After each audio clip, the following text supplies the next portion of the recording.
Chapter 1838. Fantasy Village, Lost Bamboo Forest, Forever Pavilion. Even in this bright and sunny weather, the Lost Bamboo Forest was still filled with a dense fog that made it difficult for people to see clearly. The incoming sunlight was completely blocked outside the bamboo forest, causing the light within the Lost Bamboo Forest to be somewhat dim. Forever Pavilion was an exception.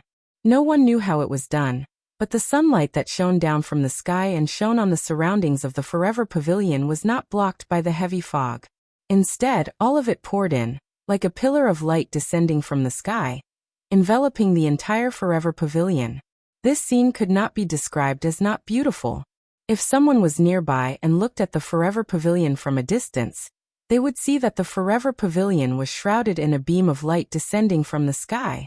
Although the style of the Forever Pavilion was an ancient Japanese style, it exuded an otherworldly temperament, as if it was a secret residence in a paradise, making one's heart surge.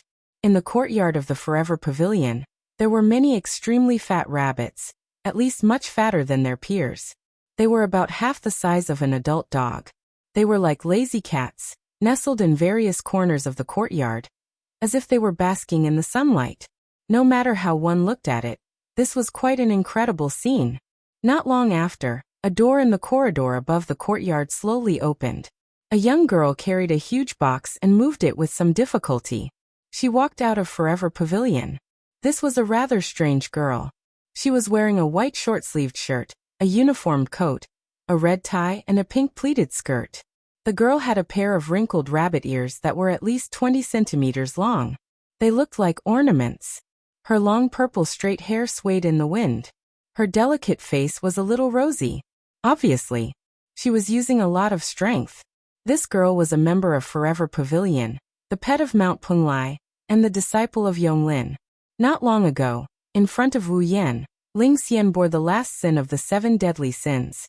After a few days, Ling Xian had already borne all the 7 deadly sins.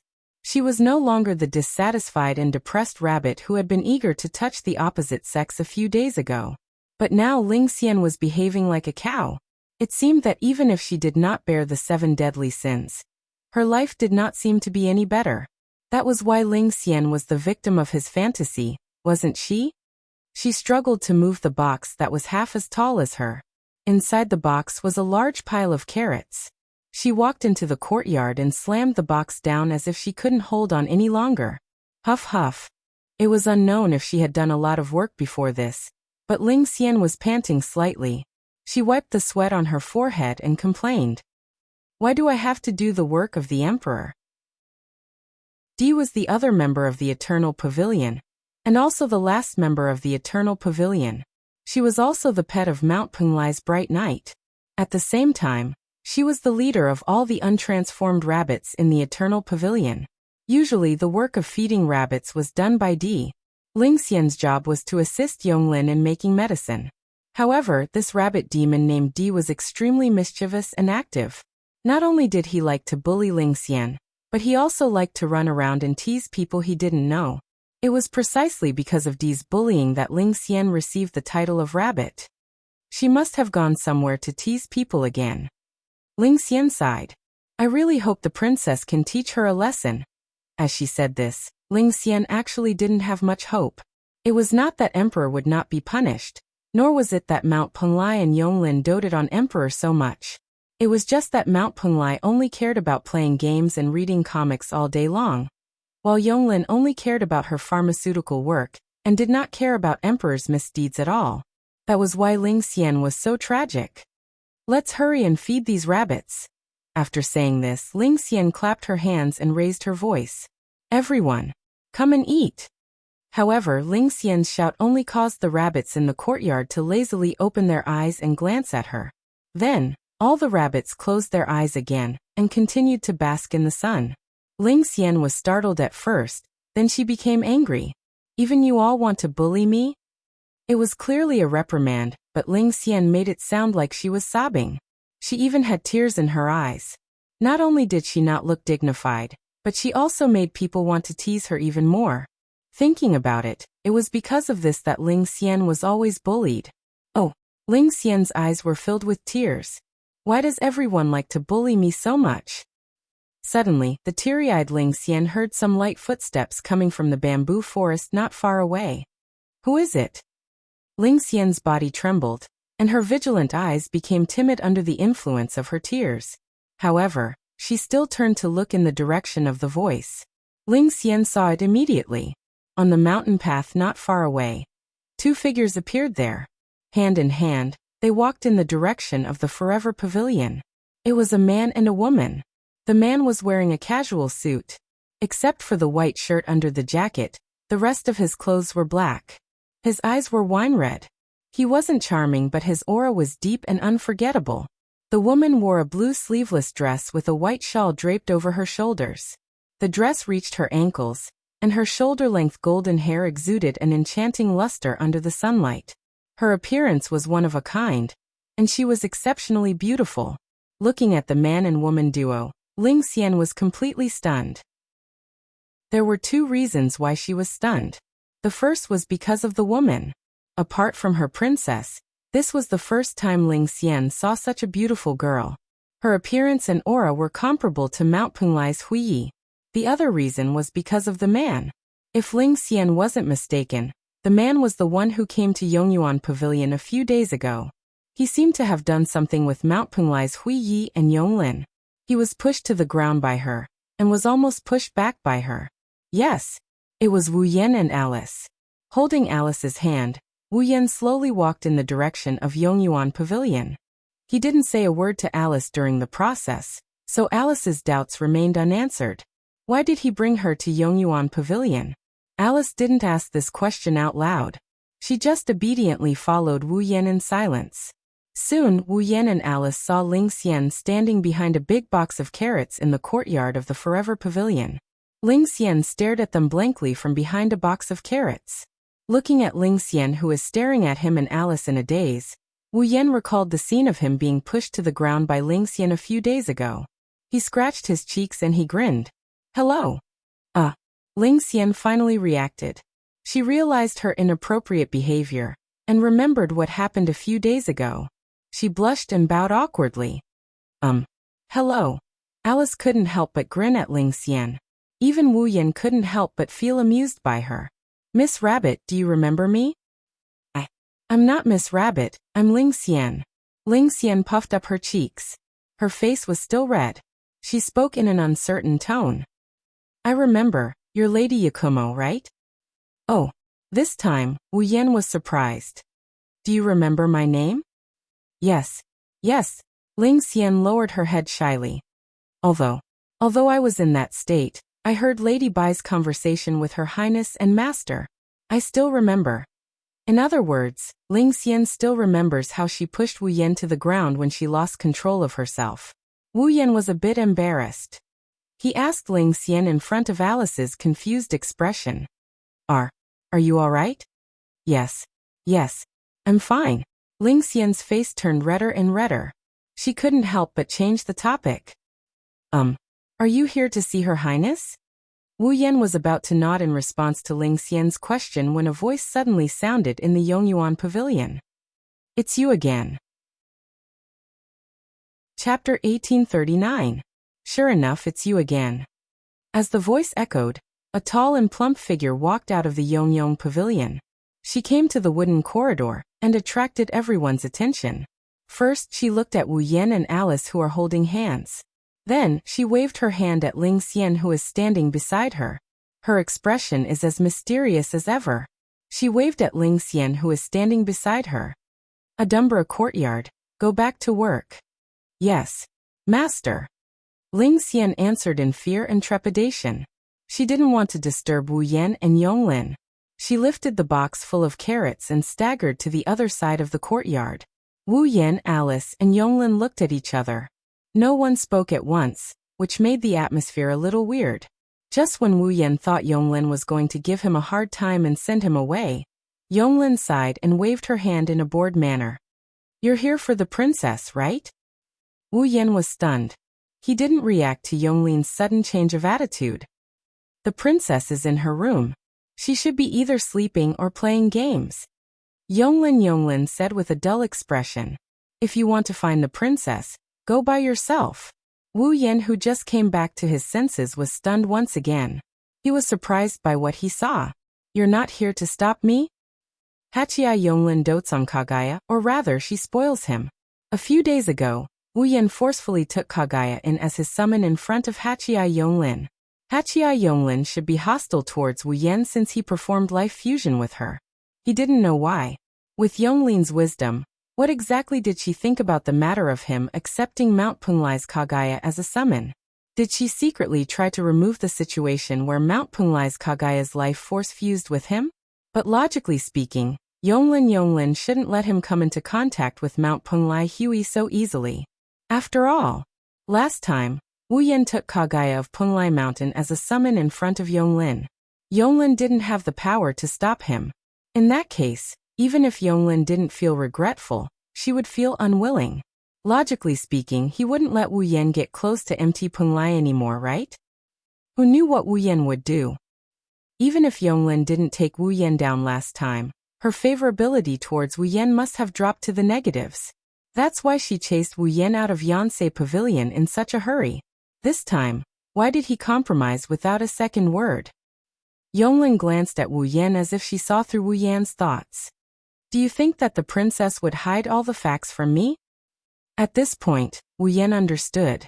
Kagaya of Punglai Mountain must have told Yonglin about Wu Yan and the system. Also, and it was the kind that didn't leave out anything. This Kagaya. Wu Yan was dissatisfied. "Speaking of such an important matter so carelessly, aren't you afraid of attracting unnecessary trouble?" First of all, even if the unnecessary trouble comes, you forced her to do it. You are also the one who forced it on the princess, Yonglin said without changing her expression. Second, compared to the so-called unnecessary trouble, having that kind of relationship with you is the biggest trouble for the princess.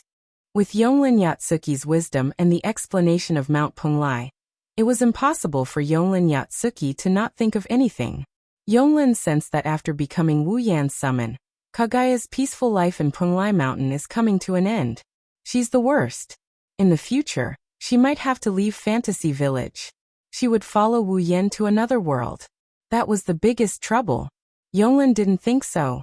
Wu Yan would let Kagaya live a good life in another world. At least for now, it was impossible.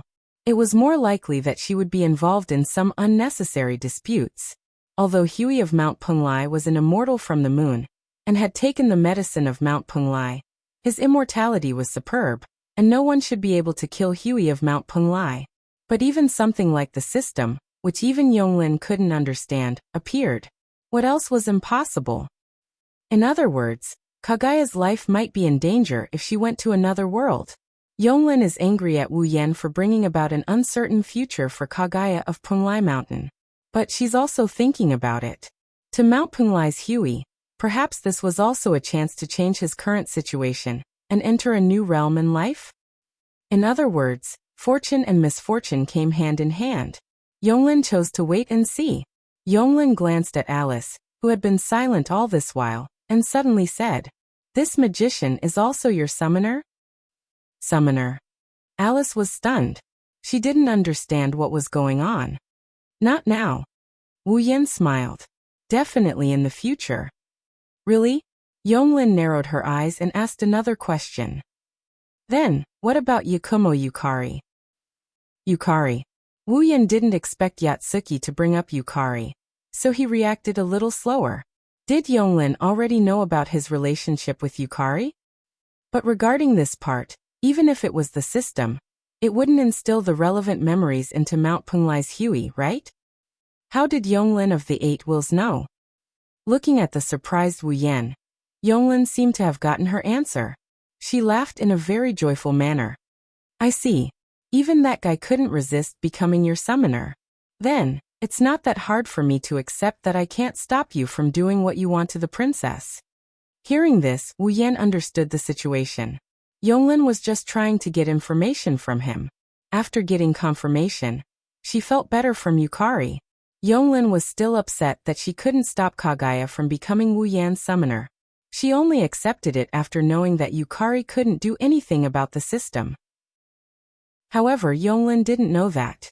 Back then, Yukari couldn't resist the system and refused to become Wu Yan's summon.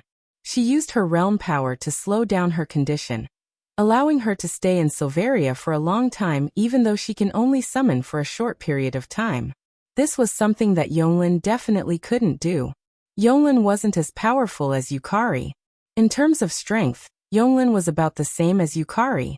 However, Yukari's ability was special. That was why she could resist the system a little. From this, it could be seen how powerful the power of one's cultivation level was. I just want to tell you something. Yonglin stopped smiling and looked at Wu Yan. Yonglin stood in the corridor and looked at Wu Yan. Don't let the princess get hurt. Leaving this sentence, Yonglin turned around and returned to the parlor without looking back. Wu Yan shrugged. Alice seemed like she had been waiting for this moment for a long time.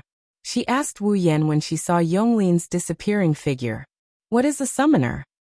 This was definitely not the only question that Alice wanted to ask. Judging from the conversation between Wu Yan and Yonglin, the two of them must be talking about something that Alice couldn't understand. However, Alice wasn't in a position to get to the bottom of everything. She only asked this question that was slightly related to her. Wu Yan didn't want to hide it from Alice, but he didn't explain it immediately. Well, it's a little troublesome to explain. I'll tell you later. Let's go and see the princess. Alice pondered for a bit before nodding. Under Wu Yan's lead, they walked up the wooden corridor of the Forever Pavilion and headed towards the other end of the corridor. After a while, they came to a room. When they were about to knock on the door, a familiar and pleasant voice came from inside. Come in. It was the voice of Mount Penglai. Wu Yan heard this voice a few days ago. Alice and Alice, who had attended the exhibition held by the Yonglin Pavilion, also recognized this voice. They looked at each other. Wu Yan opened the door and walked into the room. Chapter 1840. Compared to the first time they met, this time, the situation in Mount Penglai's room was a bit different. The boxes filled with game discs and mangas all over the ground disappeared. No one knew where they were taken by Mount Penglai Kagaya, leaving the retro-style tatami completely exposed to the air. The room also seemed to have been specially tidied up. Compared to the first time, it was a lot cleaner and didn't feel sloppy. In addition, there was a stove next to it that was releasing some kind of fragrance. The whole atmosphere was already comparable to the ancient Japanese aristocrats' living quarters. If ignoring the computer that was sitting in the corner of the room, the screen was still on, showing an interface of an unknown game. Sitting on the side of the stove, Mount Penglai was still wearing the pink top and white bottom. The sleeves were extremely long, like a kimono. Holding a teapot in his hand, he poured coarse tea into the 2 teacups in front of him with an elegant smile on his face. No. Instead of saying it was an elegant smile, it was more like an extremely playful, extremely cunning, like a cat catching a mouse, full of teasing, very black-bellied smile. With such a smile, Mount Penglai pushed the tea in front of him in front of Wu Yan and Alice, who were sitting opposite him, and said softly, "Have tea." Wu Yan and Alice, who were a little uncomfortable by Mount Penglai's cat-and-mouse expression, nodded at the same time, stretched out their hands, picked up the teacups, and sipped the hot tea. Until this moment, the scene was quite normal, and the atmosphere was quite good. It was like an ordinary hospitality scene. It couldn't be said to be harmonious and friendly, but it was going smoothly. But the facts proved that. Mount Penglai was not as dignified and serious as he looked on the surface. After his eyes wandered back and forth between Wu Yan and Alice's faces, covering his mouth, he chuckled. "Are the two of you here to send me the wedding invitation?" Unsurprisingly, this sudden speech made Wu Yan and Alice stare at each other at the same time. They spat out all the hot tea in their mouths and sprayed it toward Huey of Penglai Mountain. Era. Mount Penglai's Huey seemed to have expected this reaction. He nimbly dodged to the side, allowing the 2 mouthfuls of hot tea to graze his body as he landed on the tatami not far away. Without waiting for Wu Yan and Alice to say anything, Mount Penglai's Huey was the first to complain. "Don't dirty other people's rooms, okay? Can you not speak so carelessly?" Alice raised her voice, unwilling to be outdone. "What nonsense are you talking about all of a sudden? I knew it. You can't be so honest." Wu Yan picked up the handkerchief on the side, wiped his mouth, and rolled his eyes. How on earth did you think of that? Intuition. Mount Punglai Hui said with a smile. A young girl's intuition.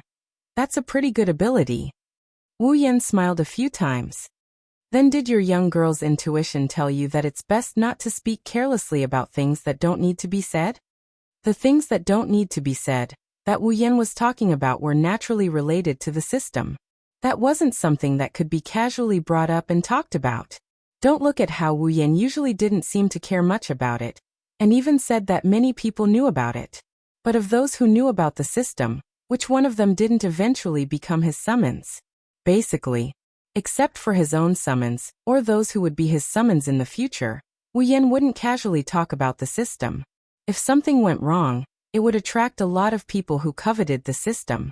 They wanted to slice Wu Yan and the girls who summoned him into pieces for research. So the system's matter could be big or small. I'm not talking carelessly, I've only told Yonglin. Mount Punglai Hui retorted slightly and looked at Wu Yan with a smile that wasn't a smile. Or, are you trying to tell me that Yonglin is not trustworthy? Wu Yan really wanted to say that, even if he knew that it was just a joke. Just like how Yonglin spoiled Mount Punglai Hui excessively, Mount Punglai Hui trusted Yonglin. It was also more than everyone he knew for thousands of years. For Mount Punglai Hui in his life, there was absolutely no one who was more trustworthy than Yonglin, even if she became Wu Yan's summon. That was to say, compared to Yonglin, Mount Punglai Hui's trust, Wu Yan couldn't even match it. If it wasn't for the system and the summon, Mount Punglai Hui wouldn't even know if she would keep Wu Yan in her heart. Don't look at Mount Punglai Hui's black-bellied appearance. No matter what, Mount Punglai Hui was once the moon's princess and the rumored bamboo takemi. She conquered an era with her beauty alone, so it was impossible for her to casually trust a person. Otherwise, a few days ago, Wu Yan wouldn't have needed to turn Mount Punglai Hui into his summon to gain a trace of Mount Punglai Hui's trust, and let her give him a drop of blood. Although that demon sage in your family is also very powerful, my Yonglin is not weak either. Mount Punglai Hui held her cheek and sighed. If Yonglin wasn't here, I don't know if I would be bullied by you in the future. Bully you? I'll be thankful if you don't bully me, you black-bellied guy. Wu Yan resisted the urge to push Mount Punglai Hui down and spank her butt. He didn't know whether to laugh or cry as he shook his head. Are you trying to say that no matter what, Yonglin will be by your side? If possible, I would like to do so. Mount Punglai Hui finally became serious and looked at Wu Yan seriously. No matter what, I hope that Yonglin can be by my side, even if it means going to another world. Indeed, Mount Punglai Hui and Yonglin were already inseparable from each other in the true sense. The relationship between the two was not like Wu Yan and Mount Punglai Hui, where their lives were intertwined and they would never leave each other. It was similar to a life community, where they both needed and desired each other. Mount Punglai Hui said this so solemnly, because she wanted to express her determination to Wu Yan. Needless to say, Mount Punglai Hui wanted to tell Wu Yan that she wouldn't object to leaving Fantasy Village and leaving this world with Wu Yan, but Yonglin must be by his side. Wu Yan didn't know if Mount Punglai Hui had already colluded with Yonglin, but compared to this, he was more willing to believe that this was something that Mount Punglai Hui and Yonglin didn't mention, but had already decided on. Wu Yan couldn't find a reason to object to this. For the time being, maybe we can't. Wu Yan said in distress. After all, Yonglin's value is not low. Yonglin was a demigod powerhouse, on the same level as Yukari. When he summoned Yukari, Wu Yan used a total of 1 million summoning points to summon her. Yonglin's value was definitely not lower than that. Now Wu Yan only had a little more than 10,000 summoning points left. How could he summon Yonglin? Mount Punglai Hui seemed to understand, and didn't show any obvious intention. She smiled faintly. I didn't say we have to do it now. I'm just telling you not to forget about Yonglin.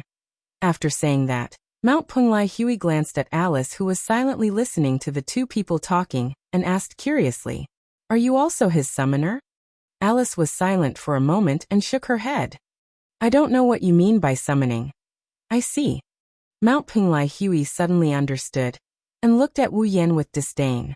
In other words, You're going to abandon her after you've slept with her? Are all moon people so good at jumping around in the form of backflips? Wu Yan touched his forehead helplessly. I'm just adjusting my mood temporarily. I'll explain it to Alice sooner or later. Oh. Mount Punglai Hui smiled again, but this time, her smile was more or less cold. To her, you're going to talk about your feelings first, and then explain later. To me, you're going to get on the bus first and then buy the ticket later? Wu Yan almost choked. Alice didn't know what Mount Punglai Hui was talking about, but she could tell what he meant. She looked at Wu Yan with a slightly cold gaze. Ahaha. Wu Yan could only laugh dryly. I brought Alice here to play a game with you. Come, let's play a game. Mount Punglai Hui snorted but didn't object. He stood up and went to prepare the game console. Alice didn't say anything else. She sighed and followed Mount Punglai Hui with Wu Yan. Chapter 1841. For the whole day, Wu Yan, Alice, and Hui of Punglai Mountain had been hiding in the room and playing games. They were having so much fun that they completely forgot about the time.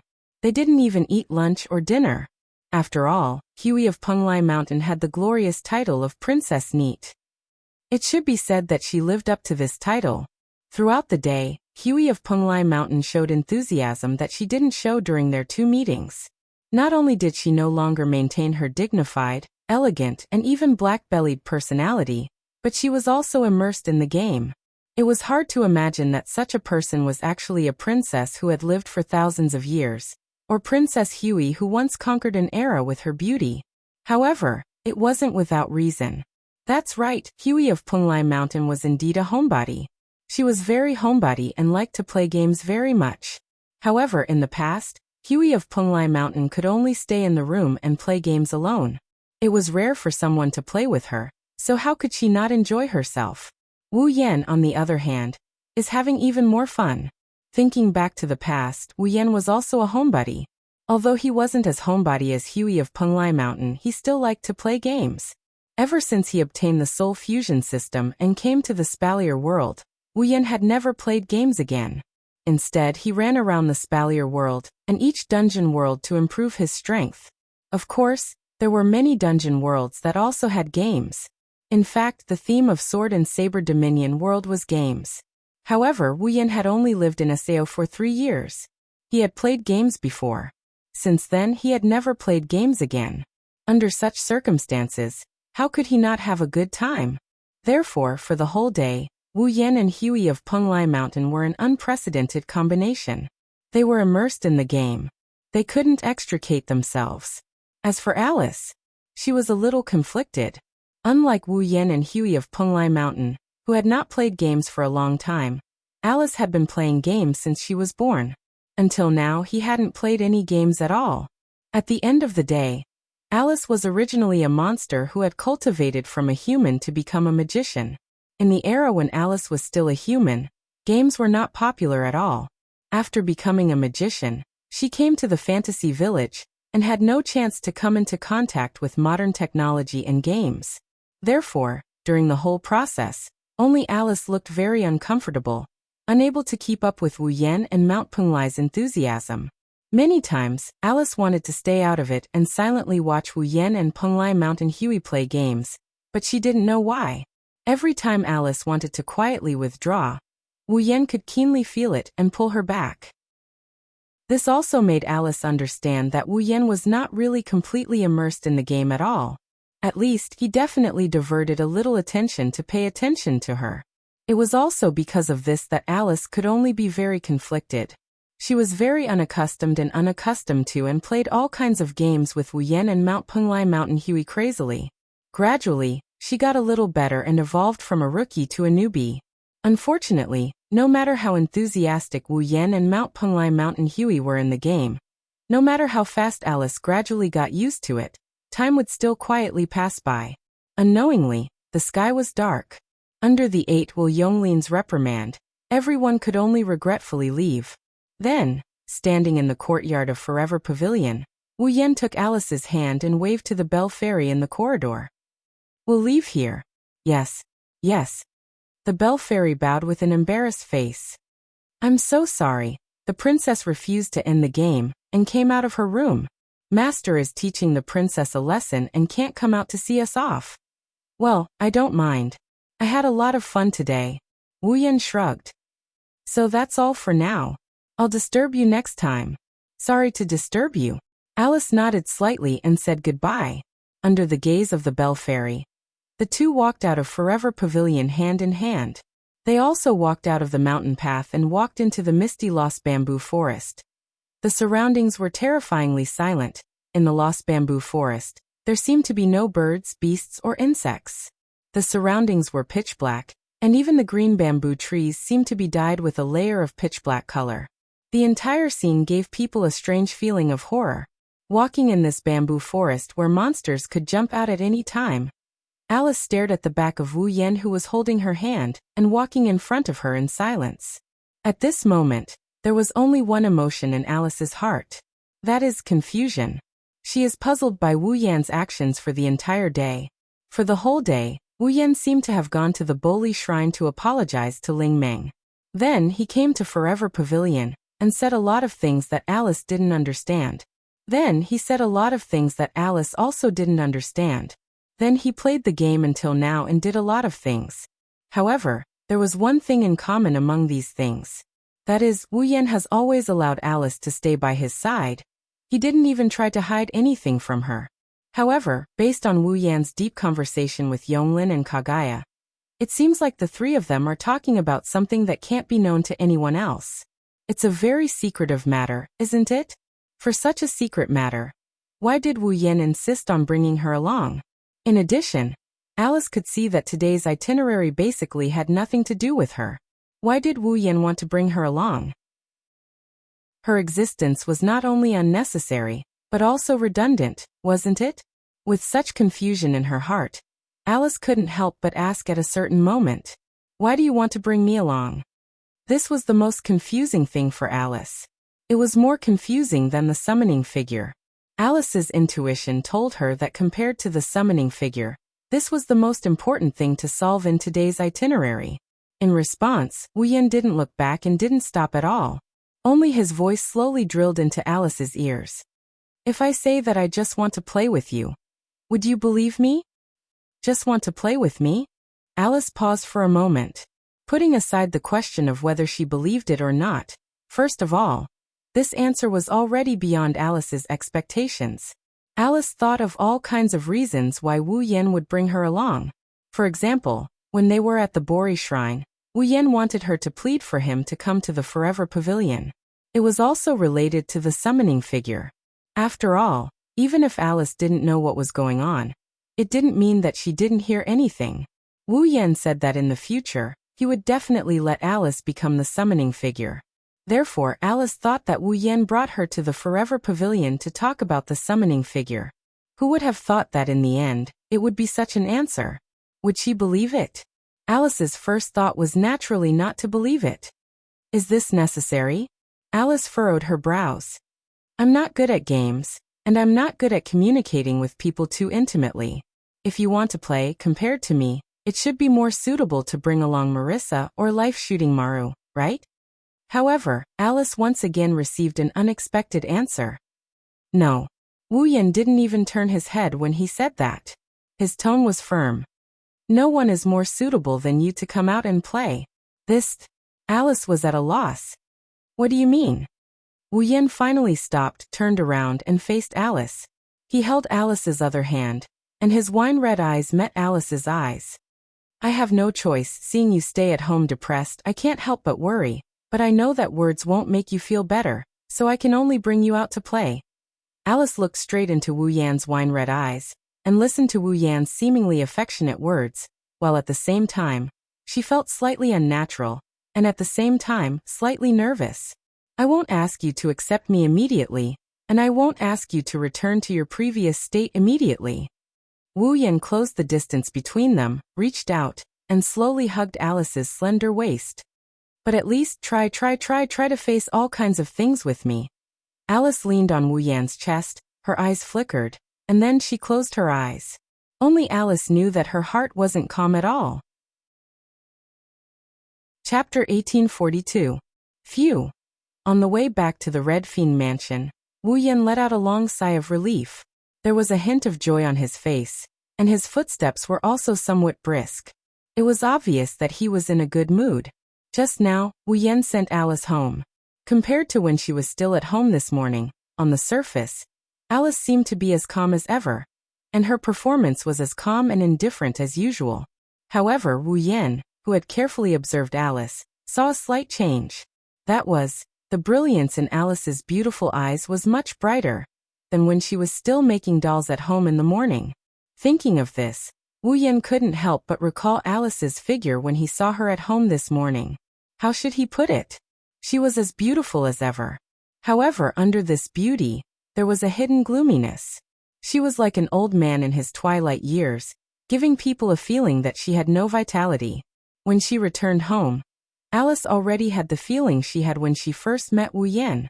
If one had to describe it, it would be that the brilliance on Alice's body had slightly converged these days.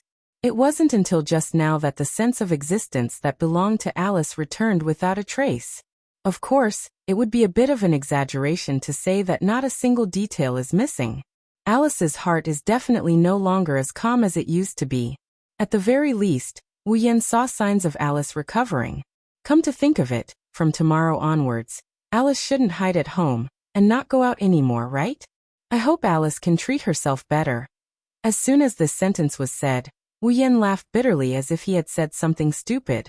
Because of the relationship between the two of them, there was indeed some kind of grudge in Alice's heart, causing her to be at a loss. This caused her to be somewhat closed off during this period of time, but it wasn't to the point of abusing herself. For him to say such a sentence, it could be said that he was overly worried. In any case, Alice wasn't a child. Although her appearance was similar to that of a 16 or 17-year-old beautiful girl, she had lived longer than ordinary humans. Although she was somewhat closed off due to her not being very open-minded, Alice was still very considerate and would never do anything stupid because of this. It's better that the current Alice is a little open-minded. At least I didn't drag her around today and play games for the whole day in vain. With such gratified words that only he could hear, the door of the Red Devil Mansion finally appeared in Wu Yan's sight. Wu Yan pulled himself together and walked over. Creak. With such an extremely soft sound, Wu Yan slowly pushed the door in front of him, and peeked his head into the Red Devil Mansion's hall and looked around. However, just as Wu Yan peeked his head into the Red Devil Mansion's hall, and before he could see the situation inside clearly, a loud noise suddenly struck and startled Wu Yan.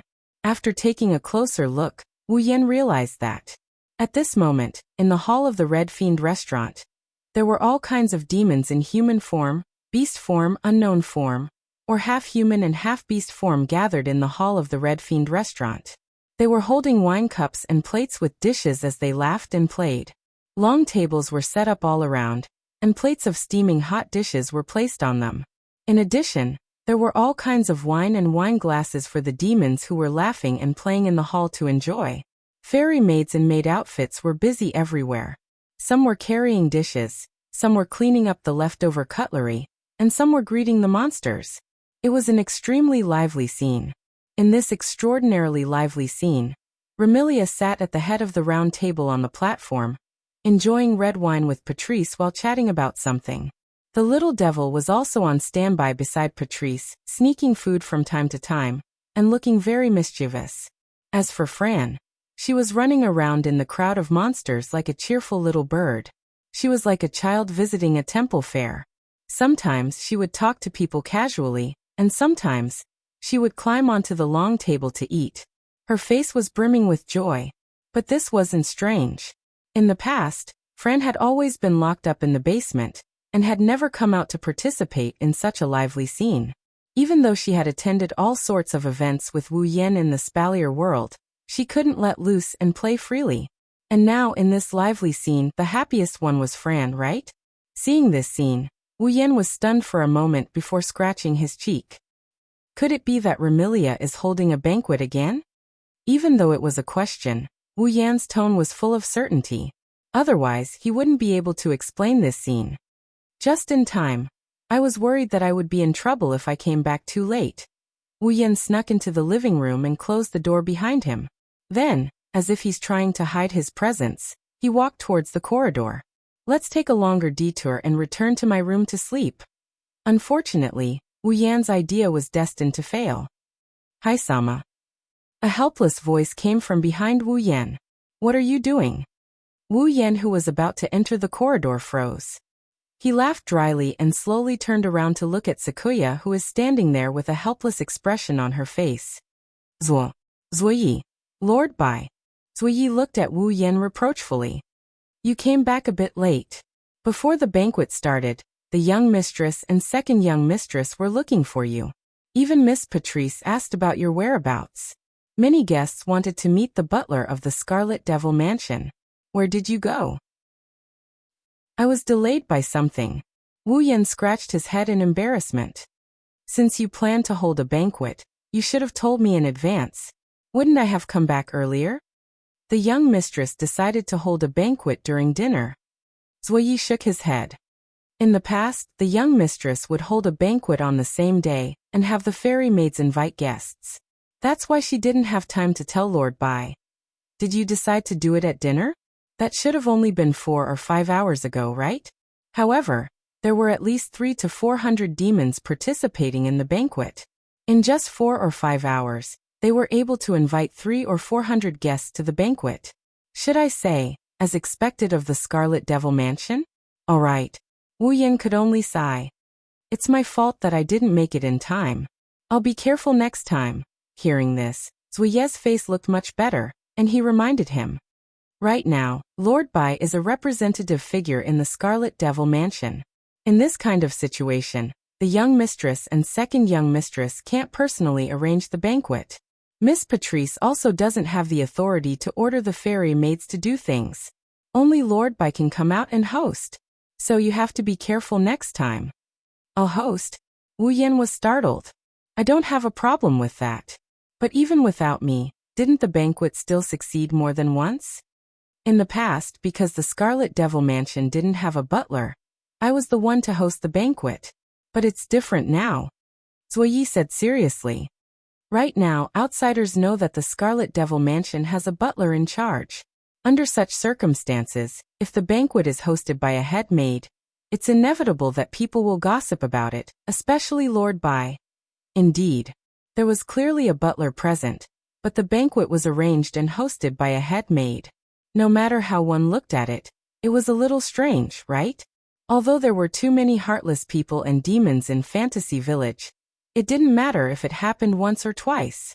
If it happened too many times, others would gossip. For example, the butler of the Scarlet Devil Mansion didn't even have the ability to arrange and host banquets.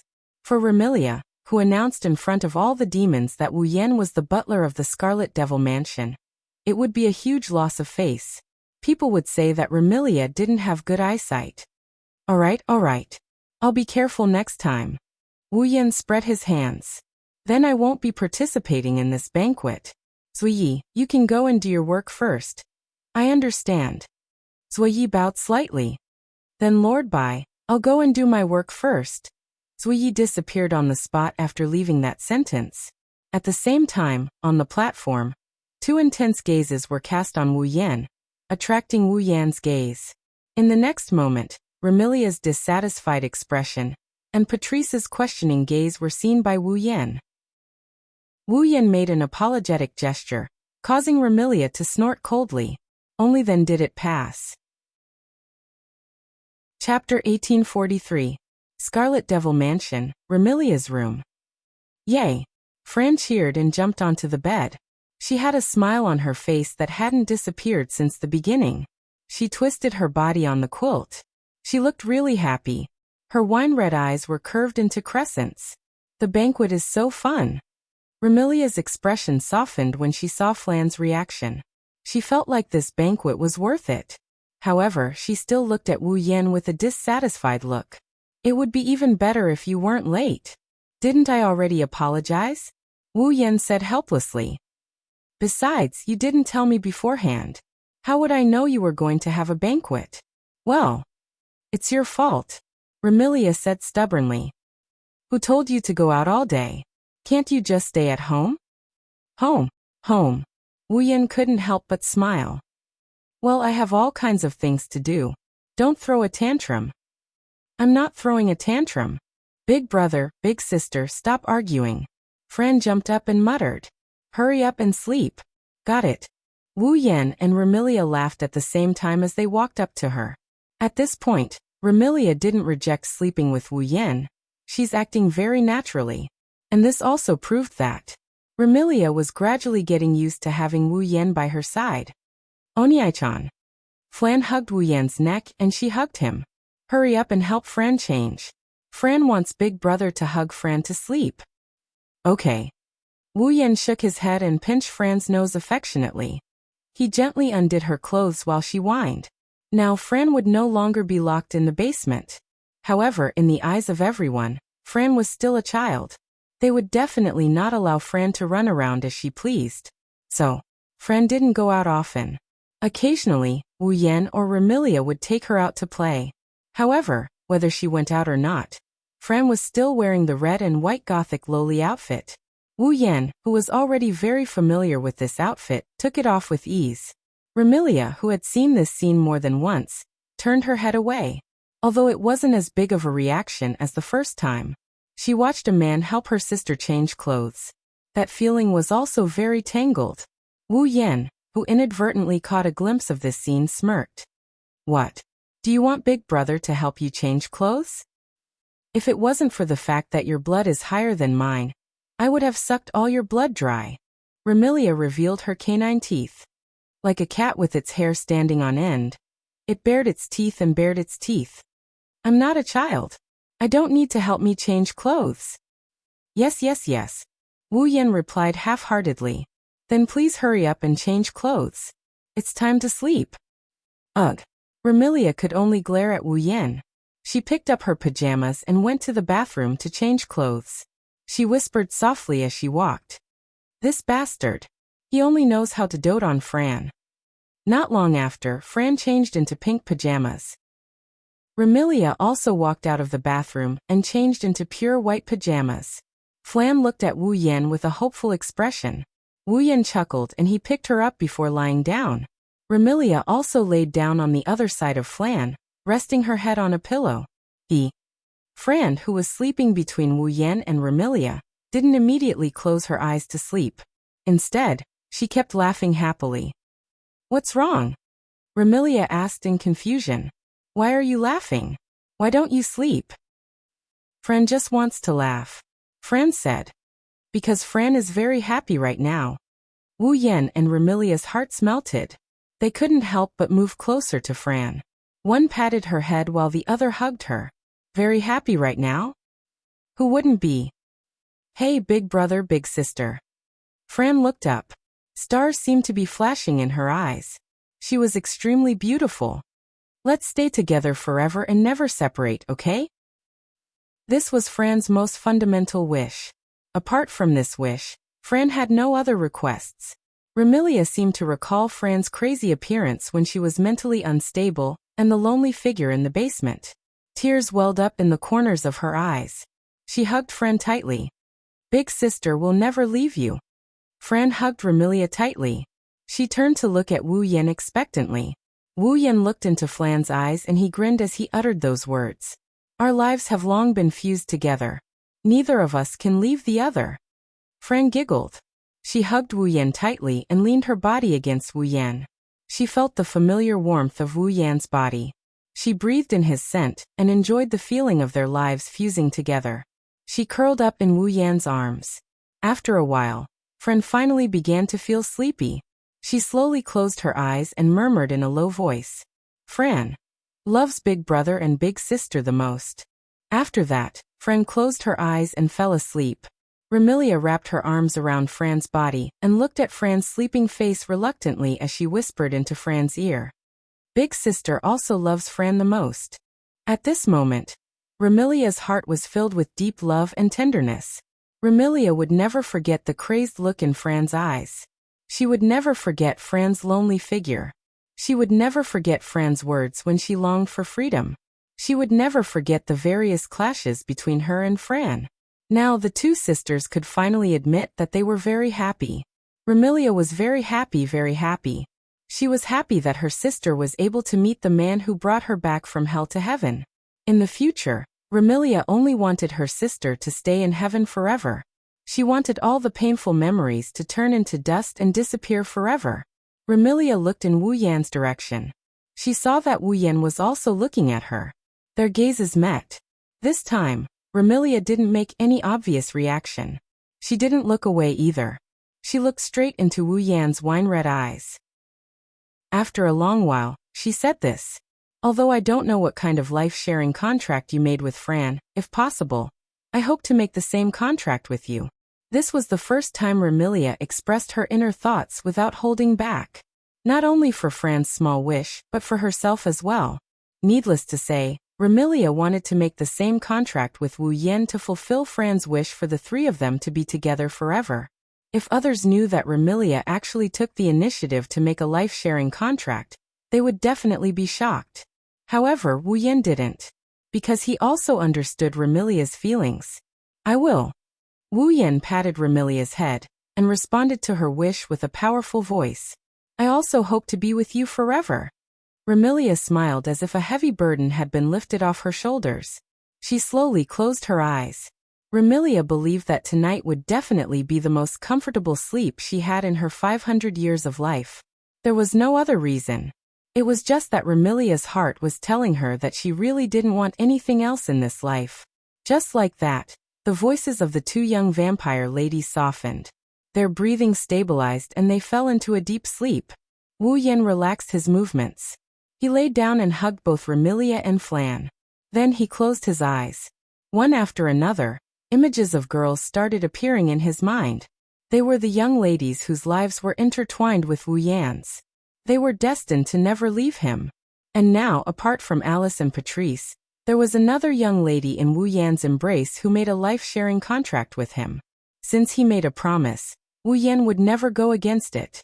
Needless to say, Wu Yan didn't want to go against it. No matter if it was Alice, Patrice, or Remilia, Wu Yan would make them his summons and stay with him forever. Lowering his head, he looked at the two vampire girls beside him who are so exquisite they don't look like they belong in this world. They have angelic beauty in their sleep. Wu Yan's heart gradually calmed down as the night deepened. Chapter 1844. The next day, with no sunlight shining in, no lights pouring down, no alarm clock ringing, and no one waking him up loudly, Wu Yan woke up. Next to him, Remilia and Fran hugged each other tightly. They were still sleeping and showed no signs of waking up. Last night, although Wu Yan slept with Remilia and Fran at the same time, he only stayed in the room, and did not participate in the banquet held in the Red Devil Mansion like Remilia and Fran. Remilia and Fran. One enjoyed a long time at the banquet, and the other played crazily for an entire night. Even if they were vampires, their physical strength was not as weak as that of ordinary people, and they were mentally exhausted. In addition, vampires were nocturnal creatures and could not adapt to daytime life, especially Remilia and Fran, whose bloodlines were not very high. Therefore, after sleeping for a while, they should not be able to wake up in a short period of time. Wu Yan yawned, pulled himself together, and straightened his body. He glanced at Remilia and Fran who were sleeping beside him. He first moved Fran's little feet away from his body, then helped the two little girls cover with the quilt, and then got up and put on his clothes. Originally, at this time, Wu Yan should go back to sleep. But today Wu Yan still had something to do. Therefore, at this time, even if he continued to sleep, it was impossible for him to sleep. He might as well get up and finish his work as soon as possible. Of course, it was still unknown whether or not this matter could be carried out smoothly. Today's Red Devil Mansion was a little quiet. There was no other way. After all, last night's banquet, the fairy maids were busy until the morning before they finished cleaning up the mess. The fairy maids in the Red Devil Mansion were ordinary. They all worked during the day and at night. But because the owner of the Red Devil Mansion was a vampire, there were more fairy maids working at night. And this phenomenon was even more obvious when the banquet was held. Once Remilia decided to hold the banquet. That day, many of the fairy maids working during the day in the Red Devil Mansion would be transferred to work at night. In order to cooperate with the banquet, The number of fairy maids working during the day was greatly reduced the next day. So today, the number of fairy maids working in the Red Devil Hall would be surprisingly small, no more than 10. And of course, among these fairy maids who were still working, there would definitely be a dutiful and perfect fairy maids. When Wu Yan entered the Scarlet Devil Mansion's main hall, he saw that the long table, dishes, cutlery and whatnot from last night had all been cleaned up. Just like before, nothing has changed. In such a vast and quiet hall, Bu Yi was wiping the round table on the platform with a rag alone. He didn't stop until he sensed someone approaching and looked over. Lord! After seeing the full appearance of the person who came, Zui Yi was startled for a moment and stood up in surprise. You're up. Even though they didn't spend a lot of time together, Sakuya had a rough idea of Wu Yan's daily routine. She also knows how lazy Wu Yan is in the morning, and how much he likes to laze in bed. In the fairy maid's understanding, Wu Yan should have woken up in another 2 or 3 hours. But now he had woken up so early. It was no wonder that the fairy maids were surprised. I have something to do today, so I need to go out for a while. Wu Yan smiled at the fairy maids. So I woke up a little earlier today. Are you going out again? The surprise on the fairy maid's face turned into helplessness. Then Lord Bai, please come back early today. There might be a banquet tonight. A banquet? Wu Yan's face fell, and he said angrily. We already had one yesterday. Do you plan to have one today? With young Miss Personality, it's not impossible. The fairy maids explained. It mainly depends on young Miss' mood. If young Miss wants to have a banquet, it's not strange to have one at any time. There have been times when young Miss was in a good mood. At that time, there were banquets for 7 days. 7 days? Wu Yan was speechless. Banquets every day.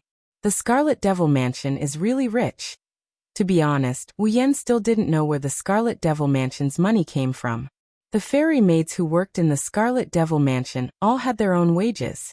Although Hong Meiling's wages had been deducted by the fairy maids, she was still paid. Only the fairy maids didn't receive a salary. This was because Remilia had already handed over the management of the finances to Jin Yi. Moreover, if Jin Yi wanted to take from it, it didn't matter how much he took. But where did all this money come from? Remilia and Fran were the type who spent money and didn't work. Patrice and Imp were hiding in the underground library all day. They didn't receive a salary, nor did they go out to work. Apart from these 4 and the fairy maids, the rest were all paid by the Scarlet Devil Mansion. If that's the case, it's no wonder Wu Yan is wondering where the Red Devil Dojo got the money to pay their employees. Also, where did the Red Devil Dojo get the money to support its operations? They even held banquets from time to time. If there was a chance, he must ask Remilia about it. After making up his mind, Wu Yan found a seat and sat down. I'll go make breakfast for Lord Bai. The fairy maids immediately said after seeing Wu Yan sit down. Please wait a moment, Lord Bai. Just as the fairy maids wanted to use his ability to stop time, Wu Yan spoke up. No need. Wu Yan looked at the fairy maids and frowned. You must have been busy from last night's banquet to the end, right? Yes. The fairy maids tilted his head and asked suspiciously. Is there a problem? There is a big problem. Wu Yan's frown deepened. Since you've been busy for so long, aren't you tired? One must know that the fairy maids of the Scarlet Devil Mansion were busy until dawn to clean up the mess and go back to rest. The fairy maids must be the same. But even so, Zui Yi still had to start work so early. This burden was not ordinary. Actually, Wu Yan wanted to say it a long time ago. Sakuya, it seems like I can see you working whether it's day or night. Wu Yan looked at Sakuya with a serious look in his eyes. Do you really have a good rest? The fairy maids hesitated as if he didn't know if he should tell the truth. But after seeing the serious expression in Wu Yan's eyes, the fairy maids knew that if he concealed the truth, Wu Yan would be angry. So, the fairy maids hesitated and answered truthfully. When I rest, I usually use time stop before I start to rest. Use time stop to rest. Wu Yan said with a faint smile. In other words, you're still using your ability when you're sleeping? The fairy maids nodded nervously, which made Wu Yan stare at him. How can that be considered rest? When people sleep, they will enter a state of deep sleep. This is the best way to keep the body in good condition. The fairy maid said that he had been using time stop when he was sleeping. However, when he entered a state of deep sleep, it would be like relaxing the body and the ability would be unconsciously removed. In other words, the fairy maids could only sleep lightly when they slept. In that case, could it be considered a good rest? Even if he could, he would accumulate some invisible fatigue that he couldn't feel. One day, it would erupt all at once and crush his body. Wu Yan said reproachfully. What do you want me to say about you? I can do it. The fairy maids hurriedly said. Although I've always been in a light sleep, at least I can still subconsciously use my ability, but the fairy maids rest for a longer time when time stop. Using a long sleep to make up for it? Wu Yan couldn't get over it. But you don't have to do this, right? Can't you take a good rest? Zui Yi began to falter, and his voice became lower. Without the fairy maids, a lot of work in the Red Devil Hall will be delayed. Work is work. Rest is rest. Wu Yan raised his voice. No matter how busy you are with work, you can't always be like this. Why don't you take a good rest? But, no buts. Seeing that the fairy maids didn't seem to want to listen, Wu Yan warned him. I didn't ask you to put down your work and rest every day, but at least, you have to take a good rest every once in a while. Otherwise, don't blame me for using force. Looking at Wu Yan's indisputable look, the fairy maids could only nod with a rare grievance. Chapter 1845. In the sky, a stream of light quickly flew past, like a fleeting meteor, with a long light tail, flying in another direction at a speed that was difficult to be seen by the naked eye. The direction this stream of light flew was the opposite side of the Monster Mountain, which was the opposite direction of the Monster Mountain, as if it was flying towards the depths of the fantasy town. In fact, the fantasy town did not cover a large area, so the mountain that people and monsters talked about referred to the Monster Mountain, because this was the only famous mountain in the fantasy town. The forest referred to the magic forest, the bamboo forest referred to the lost bamboo forest, and the village referred to the human world. Flying at such a high speed in the fantasy town, which did not cover a large area, it would not take long for it to reach the border of the fantasy town, which was the location of the Boli Great Barrier. With the speed of the stream of light, it should not take long for it to reach the Boli Great Barrier. However, when the stream of light was about to reach the Boli Great Barrier, it was very close to the edge of the Boli Great Barrier. The speed of the stream of light began to slow down slowly. If one observed carefully, they would find that when the stream of light slowed down, it happened to be when an endless, dazzling, orange-yellow grassland appeared in front of the stream of light. It was obviously a grassland, but the color of this grassland was an incredible orange-yellow. And that orange-yellow color was actually a field of sunflowers that grew on the grassland, almost taller than a person. It was because of this field of sunflowers. Looking down from the sky of the fantasy town, this grassland was a golden orange-yellow color. Moreover, the color was very dazzling, and one could tell at a glance that these sunflowers were. They were really good-looking. This field of sunflowers. It was called the sunflower field. Originally, sunflowers were a kind of flower that would rotate with the movement of the sun, also known as the sunflower field, and this field of sunflowers was called the sunflower field. It could be said that he lived up to his name. This sunflower field was located to the south of Fantasy Village. It was a bowl-shaped field, so it was difficult to see it from a distance.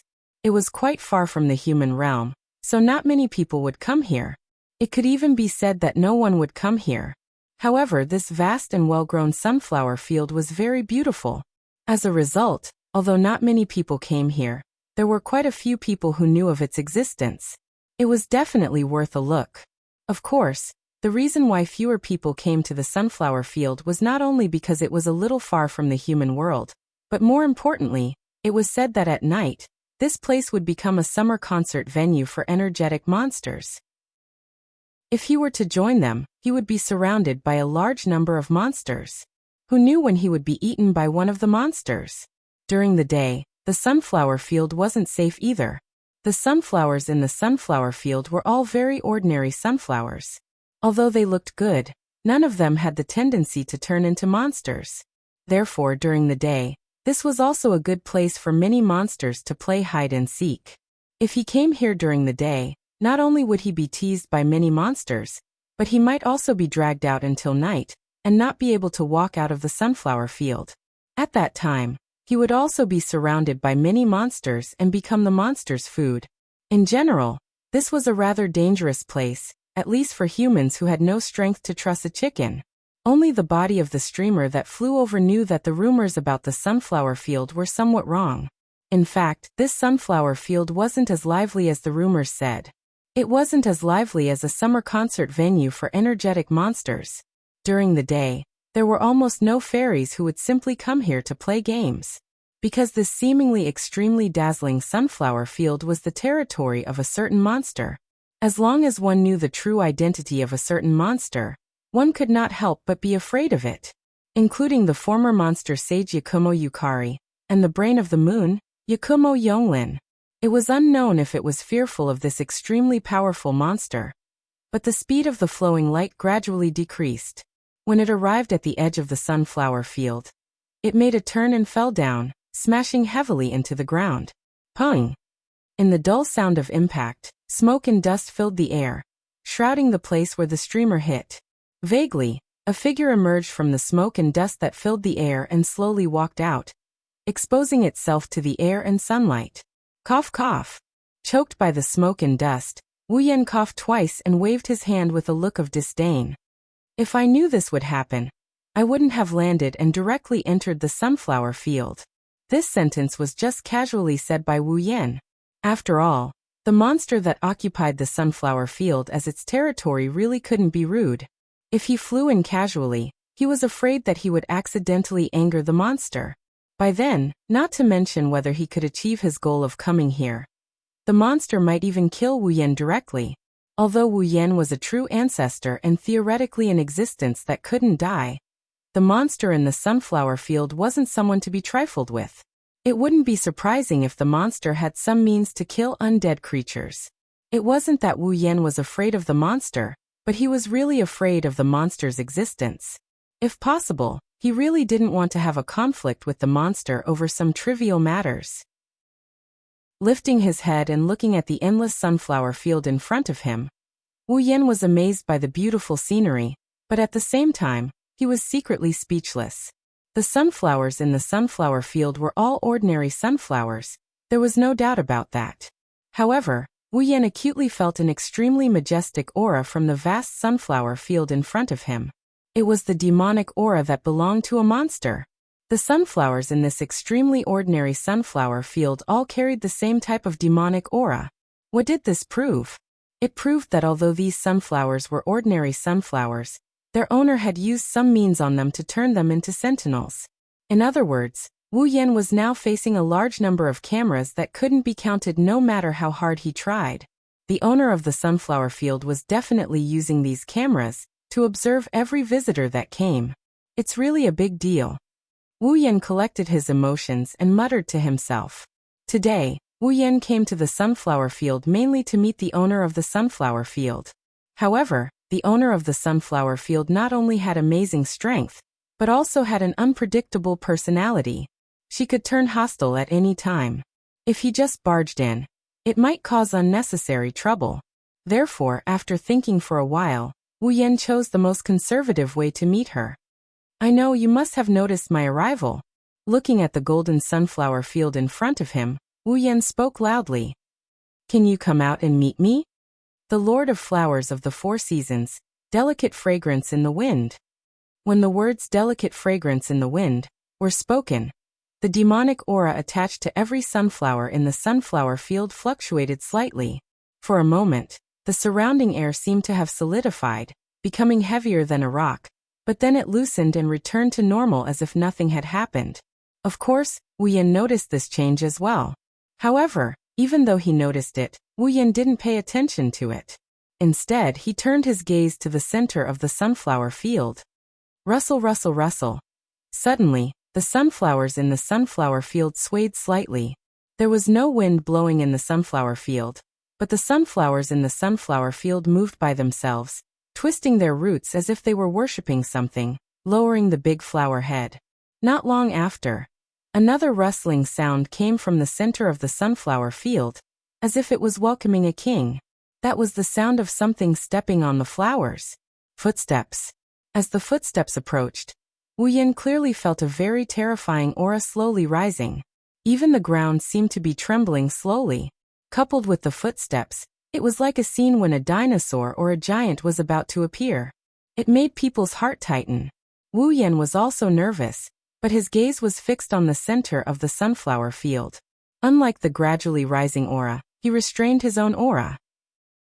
In the midst of this farce, the owner of the footsteps seemed to have lost his patience and appeared from the sunflower field. Chapter 1846. Amidst the flourishing sunflowers, the young lady was like a noble lady on a field trip. She walked steadily and appeared under the sunlight amidst the clear sounds of her footsteps. That was a girl who couldn't be ignored from all aspects. The young girl had the same color as the grassland, emerald green shoulder-length hair that was full of vitality. Her short hair was not soft, but slightly curled. As the young girl walked, it swayed with the wind, flashing a dazzling arc under the sunlight. The girl's figure was very tall, not to be outdone by Yukari and Yonglin. She was considered to be one of the taller girls of the opposite sex that Wuyan had seen so far. She wore a red and dark red checkered waistcoat and a knee-length skirt of the same color. She wore a yellow bow tie and a white long-sleeved shirt under the waistcoat. She looked very energetic when matched with the checkered waistcoat and skirt. This young girl, who seemed to be full of vitality from all aspects, had an indifferent and strong feeling on her delicate and pretty face, as if she did not care about anything. She held a flower-like parasol in her hand, and with extremely elegant movements, she slowly walked out of the sunflower field. As the girl appeared under the bright sunlight, she was exposed to Wu Yan's eyes. An indescribable pressure also came head-on like a tide, making the sunflowers around the sunflower field lower their heads even more, as if they were afraid of angering the girl. It was very human-like. However, Wu Yan didn't have the time to care about the human-like behavior of a bunch of normal sunflowers. He didn't even have the time to marvel at them. His gaze was completely taken away by the girl in front of him. This was not only because the girl had a top-notch beauty, but also because the other party's red eyes seemed to be inadvertently fixed on Wu Yan. It made Wu Yan's instinct to danger began to ring like an alarm bell. Intuition told Wu Yan. The girl in front of him definitely had a powerful strength that didn't match her beautiful appearance. In fact, there was no need for Wu Yan's intuition to tell him this. The pressure that surged all over the sky already told everyone who could see this scene that the girl in front of him. Just how extraordinary was he? And from the system's feedback, the information about the girl. It also clearly proved this point. Delicate fragrance Kazumi. Level 97. Level 97. Other than the guardian tree that Wu Yan had seen on the Emperor Island in the Spalier world. This was the guardian tree. The highest level existence. However, Wu Yan was not surprised at all. This was because Wu Yan clearly knew the identity of the young lady before him. The Lord of Flowers of the Four Seasons, delicate fragrance of the wind. One had existed long before the establishment of the fantasy village. It was a monster that had lived for an unknown number of years. Her original form was a flower spirit. Compared to Yakumo-zi, who was the only flower spirit in the entire race, she could be said to be the lowest level flower spirit. Her abilities were also very ordinary. She could only control the growth and movement of flowers. Rather than saying that this ability was ordinary, it would be better to say that it was weak. However, that high level 97 clearly told everyone that as a flower spirit that was supposed to be the lowest level and had the weakest ability, it did not mean that delicate fragrance Kazumi was a weakling. The Flower Lord of Four Seasons? A monster that had existed long before the establishment of the fantasy village, and had lived for an unknown number of years?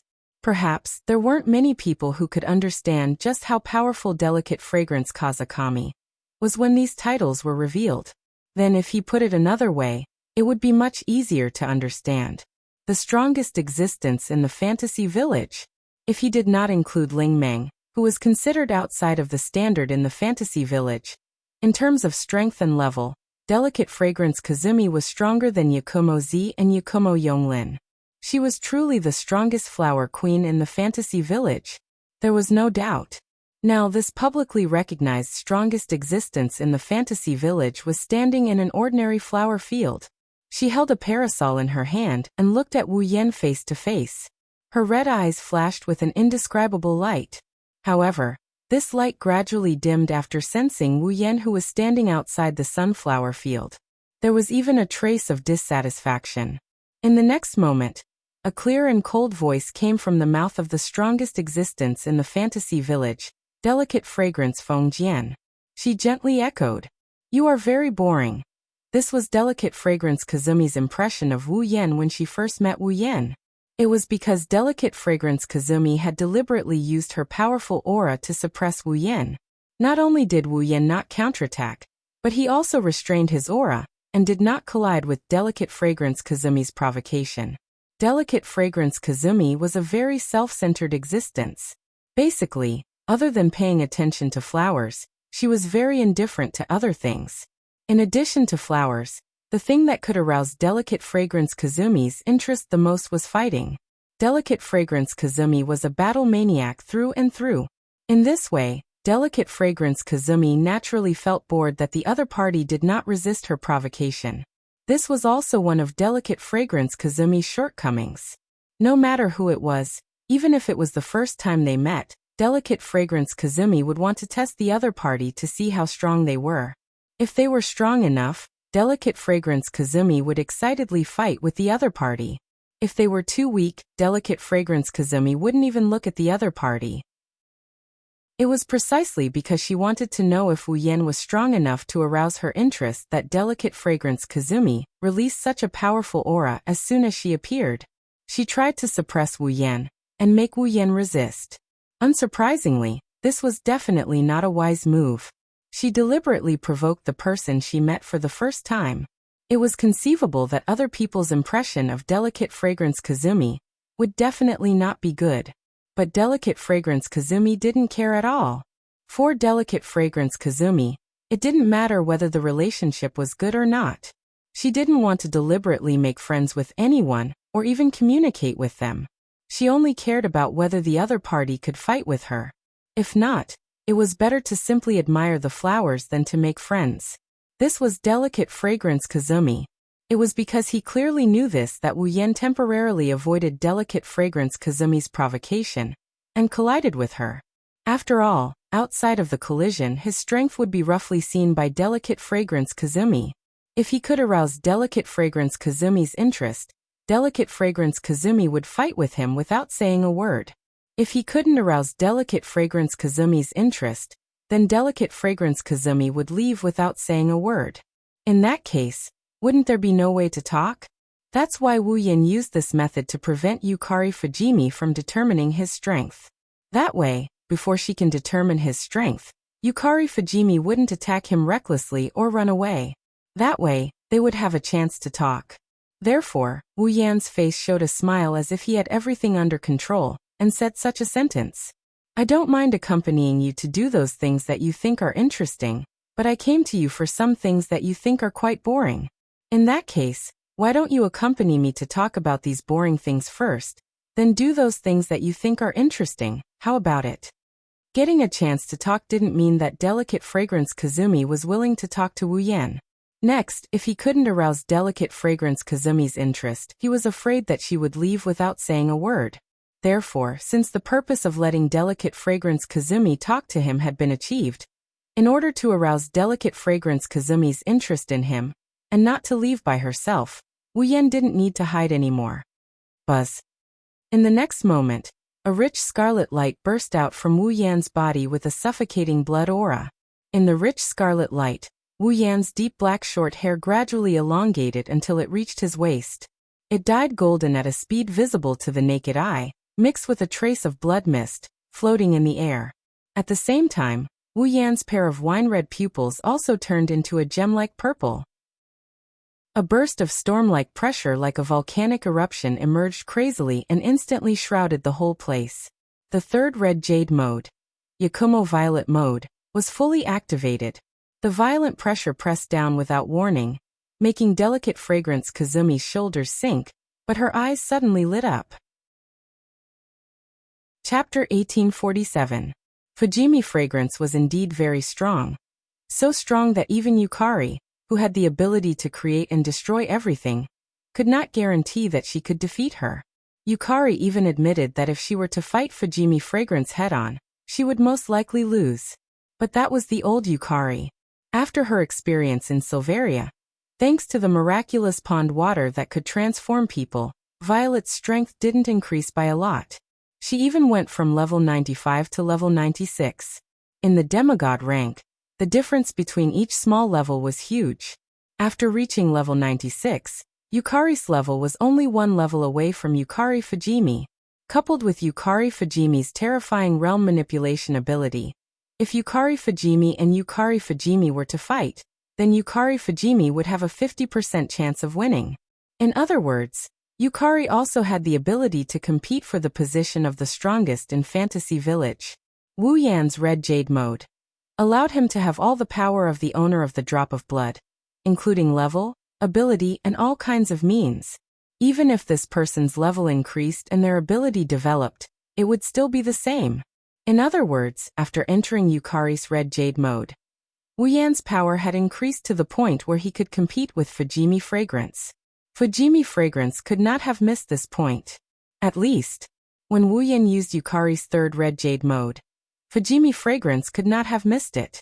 Fujimi fragrance's spirit was shaken. Her eyes flashed with excitement and fanaticism. Strong. So strong.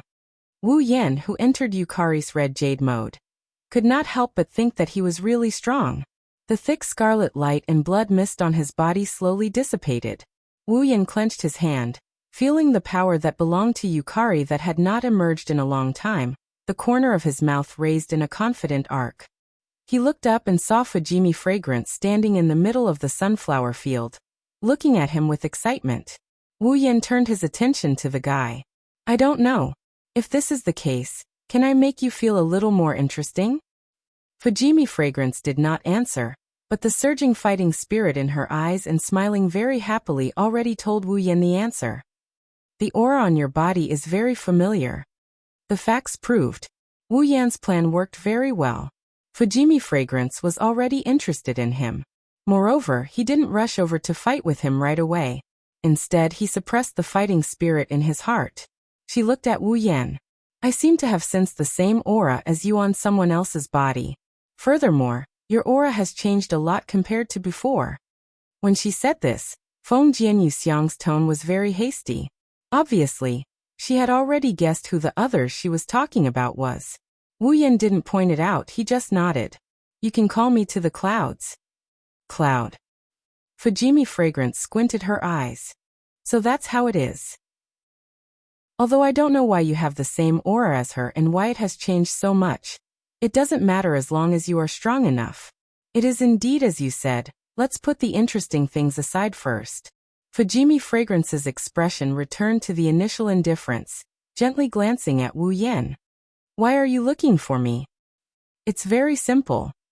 Wu Yan didn't beat around the bush.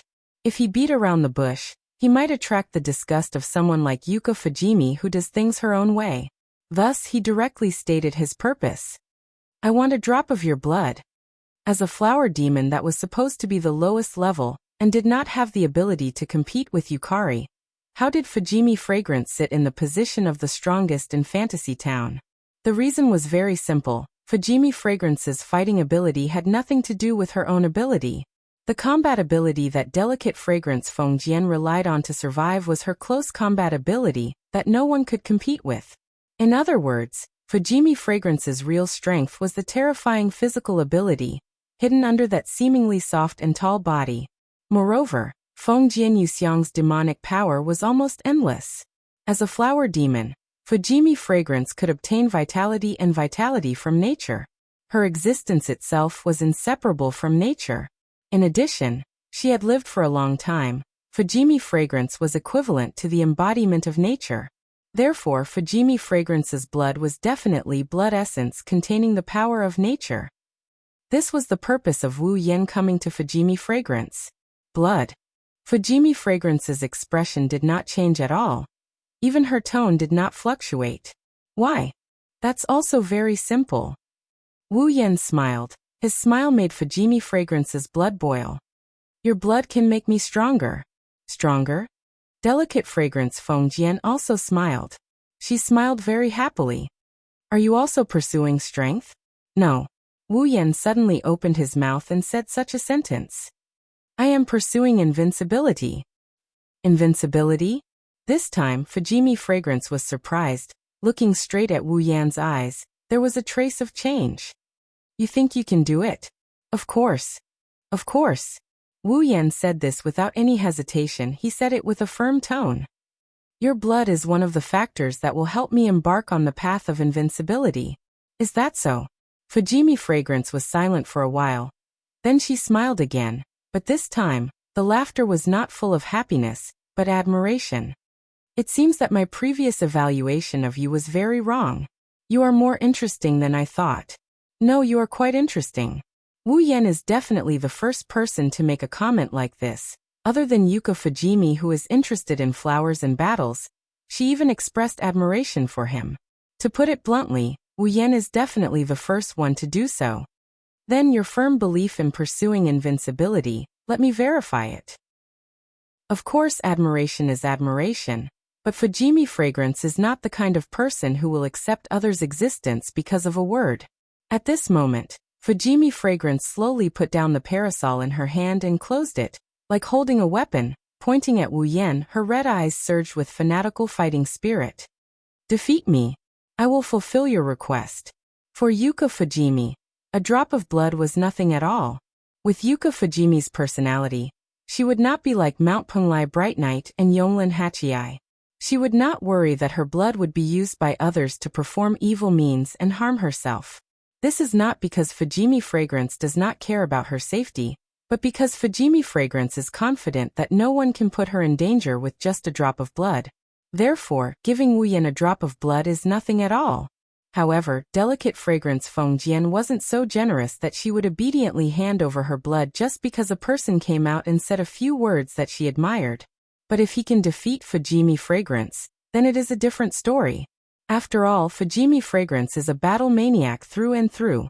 Feeling the powerful aura gradually rising from Fujimi Fragrance's body, Wu Yan closed his eyes, and when he opened them again, his eyes were calm. The defeat you mentioned shouldn't be referring to the rules of rune cards or bullet screen games, right? That's natural. Fujimi Fragrance nodded. If you are weak, then I don't mind playing a game with you. But now there is no reason. Fujimi Fragrance recognizes Wu Yan's strength, and also recognizes that Wu Yan is a strong person. However, Fujimi Fragrance obviously did not consider it seriously. With the strength of the two of them, if they fight here, then the entire fantasy paradise is likely to be affected, and the Great Bully Barrier is likely to be destroyed. At that time, fantasy paradise will also be destroyed. It is precisely because of this that the Great Bully which set up the rules of rune cards to prevent fantasy paradise from being destroyed. However, Wu Yan knows that if he uses this excuse to avoid a direct battle, Fujimi Fragrance will treat it as an escape. So Wu Yan raised one of his hands. On top of it, rich realm power suddenly emerged like an invisible wave. Realm, Eternal Night's four-layered barrier. The moment the words fell, the invisible realm power fiercely spread out, as if the whole world was dyed in color, quickly turned into a cage, and built four transparent barriers around it. Fujimi Fragrance immediately understood the meaning of Wu Yan's action. She stretched out her tongue and licked the corner of her mouth. Let's fight. Chapter 1848. The transparent barrier enveloped the entire sunflower field, isolating it from the outside world. With this layer of Eternal Night's fourfold barrier as protection, when Wu Yan and Delicate Fragrance fought, if there was an impact to the surroundings, the first thing to be affected would be the Eternal Night's fourfold barrier. And if the Eternal Night's fourfold barrier was affected and destroyed, Wu Yan would stop. In that case, he wouldn't cause any damage to the fantasy village without knowing it. Of course, the plan certainly couldn't keep up with the changes. Even if the Eternal Night's fourfold barrier was affected and destroyed, Wu Yan wanted to stop, but it was still unknown whether Delicate Fragrance, who was fighting, would stop or not. However, with Delicate Fragrance's performance, it was impossible for her to stop now. Delicate Fragrance was a person who did things her own way. She wouldn't care whether Fantasy Village would be destroyed or not. Instead, it was better to set up this barrier in front of Delicate Fragrance. Wu Yan is sending a message to Yuka Fujimi. If you want to fight, I can accompany you. However, once the Eternal Night's fourfold barrier was destroyed, he would have to stop. Delicate Fragrance Feng Jian must have already received this information. But Delicate Fragrance didn't even say anything. She licked the corner of her mouth and suddenly smiled. Let's fight. This sentence. It became the opening statement of the highest standard battle in the Fantasy Village. Buzz. At the same time, the space around Feng Jian Yuxiang trembled, and the sunflower field around her also shook slightly. The ordinary sunflowers actually secreted a force that was difficult for others to detect under this vibration. Like a stream of air, it poured into Feng Jian Yuxiang's tall and delicate body. After a long time, Delicate Fragrance, the flower demon, had become the embodiment of nature. Her existence was equivalent to the entire nature. At this moment, Feng Jian Yu blended into the surrounding nature. Extracting power from nature, she used it to transform herself into the real nature. In such a state, Delicate Fragrance Feng Jian was able to obtain endless demonic power in the truest sense, and used it extravagantly to strengthen her body, improve her physical ability, and the effect of the delicate fragrance in the wind. It was through his body that had turned into nature. He was able to display all of his terrifying physical abilities without missing a single bit. Under Wu Yan's attentive gaze, Feng Jian's fragrant hair fluttered without wind, and a terrifying aura suddenly erupted from her tall and slender body. It pressed down in all directions like an avalanche. Under the influence of Feng Jian Yuxiang's terrifying aura, the sunflowers in the sunflower field all grew crazily. Not long after, they grew to a height that humans couldn't compare to. This was the ability of Delicate Fragrance Fujimi itself, the ability to control flowers. Now the Delicate Fragrance Feng Jian had completely integrated into nature, allowing this ability to be used along with his own aura, affecting the sunflowers in the sunflower field. As for the earth-shattering aura, it swept in all directions like a gust of wind. The cold demonic aura was like sharp blades that suddenly scattered in all directions, scraping Wu Yan's cheeks painfully. With this aura alone, Delicate Fragrance Feng Jian Yuxiang was worthy of the title of the strongest in the Fantasy Village. While Wu Yan was feeling this in his heart, Delicate Fragrance Feng Jian Yuxiang raised his head. A cold light flashed in his eyes, and suddenly, he took a fierce step forward. Chi! With a thunderous sound, in the blink of an eye, Delicate Fragrance Feng Jian Yuxiang appeared in front of Wu Yan. The parasol with demonic aura in his hand carried a suffocating aura. In front of Wu Yan's narrowed expression, he fiercely chopped down on Wu Yan's head. The realm of being and nothingness. Wu Yan immediately reacted. He took a step back, raised his hand, and a wave of power that others couldn't understand emerged from his palm, facing Delicate Fragrance Feng Jian Yuxiang's parasol. Seeing this, Delicate Fragrance Feng Jian Yuxiang actually smiled. The parasol in his hand that contained a terrifying aura didn't retreat, but instead, heavily chopped down. Bang! Logically speaking, the realm of being and nothingness should forcibly guide the demonic power surging on Delicate Fragrance Feng Jian Yuxiang's parasol from the state of being to the state of nothingness, turning Delicate Fragrance Feng Jian Yuxiang's attack into nothingness. However, the imagined situation didn't happen. Not only did the realm of being and nothingness not turn Delicate Fragrance Feng Jian Yuxiang's attack into nothingness, but the fluctuation of the realm power in Wu Yan's hand was forcibly dispersed by this attack. Wu Yan's face changed.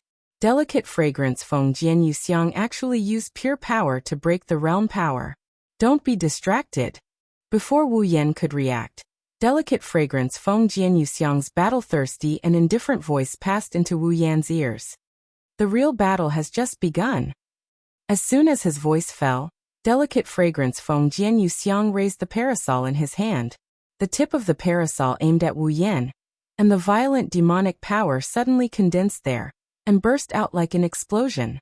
In the next second, a beam of light with a diameter of 2 to 3 meters, containing a shocking energy fluctuation, like a meteor falling from the sky, shot toward Wu Yan. Wu Yan also knew that now was not the time to be shocked. He restrained the emotions in his heart, and a pair of crystal-clear purple eyes flashed with a touch of light. If it was Violet, what would she do at this time? With this thought, Wu Yan mobilized the demonic power in his body that wasn't as strong as delicate fragrance Feng Jian Yu Xiang, but it was still extremely abundant. Circles of power fluctuations that belonged to the realm emerged around his body. At this moment, Wu Yan felt like he could destroy the world and burn the mountains and boil the sea with a raise of his hand. This wasn't just talk. The power of Purple's realm was just that strong. She could create everything with a thought. She could destroy everything with a thought. Since delicate fragrance Feng Jian Yu Xiang could break through the realm power alone, then he would take out the realm power that delicate fragrance Feng Jian Yu Xiang couldn't break through. Phew! A scorching breath that seemed to carry all the emotions in Wu Yan's heart was slowly exhaled by Wu Yan. Immediately, Wu Yan raised his head and looked at the beam of light that was constantly magnifying in his pupils. The corner of his mouth curled up, and he didn't intend to defend at all. His body shook and turned into a stream of light. Under delicate fragrance Feng Jian Yu Xiang's surprised gaze, he directly rushed toward the incoming beam of light. Whoosh! In the extreme sound of breaking through the air, Wu Yan rushed toward the incoming beam of light violently. The realm power surging around his body violently erupted. The realm of being and nothingness. With such a voice, the figure that turned into a stream of light collided with the fatal beam of light. Boom! Above the sunflower field, a thunderous sound burst out, and a violent gale blew out all of a sudden, blowing all the sunflowers below in one direction. This time, it was the same level of power, but the result was completely different. The beam of light that was filled with a power that was more terrifying than the one that easily defeated Wu Yan's realm of being and nothingness. This time, when it collided with Wu Yan's figure that was wrapped in the realm of being and nothingness, it quickly dimmed at the moment of collision. From delicate fragrance Feng Jian Yu Xiang's perspective, she saw that the moment the beam of light that traversed the void collided with the stream of light that Wu Yan transformed into, it suddenly began to melt rapidly from the point of collision. Moreover, the melting speed was still spreading to the other side of the beam of light at an alarming rate. During this period, a figure that was like a meteor swept across like lightning, and a part of the beam of light that came into contact with it collapsed upon contact. And it was the kind that destroyed everything in its path. Boom! In the end, the beam of light that was 2 to 3 meters in diameter disappeared completely, but the figure that turned into a stream of light didn't lose its momentum. It streaked across the space and rushed toward delicate fragrance Feng Jian Yu Xiang. Facing such a violent and direct collision, delicate fragrance Feng Jian Yu Xiang's eyes surged with crazy battle intent. Come on! Delicate fragrance Feng Jian Yu Xiang raised the parasol in her hand. Violent demonic powers surged out from her body and gathered at the tip of the parasol at an astonishing speed. In the end, the demonic powers condensed into a half-meter-sized light ball at the tip of the parasol. This time it's double. As soon as she finished speaking, the light ball condensed from demonic powers exploded, turning into 2 extreme light beams that blasted toward Wu Yan's face. In the trembling space, the light beams crashed down fiercely. Double magic cannon. This was a move unique to delicate fragrance Feng Jian Yu Xiang. Moreover, each magic cannon was much stronger than the previous one, which proved that delicate fragrance Feng Jian Yu Xiang had brought out her full strength. In response, Wu Yan let out a loud roar. The realm power around his body once again became more violent, and he collided with the light beams without dodging. Boom! The sound of an explosion resounded in the air. Chapter 1849. Bang! Amidst the deafening explosion, the eternal night's quadruple barrier that enveloped the entire sunflower field suddenly trembled. It was as if something had struck it hard, and traces of cracks actually appeared on it. Inside the transparent barrier, a dazzling light shone, making it impossible to see the situation inside. However, the violent winds and waves were extremely conspicuous, turning into circles of ripples that constantly fluctuated and struck the eternal night's fourfold barrier, causing the cracks on the barrier to become even more obvious. Under such circumstances, traces of energy fluctuations began to leak out from the cracks on the barrier, reverberating through the air of the entire fantasy village. Holding on to her imperial coin, Ling Meng, who was gesturing at Marissa and Kamikaze Marumi, who were busy rebuilding the shrine, suddenly turned her head. She turned her head to look in a certain direction, an expression of shock and anger appearing on her face. Who is causing trouble for me again? As the overseer of the fantasy village, Ling Meng not only possessed invincible strength within the fantasy village, she was also keenly aware of any abnormalities that occurred within the fantasy village.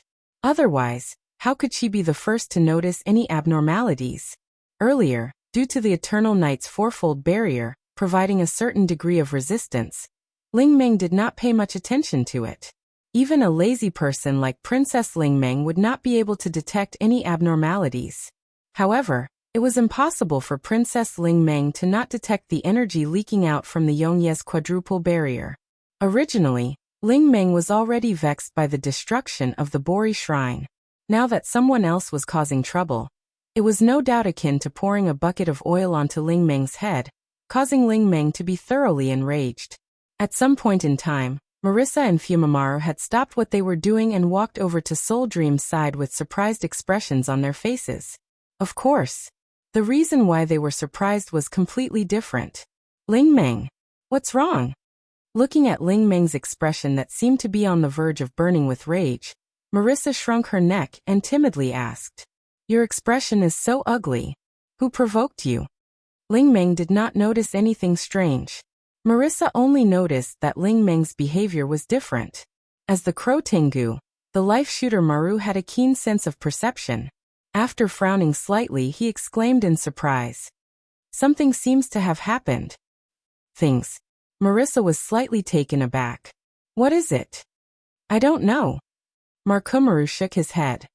"But something must have happened in Fantasy Country." Hearing this, Marissa no longer had any doubts. Takamaru Fumimaru looked like a reporter who liked to hype up scandals, but every time he discovered a scandal, he would rush to the scene at the first possible moment. He wasn't just fooling around. Since the life-shooting Maru said that something had happened, there was a high chance that it was true. Could it be a mutation? Marissa's eyes lit up in excitement. Great! Finally, something interesting happened. It's a troublesome matter. Princess Ling Meng clenched her fists, a look of fury on her face. This time, no matter who the troublemaker is, I will treat him or her. Having made up her mind, Ling Meng was just about to rush towards the place where she had sensed the abnormality, when a voice suddenly rang out from the surroundings and drilled into Ling Meng's ears. Wait. As the voice rang out, the space in front of Ling Meng, Marissa and Sensei Marumi abruptly split open. A pitch-black crack filled with malevolent eyeballs appeared in the space, imprinting itself into the eyes of Ling Meng, Marissa and Marumi.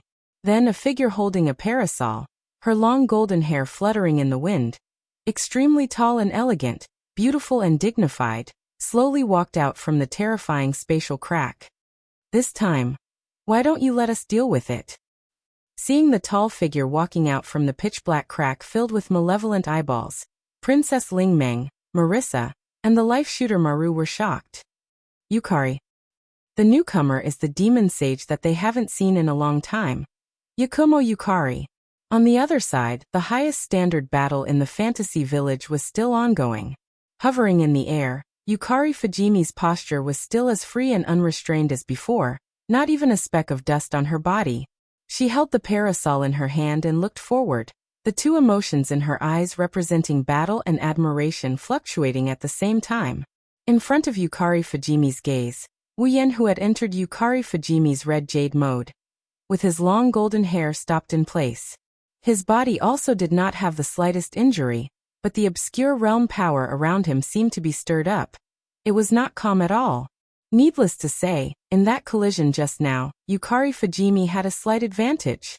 In fact, even Wu Yen himself did not expect Yukari Fujimi's strength to be so strong. It was clear that Yukari's level and power had increased a lot after the magical pond water's transformation.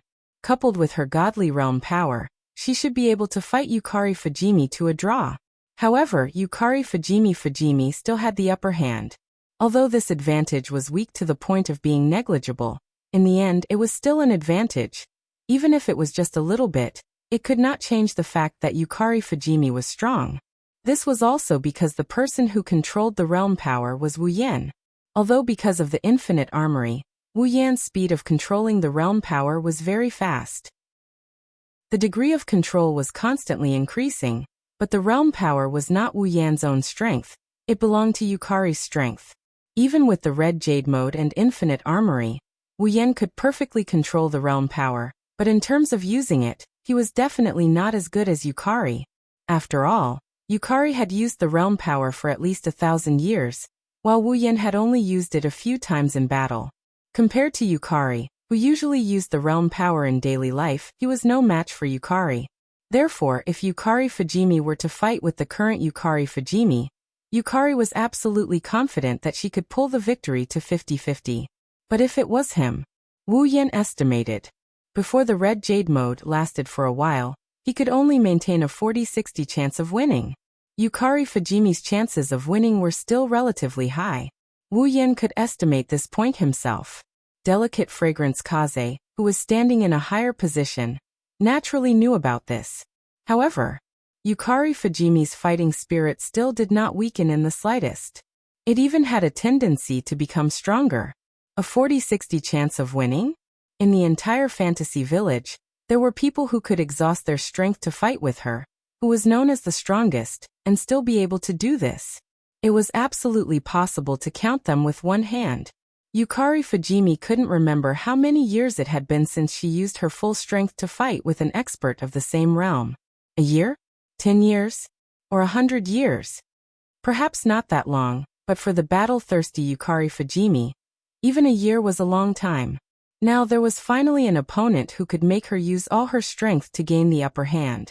Even she didn't dare to say that she could definitely defeat her opponent. Yukari Fujimi's excitement could be imagined. What's wrong? At that moment, Yukari Fujimi's tone also leaned towards fanaticism. Her voice was full of excitement, and extremely joyful reverberated in the surroundings. Can't you do it? Bring out more power. Pursue the existence of invincibility. After saying that, Yukari Fujimi spread her arms as if she wanted to embrace the whole world. Nature responded to Yukari Fujimi's excitement by extracting vitality from nature and turning it into pure monster power that flowed into Yukari Fujimi's body. Buzz.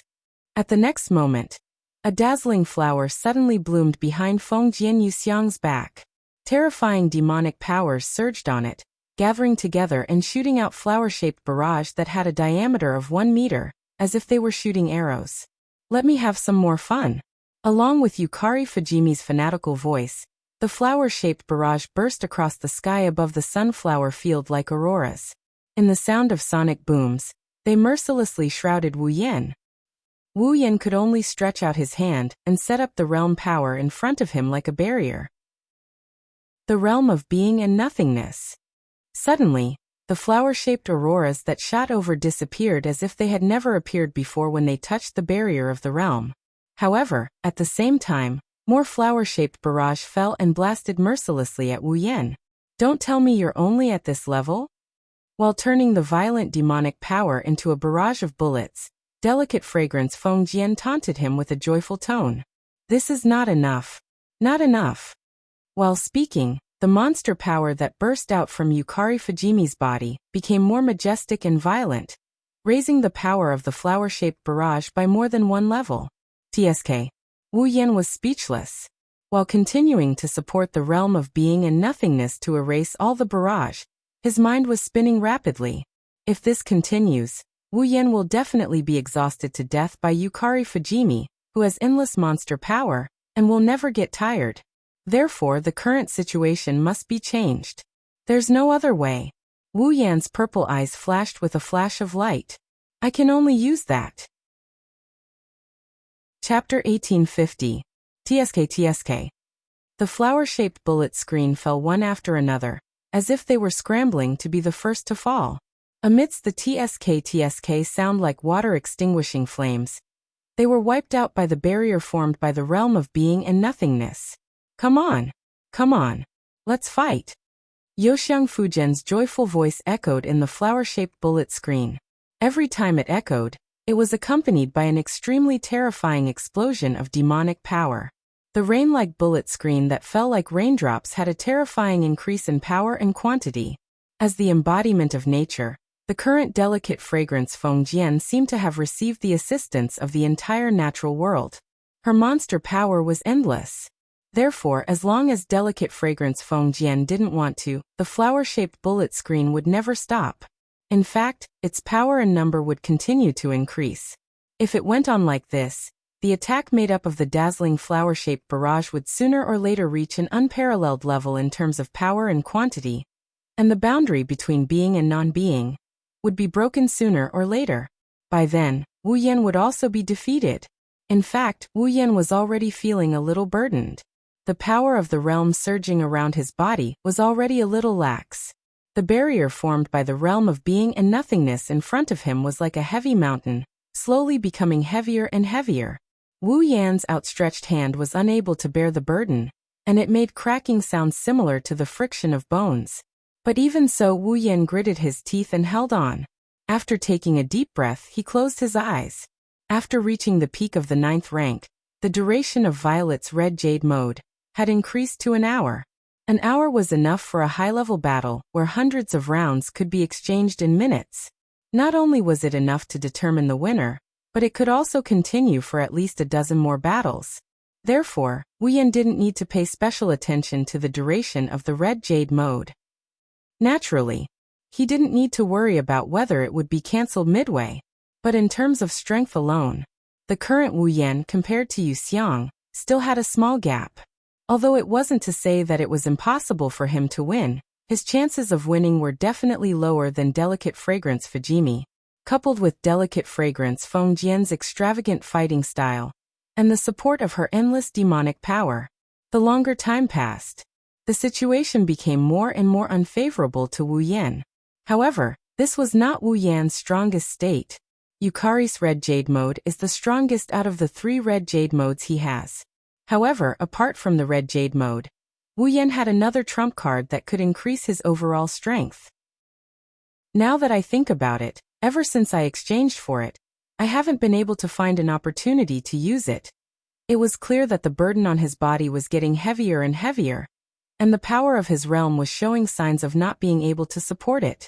However, Wu Yan kept his eyes closed and showed a knowing smile. Now it's finally time to use it. The moment he finished speaking, a burst of bright light suddenly skyrocketed and covered Wu Yan's body. Seeing the bright light blooming on the spot that she used as a target, Yu Xiang, who was wantonly squandering her endless demonic power, was slightly startled. The bullet screen also paused for a moment. This pause time maybe. However, the suddenly skyrocketing rich light suddenly flourished again, as if something was about to burst. The flower-shaped bullet screen was all bounced back. Bang! In the muffled sound, the skyrocketing rich light suddenly burst out, canceling out the overwhelming flower-shaped bullet screen. Then it turned into starlight and dissipated in the air. In this regard, delicate fragrance Fujimi did not react. It would be better to say that if she could defeat her opponent with this continuous barrage, delicate fragrance Fujimi would be disappointed, so she did not react to her barrage being cancelled out. However, when she saw the situation at the center of the bright light that had just surged, a trace of surprise appeared in delicate fragrance Feng Jian's eyes. That is, she saw that in the center of the bright light that gradually turned into starlight and dissipated in the air, a figure was suspended in the air. The waist-length golden hair was still dazzling, and the purple eyes were as crystal clear as ever. Such a figure, compared to just now, had changed a lot, because an extremely strange thing appeared on the figure's body. It was a garment that looked like a windbreaker and a night suit. The hem was long enough to reach the ankles, and the entire body was pitch black. The wrist portion was covered with an armor-like object that extended to the back of the owner's hand. On the back of the hand, there were 2 sparkling and translucent oval-shaped gemstones that were embellished there, flashing with a dazzling arc of light. Of course, such an additional garment couldn't be considered a strange thing at all. The reason why this luxurious garment that looked like a windbreaker and a night suit was called a strange thing was that this garment was slowly rolling like a liquid, like a burning flame. It looked extremely magical. Wu Yan lowered his head and stretched out his hand in front of himself. He looked at the two crystal-clear oval-shaped gems, and the knight's suit that was burning like a flame on the back of his hand. He curled the corner of his mouth and clenched his fist fiercely. Is this my holy knight suit? Once upon a time, in the world of Star-Carved Dragon Knight, Wu Yan received a revelation about the holy knight suit that could increase the owner's strength. He spent a total of 1 million equipment points, item points, ability points, and summoning points to ask the system to forge him a piece of equipment that could increase his strength in all aspects. The equipment's grade was as high as A. It was a genuine legendary armament. This legendary armament that could increase the user's strength in all aspects was none other than this knight's uniform that was burning like a flame. The armor extended from the wrist to the back of the hand, and the back of the hand was adorned with sparkling and translucent oval-shaped gems. Because of the revelation he received from the holy knight suit, Wu Yan decided to forge this legendary armament for a living. Therefore, he named it the holy knight suit. With this legendary armament, Wu Yan's abilities in all aspects would be greatly enhanced. Strength, defense, speed. Even Wu Yan's superpowers, magical power, magic, and magic would be improved in all aspects. If Wu Yan was a little weaker than delicate fragrance just now, but with the holy knight suit, it would be different. Feeling the improvement in all aspects in his body, Wu Yan once again clenched his fist, looked up, and looked at delicate fragrance who was looking at him in surprise. The corner of his mouth lifted into a smile. Boom. In the next moment, as if something exploded, under delicate fragrance's gaze, Wu Yan's body suddenly burst out a circle of violent air waves that spread out from his body and blew in all directions. That's magical power. After obtaining the holy knight suit, it was already invincible. It belonged to Wu Yan's magical power. The magnitude of the demonic power was already comparable to Fengjian Yuxiang's boundless demonic power, causing Fengjian Yuxiang's somewhat surprised expression to instantly freeze. Wu Yan ignored Yuka's reaction. He raised his hand and a ball of pure white flame slowly rose into the air. It didn't look like it had any temperature at all. It burned peacefully. However, it was this seemingly inconspicuous white flame that made delicate fragrance feel a sense of crisis. You should be very happy just now, right? Wu Yan cast his gaze on delicate fragrance and grinned. Now it's my turn to fight back. After saying that, Wu Yan flicked his finger. The pure white flame that was only the size of a human head and didn't even have any temperature burst out like a comet, shooting toward delicate fragrance with a long fiery tail. As the pure white flame burst out, delicate fragrance felt a sense of crisis in her heart. Intuition told delicate fragrance that she absolutely could not touch that pure white flame. Otherwise, even if she had the ability to defy the heavens, she would definitely have to pay a price. Chapter 1851. Whoosh! Watching the pure white flame turn into a comet and burst toward her, delicate fragrance Kaze's cold and delicate face revealed a dignified expression. But in addition to the dignified expression, there was another emotion. Joy.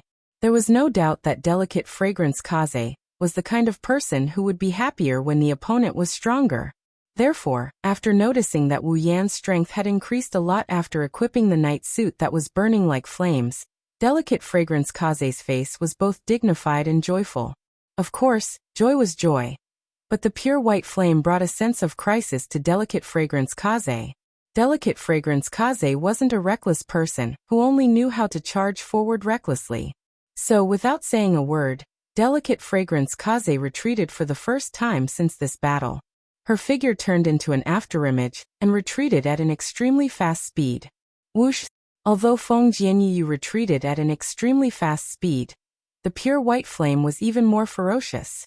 At the same time, the flame seemed to expand with the wind, suddenly expanding in size, and soon turned into a huge pure white fireball.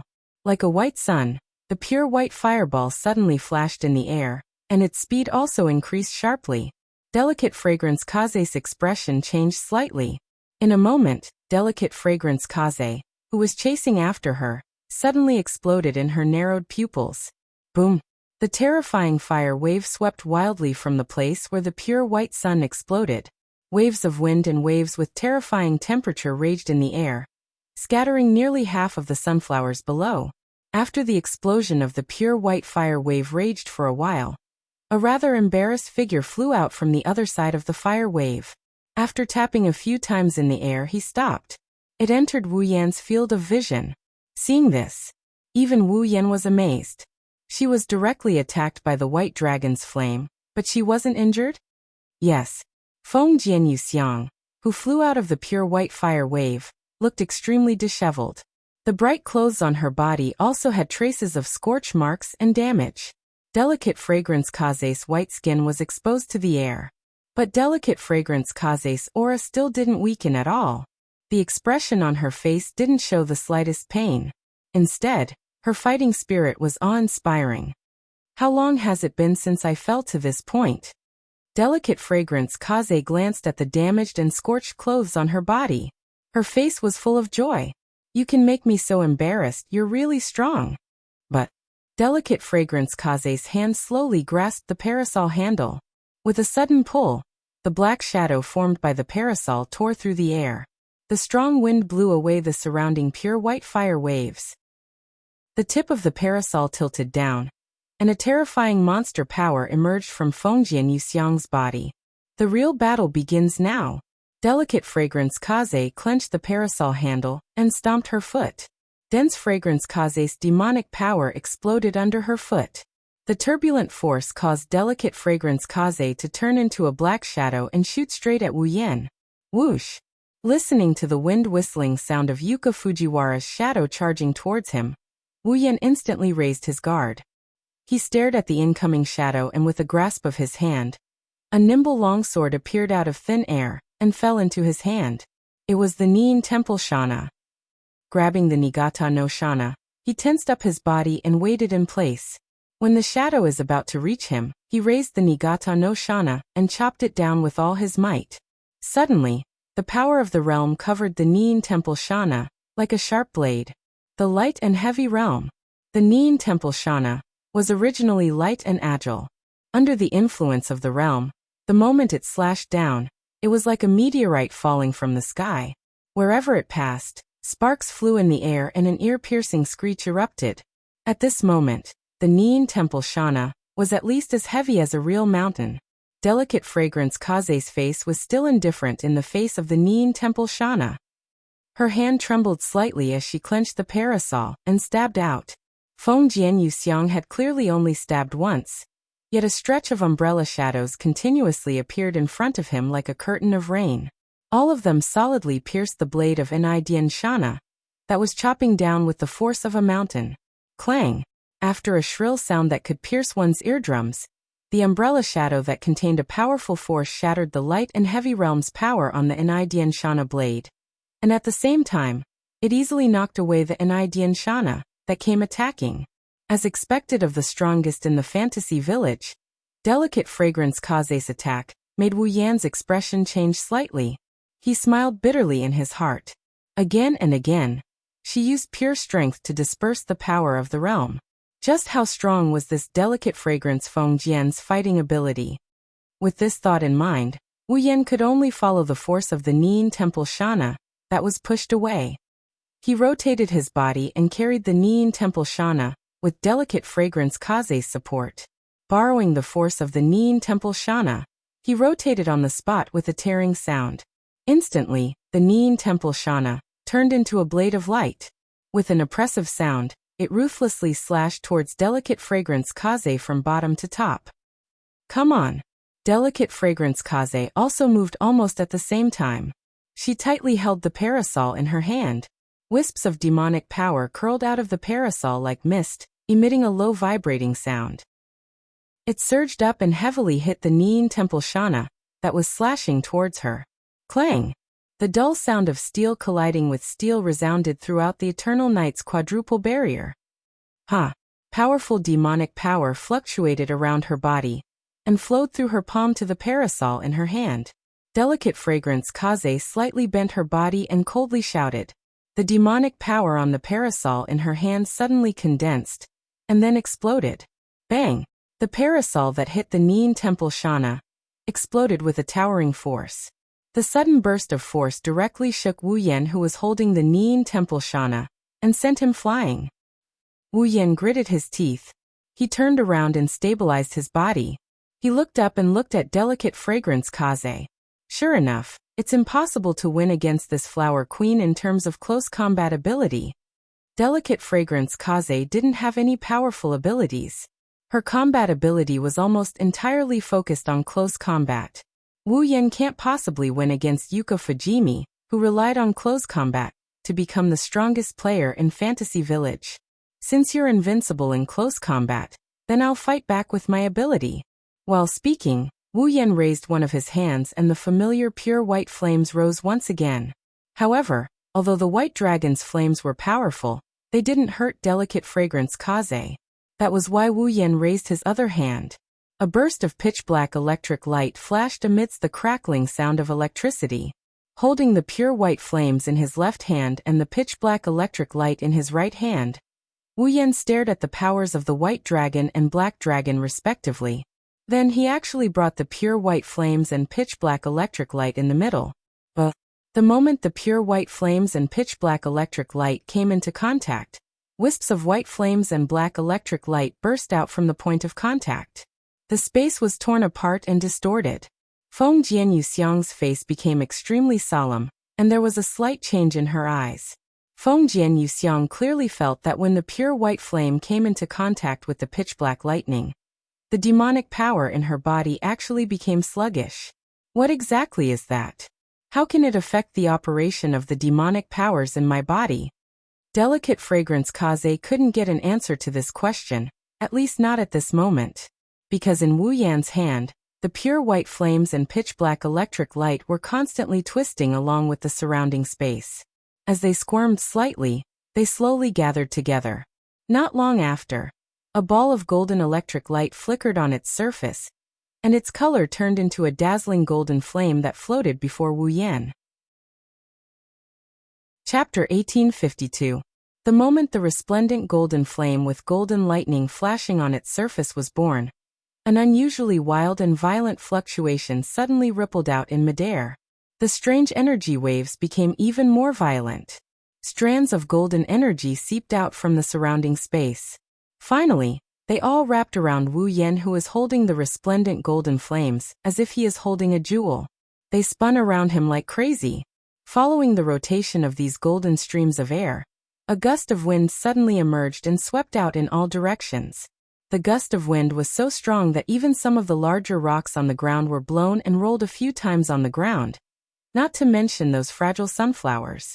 For the first time, delicate fragrance Feng Jian's heart showed an uncertain expression. What the hell is that?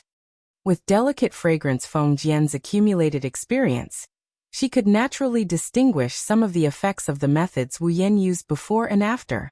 In addition to the power that should belong to a certain monster sage that she had seen more than once, delicate fragrance Kaze could see that the white flame used by this man who called himself Yakumo Haku should be some kind of ability to attack time.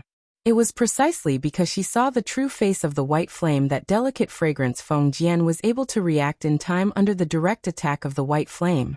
She used a huge amount of monster power to cover her body, and let the flame burn away the existence of the monster power itself. She rushed out of the flame in one go.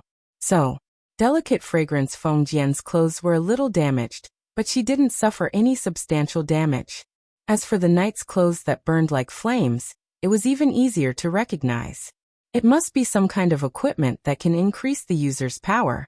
At the beginning, the scarlet light on the other party's body should be some kind of ability that can borrow the power of others and reproduce it on his own body. It had to be said that delicate fragrance Feng Jian didn't say anything on the surface, but she had already seen through everything.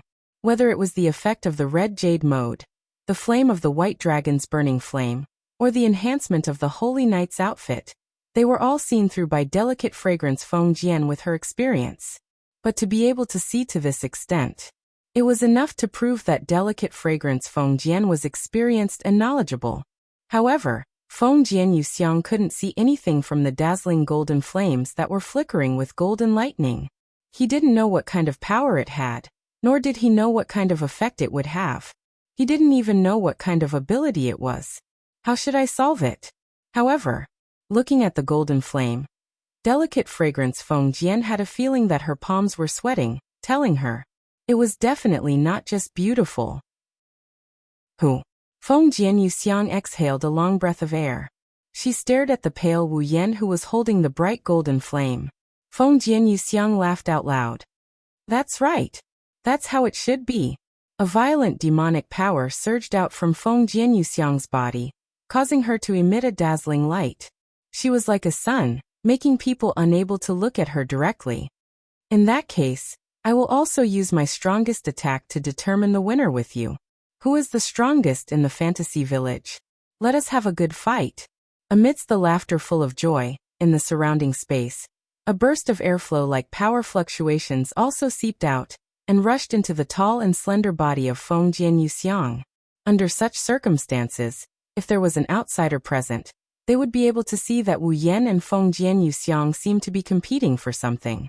Traces of unknown power fluctuations continuously emerged in the surrounding space, turning into air currents and wrapping around the two of them.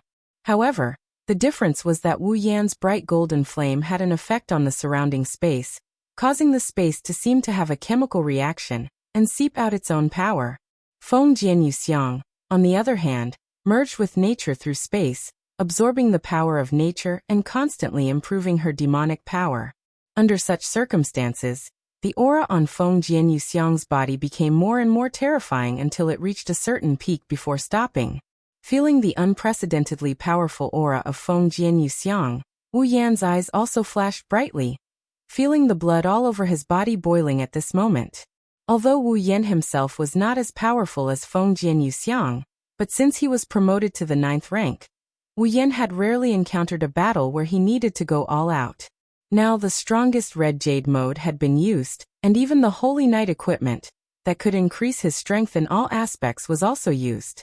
At this moment, Wu Yan had already brought out the strongest strength he could bring out.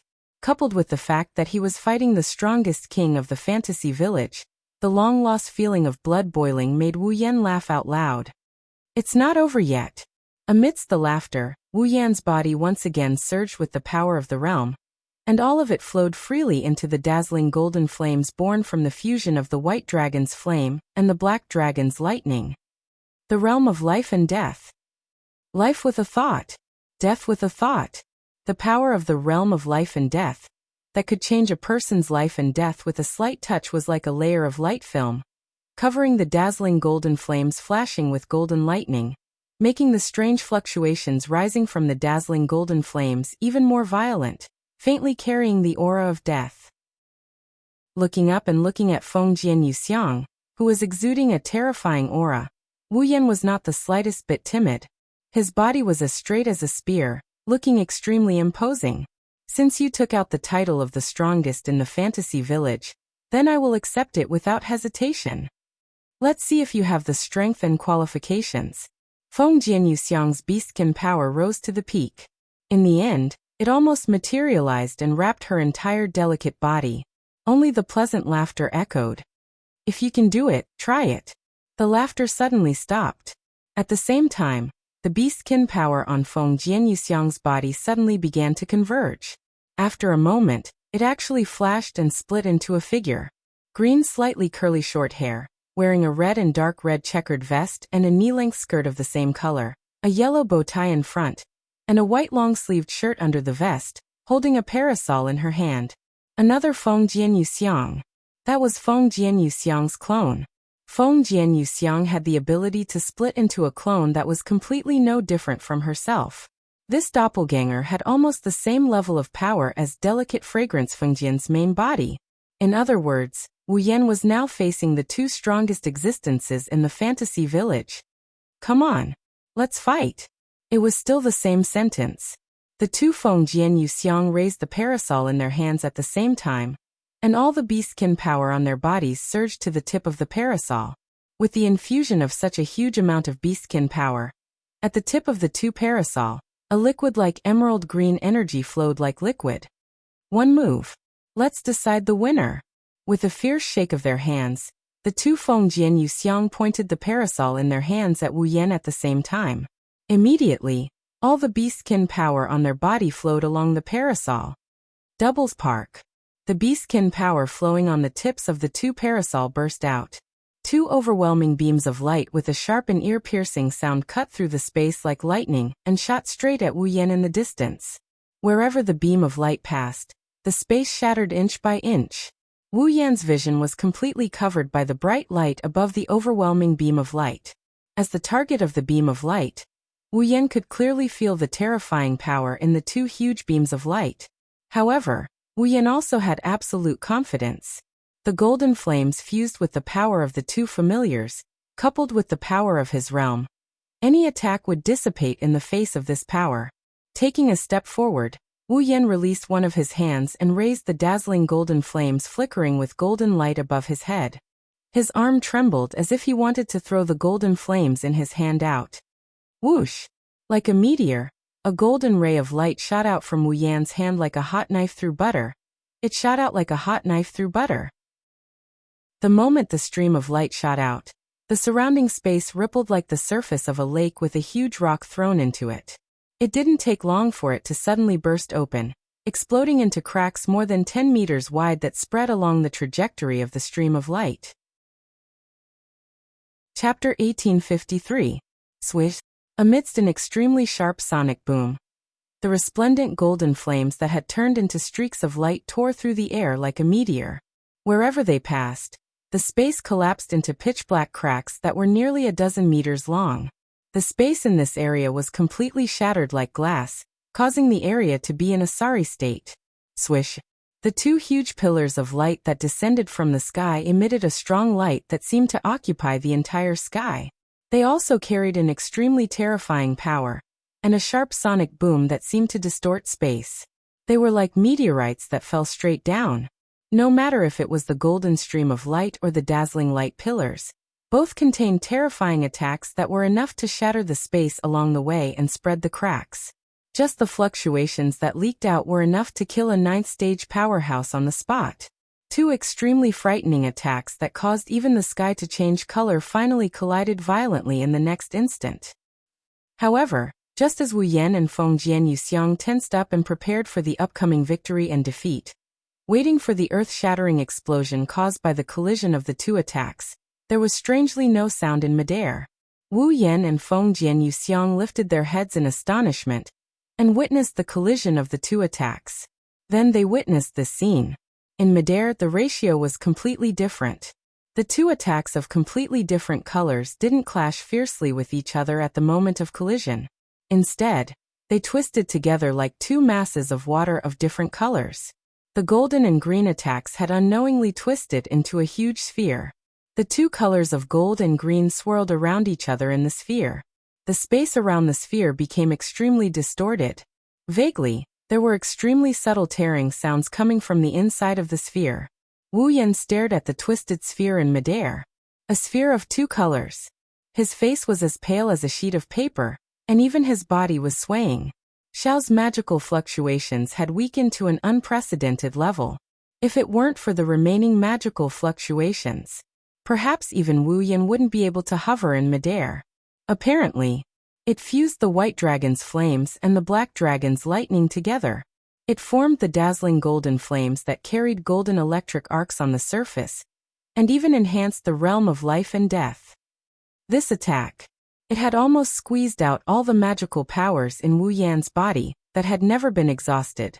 Compared to Wu Yan, Feng Jianyuxiang's situation was slightly better. After all, she was the incarnation of nature. Although the clone magic cannon had almost exhausted the magical powers in Feng Jianyuxiang's body, nature was still providing her with a continuous supply of magical powers. At this moment, even if the magical powers that she recovered were insignificant, it was still much better than Wu Yan's. However, Feng Jianyuxiang's face was also pale. She couldn't even maintain her avatar, and it collapsed directly. Feng Jianyuxiang's eyes were fixed on the distorted sphere in midair, and she didn't look away for a moment. Under the gaze of Wu Yan and Feng Jianyuxiang, in midair, the sphere that was constantly twisting and faintly emitting a subtle tearing sound suddenly fluctuated violently like magma before a volcanic eruption, and it suddenly expanded. Looking at the sudden strange fluctuations and the huge distorted sphere that expanded, Wu Yan and Feng Jianyu both felt an uneasiness for no reason, making their hearts sink. In the end, the degree of distortion of the expanding sphere became more and more intense. The surrounding space also seemed to be suppressed by something, and there was a kacha-kacha sound.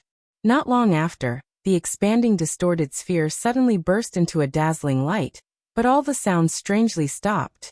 Even the space suddenly stabilized and no longer produced any abnormalities.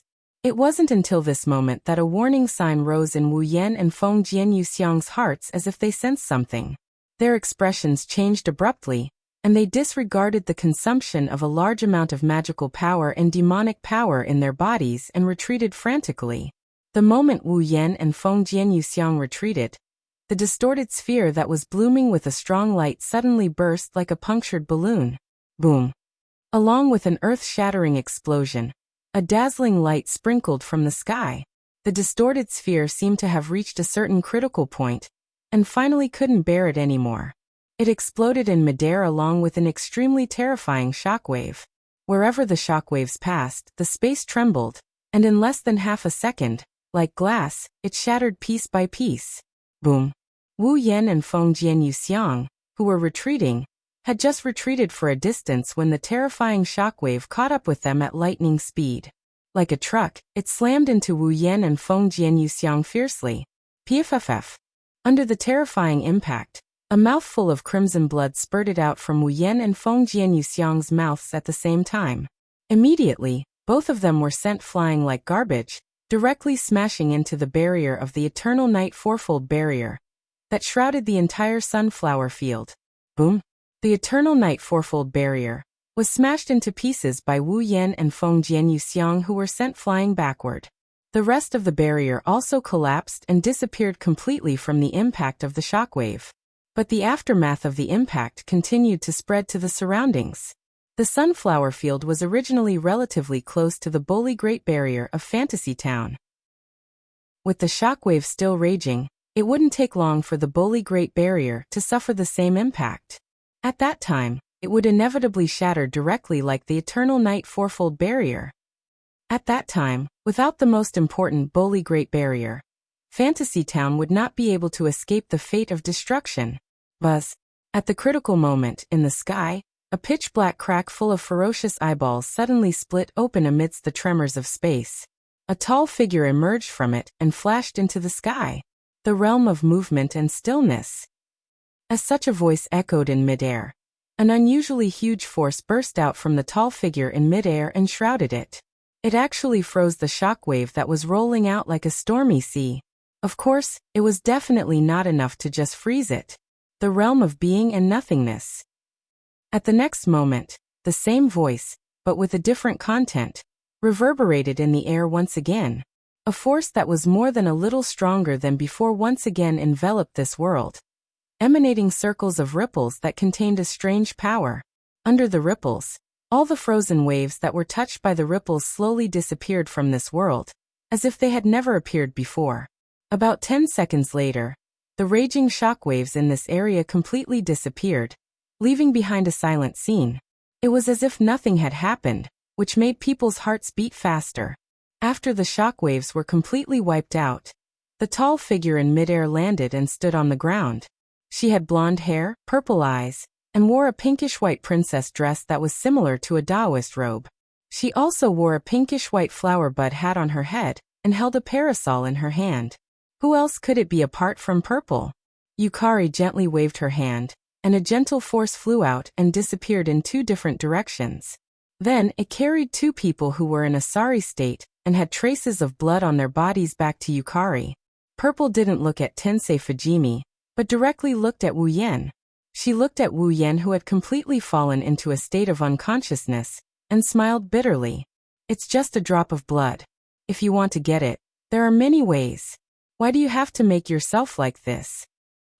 Although she said so, Purple knew that it was entirely because she didn't return to Wu Yan's side, and had been hiding in the dark to spy on Wu Yan. That was why Wu Yan used the simplest and most violent method to obtain a drop of blood from Tensei Fujimi. It was her fault. Purple crouched down and pressed her hand on Wu Yan's body. After a while, she let out a sigh of relief. Fortunately, although the injury is serious, with Xiao Yan's recovery ability, he should be able to recover soon. Chapter 1854. Originally, the paladin outfit was based on the paladin armor. After the paladin armor was strengthened and modified, it became a piece of equipment that could increase the user's abilities in all aspects. The paladin armor was nothing more than an amalgamation of mana. It was similar to vassal beasts, which were also amalgamations of mana. Naturally, the paladin outfit was also a piece of equipment made of pure mana. The only difference was that the vassal beast's consciousness was lodged in the user's blood. The user only needed to provide mana for the vassal beasts to manifest their own forms and abilities. On the other hand, the paladin armor was based on the design. The user had to ask the dragon who created the paladin armor to create the paladin armor according to the design. Only then would the paladin armor be able to display its proper form and abilities. The same went for the paladin outfit. Although Wu Yan had exchanged for the A-rank legendary armament, to be more precise, he had only exchanged for the blueprint of the paladin outfit. Based on Wu Yan's physical attributes and abilities, the system created the most suitable paladin outfit for Wu Yan. Then it provided the blueprint to Wu Yan. Therefore, Wu Yan only needed to construct the paladin outfit according to the blueprint, just like the holy dragons in the star-engraved dragon knight world. Then the paladin outfit would appear and be equipped on his body. That was why Wu Yan could easily summon the paladin outfit during battle with just a thought.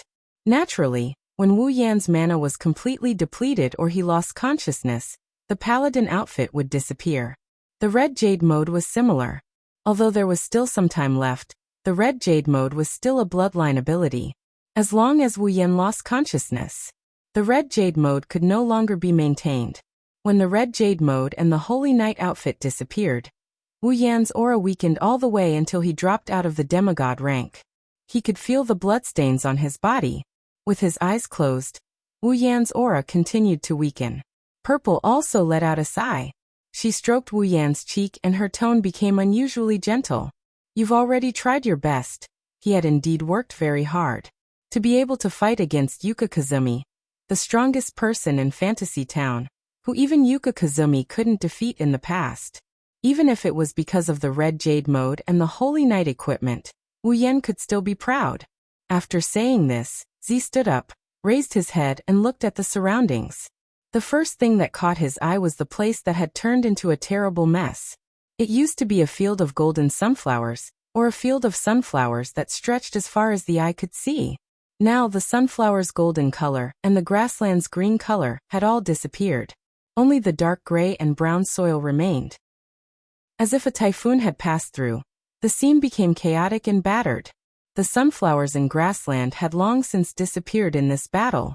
The ground was also razed to the ground, showing the darkest color.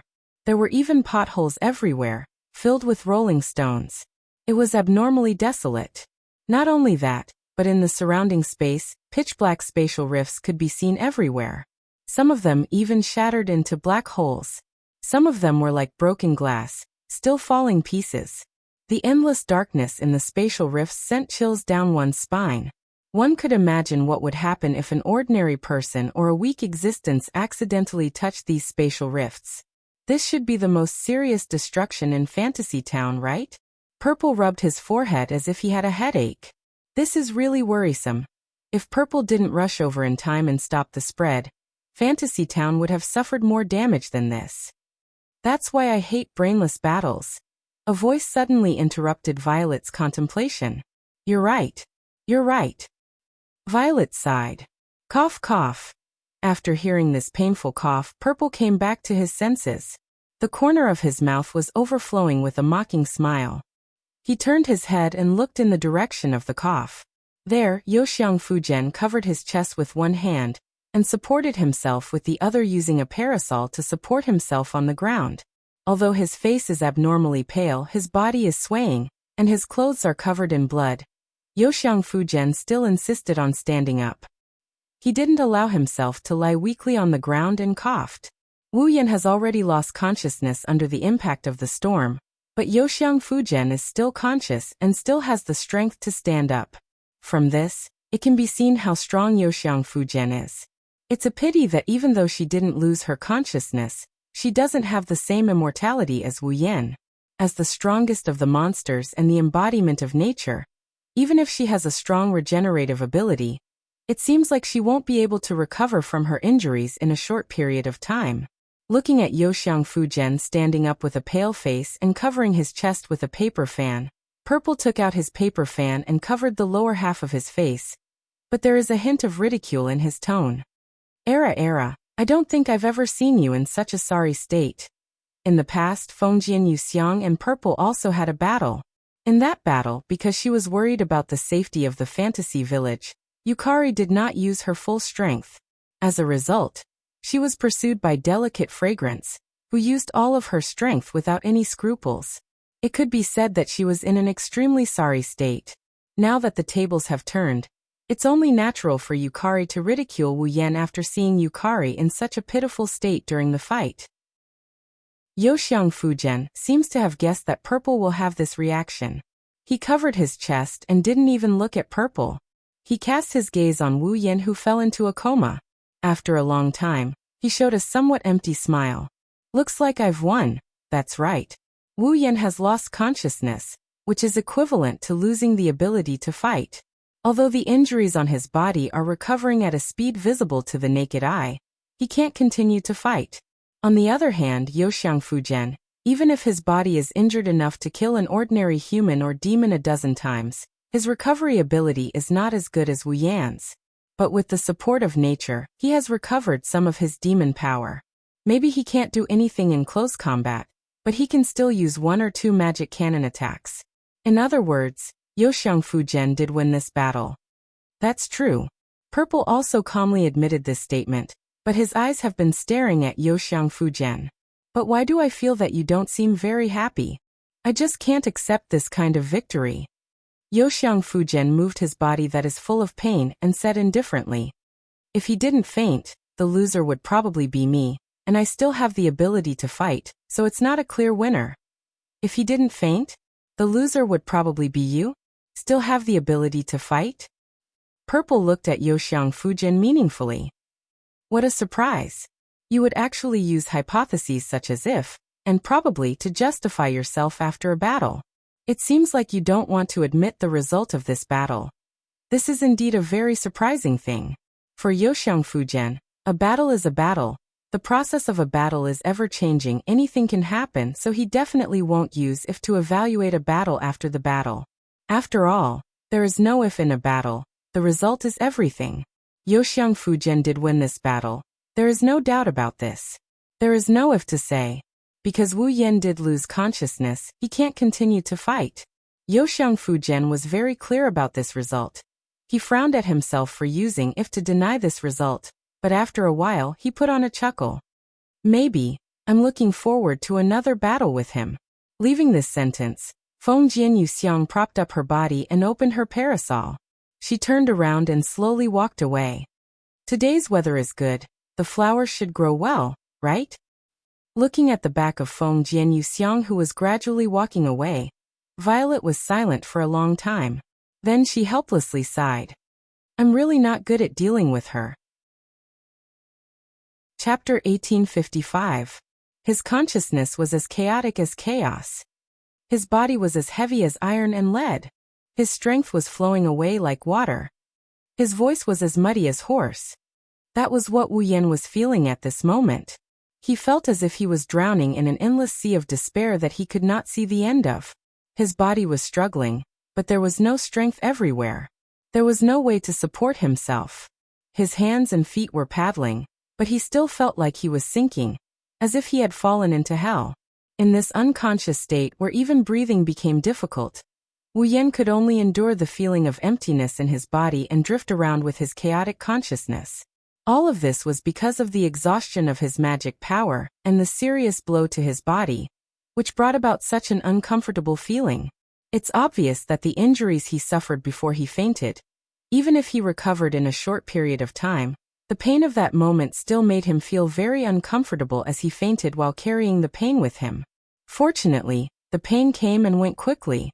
After a long time, Wu Yan felt that his chaotic consciousness finally showed signs of condensing. His body gradually became able to exert strength, and the dark sea of drowning began to become bright. As if awakened, Wu Yan slowly opened his eyes, exposing a pair of somewhat slack burgundy pupils to the air. After a while, he could focus on the scene in front of him. The ceiling. No. It should be a wooden roof. Moreover, it was the same roof as the Japanese-style tatami room of Kagaya in Penglai Mountain. However, Wu Yan knew that the familiar roof in front of him was definitely not the roof of Kagaya's room in Penglai Mountain. The reason was very simple. Although there were computers and game consoles in Kagaya's room in Penglai Mountain, there were no modern fluorescent lights or light bulbs. The roof in front of him. There was a bright fluorescent light, illuminating Wu Yan's vision. Where is this? This was the first question in Wu Yan's mind. Why am I here? This was the second question in Wu Yan's mind. What's wrong with me? This was the third question in Wu Yan's mind. Although it was the third question, this question was the first to be answered. Immediately after. The second question was also solved after Wu Yan solved the third question. There was only one question left. Wu Yan had no way of answering the question by himself. That's right. Holding his head, Wu Yan smiled bitterly. I fainted during the battle with Yuka Fujimi. To be more precise, it should be said that in the battle with Delicate Fragrance, Wu Yan used all of his strength in this attack, and then in order to avoid the aftermath of the collision with Delicate Fragrance's attack, he did his best to retreat. Then there was no then. Wu Yan only remembered that in the process of retreating, he was still swept by the aftermath of the impact. Immediately after, his body was in pain and he completely lost consciousness. Wu Yan himself didn't know what happened after that, but looking at the roof in front of him, he could guess what happened even if he had to guess. Someone must have arrived at the scene, found him unconscious, and brought him here. As a result, the second and third questions were answered. As for the first question, Wu Yan had no spare energy to think about it. There was only one thought left in his mind. I fainted. Then, in the battle between him and Delicate Fragrance, who won in the end? If Delicate Fragrance also fainted, then it was a draw. But if Delicate Fragrance still had a breath and could hold on, then there was no doubt that he had fainted and lost the ability to fight. Of the two possibilities, Wu Yan was more inclined to the second one. There was no other reason. It was just that Delicate Fragrance's strength had left a deep impression in Wu Yan's mind, so Wu Yan couldn't imagine Delicate Fragrance's appearance of being seriously injured and unconscious. Wu Yan felt that with Yuka Kazumi's strong and stubborn personality, she would most likely hold on until the very end and leave, right? This guess wasn't completely correct, but it was pretty much the case. That's why Wu Yan had such a bitter smile on his face. I didn't think I would lose in a battle with my full strength after such a long time. Wu Yan gave it his all in this battle. Not only did he use his most powerful Red Jade mode, he even equipped his paladin outfit and used his familiar's abilities. It could be said that he was truly going all out with his trump cards. Although he still had a lot of tricks and abilities that he hadn't used yet, they were nothing compared to trump cards like the Red Jade mode, the Holy Knight outfit and familiars. It would only be embarrassing if he used them against Yuka Fujimi. As for summoning his familiars directly, that's even more ridiculous. Of course, if the host's strength increased, so would the familiars residing in the host's blood. But that was only if the host's strength increased. Wu Yan used the Ruby mode to reach demigod rank. It wasn't Wu Yan's own strength, it was the result of an ability. Under such circumstances, the familiar's strength wouldn't increase.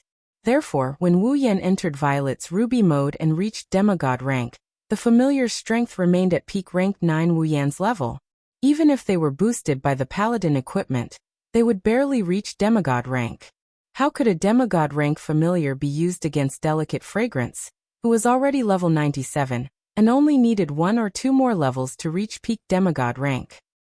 That would be a disgrace. Plus, it would be foolish to let outsiders interfere in a fight of this level. It would cause a lot of uncertainties in the battle. Wu Yan rejected Natsuki, Nagisa, and Kanon's suggestion to fight Yukari Kazumi more than once.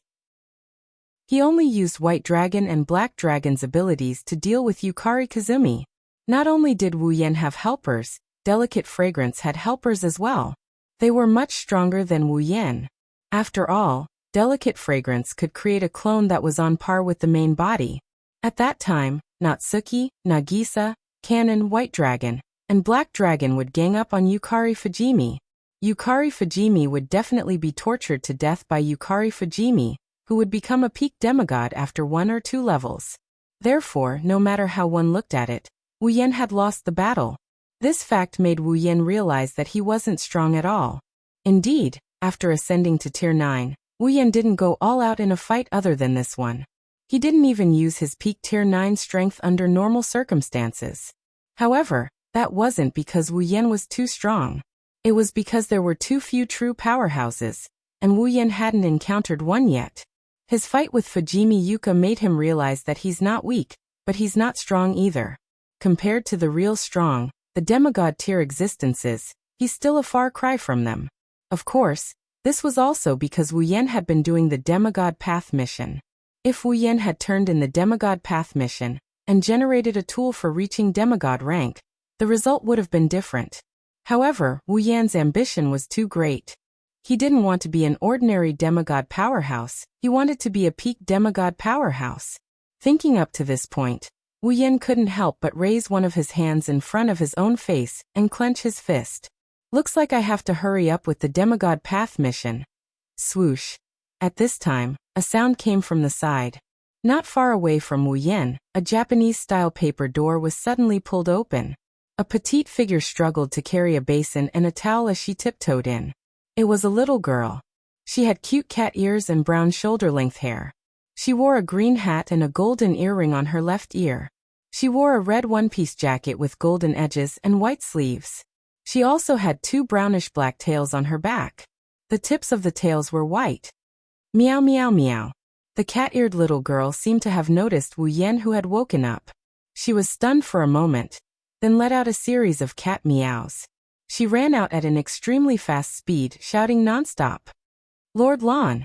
Lord Purple's strange fiancé has woken up, meow. Hearing this, Wu Yan couldn't help but twitch the corner of his mouth. Forget about the fiancé-sama, he also knows who the person who popped out of nowhere is. But what's with that strange thing? Did he look strange? Chapter 1856. This was a small wooden house at the edge of the realm. The wooden house was the same as the Forever Pavilion in the Lost Bamboo Forest. It was the kind of ancient Japanese-style house. The scale was not very large. It could only be regarded as a little bigger than the buildings of ordinary people. From the outside, this small wooden house, excluding the living room, kitchen and other places, could probably only accommodate 4 or 5 people. Of course, this was the result of considering that each person had a room. The difference between the house and the Forever Pavilion was that even though the Forever Pavilion looked very old, the whole body was brand new, as if it had not been destroyed by the years. This small wooden house at the edge of the realm did not have such a feeling, but no matter who it was, no one would think that it was a very ordinary house.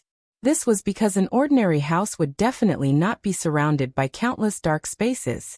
Moreover, in this boundless dark space, there were many ferocious eyeballs. In such a small wooden house, in a Japanese-style tatami room, Wu Yan sat on a bed directly on the ground. In front of him was a tray with a few dishes and a bowl of white rice. He was like a patient, being taken care of. As a matter of fact, Wu Yan is very hungry. Even if the dishes in front of him are very simple, he has the urge to gobble them all down.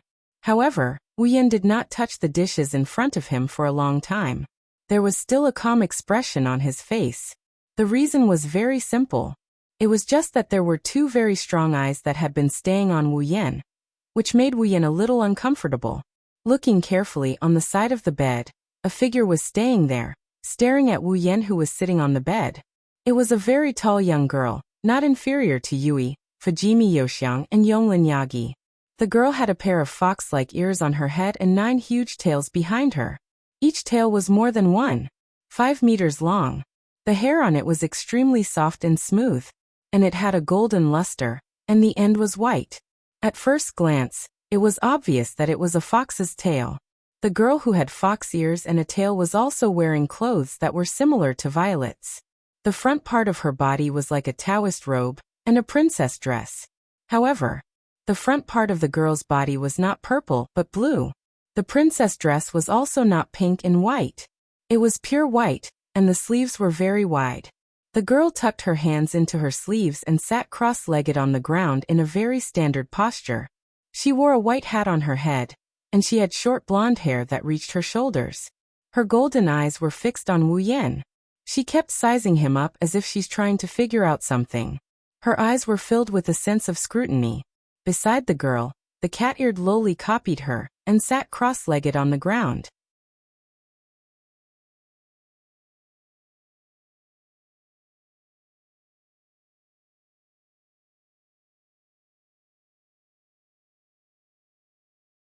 Chapter 1857. For Blue and Orange, who respected Violet from the bottom of their hearts, the surname Yagyun was an honor. For this reason, Blue was proud of having the surname Yagyun.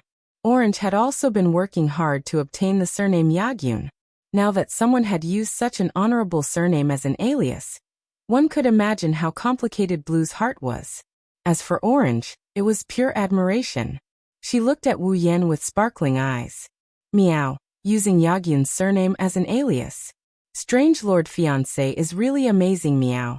Hearing this, Wu Yan was speechless. To him, Yagyun's surname was indeed special, but it wasn't to the extent of being honorable. If it was, it would be good. If it wasn't, it would just be a pity. It was a good choice to use it as an alias. After all, Wu Yan needed to enter and exit various dungeon worlds. Sometimes, it was necessary to hide one's identity. Wu Yan never imagined that using Yagyun's surname as an alias would cause him to be worshipped. Moreover, why was it Strange Lord Fiancé again? Those who didn't know would think that he was Orange's fiancé. On the other hand, Blue couldn't quite let it go. Lord Violet, this is Lord White. Is he really your fiancé?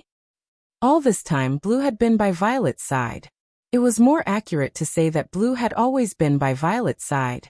Basically, other than when Violet was sleeping or when Violet ordered Blue to do something, Blue had always been by Violet's side. Therefore, Blue believed that she knew Violet better than anyone else, including some of Violet's closest friends. However, some time ago, when Violet came out of her room as usual, Lon noticed that there was a sudden change in Violet. For example, in the past, Violet had always been sleeping during the day.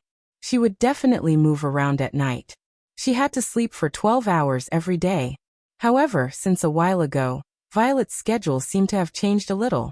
Sometimes she would even move around during the day and sleep at night.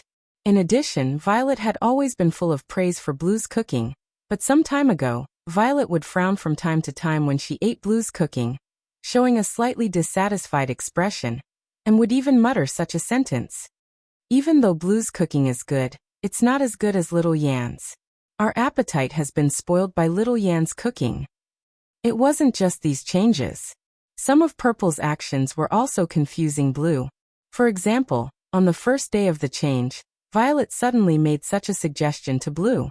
It's been a long time since I've been to Fantasy Village. Why don't we take a stroll around Fantasy Village? Then Purple, who had always been lazy to the point that she even threw the job of maintaining the Great Boundless Barrier to Blue, strolled through the entire fantasy town as if she was homesick. Another example was Yukari, who used to use her gap ability to peek at all kinds of people, things in Fantasy Village. Recently, whenever she opened her gap to peek, she would secretly mutter such a sentence. I have of Little Yan's. Then Violet, who always liked to peep but would never target a specific person. Her peeping range was very wide, but recently, she had been using her gap ability to observe a person, and it was a strange man that Blue had never seen or known before. If that was all, it would be fine. Blue naturally knew how monstrous Violet's IQ was. It wasn't surprising that Violet would do some unfathomable things that she couldn't understand.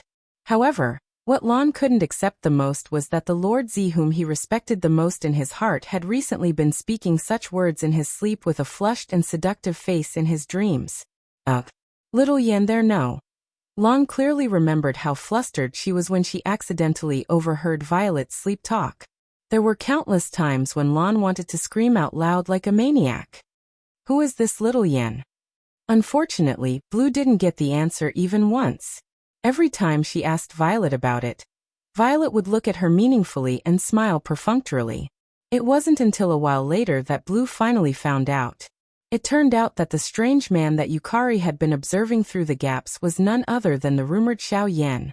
What was even more shocking was that this mysterious little Yen called himself Yakumo Bai. He even said that he was Yakumo Z's fiancé, the head of House Yakumo. Lan expressed that her brain really wasn't enough recently. Blue could confirm 100 times, 1,000 times, or even 10,000 times. Violet had never interacted with such a man. She didn't even have the chance to meet him, greet him, or even walk past him. At least, that was what Blue knew. Aside from sleeping, Violet would always have Blue by her side. If she really knew someone of the opposite sex, there was no way Blue wouldn't know. However, this time, Blue's understanding of the world was completely overturned. Two people who didn't know each other at all. Was it possible that one of them would call out the other's name every time they opened their mouths and even dream about it in their dreams, while the other would casually mention the setting of fiancé? The answer was of course no. Thus, Blue couldn't help but admit that she had failed in her duty. Unbeknownst to him, in a place he didn't know, or even in a situation where he didn't know anything, his Lord Z had developed such a deep friendship with a stranger of the opposite sex that even he had no choice but to admit defeat. Or rather feelings. How could she tolerate this? Indigo could clearly tell that this was absolutely intolerable. Therefore, even though she had asked this question countless times, Violet had always brushed it off without admitting or denying it. Blue felt that she had to clarify this matter. Of course, the most important thing was that she had watched Violet secretly observe a stranger of the opposite sex every day. Hearing Violet mutter the name of a stranger of the opposite sex every day, Blue felt a sour feeling in her heart. Since Lady Z was acquainted with such a person, why didn't she let Blue know? Why did she keep Blue in the dark all this time? Could it be that Lady Z was starting to distrust her? Violet, and even Wu Yin clearly sensed her thoughts. The two of them looked at each other and laughed bitterly at the same time. Looking at how well Wu Yin and Yukari are working together, the sour feeling in Blue's heart became even more obvious. Lady Z, please answer my question. Question? Violet looked at Azura with a faint smile. But didn't Xiao Yin already answer your question? Blue froze on the spot. It doesn't matter whether we are fiancé or not. Violet waved the paper fan in her hand and smiled gently. But just as Xiao Yin said, Xiao Yin and I have a much more important and meaningful relationship than a fiancé and fiancé. Hearing this, Blue finally took Violet's words seriously. Blue knew that Z had a habit of using the word we to refer to herself. Normally, it would be teasing and frivolous. However, when Z used the word I to refer to herself, even though her tone and expression were casual and frivolous, the content was absolutely serious. As such, Blue could only admit with tears streaming down her face that her Lady Z had a special experience in a way that she didn't know anything about. Otherwise, Z, who had lived for such a long time but only had a few friends, none of whom were of the opposite sex, let alone someone who was closer to her than an engaged couple, would admit that there was someone who occupied an important position in her heart. After admitting it, Blue could only lower her head and bow to Wu Yin. My apologies, Lord Bai. Blue was rude earlier. Meow. Seeing her master lower her head, Orange didn't know what was going on, but she followed suit and lowered her head as well. My apologies, Meow. Well. Wu Yin scratched his cheek and waved his hand nonchalantly. Just don't cause any trouble. Wu Yin grumbled as he looked at Yukari. I have a lot of things to complain about. I know. Z smiled and changed the topic of conversation. I have something important to tell you as well. Let's go somewhere else and talk about it all at once. Without giving Wu Yin time to react, Yukari waved her hand and a gigantic crack opened up at the bottom of the room. Wu Yin, Yukari, Lan, and Chung were all sucked into the crack before they disappeared from the spot. The room returned to silence. Chapter 1858. His vision was distorted and the world was changing. Wu Yin felt his vision blur. When he regained his vision, the first thing he saw was a boundless sky. Under the sky, there was a dazzling scene. A lively village. A lonely bamboo forest. A quiet mountain. A mysterious forest. The foggy lake, the bright red mansion, and the most eye-catching Bori shrine at the edge of the lake.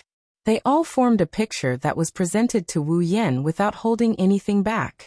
After a while, Wu Yan realized that he was in the sky above Jinsokyo. He was sitting in a crack in the sky of Jinsokyo. The inside of the crack is filled with malevolent eyeballs and darkness. Other than Wu Yan, Indigo and Orange were also present. They were also sitting in the crack. Their faces were filled with confusion. They had no idea why Yukari was here to talk. Wu Yan, Indigo, and Orange looked to the side at the same time. They were shocked when they saw Yukari standing in the crack.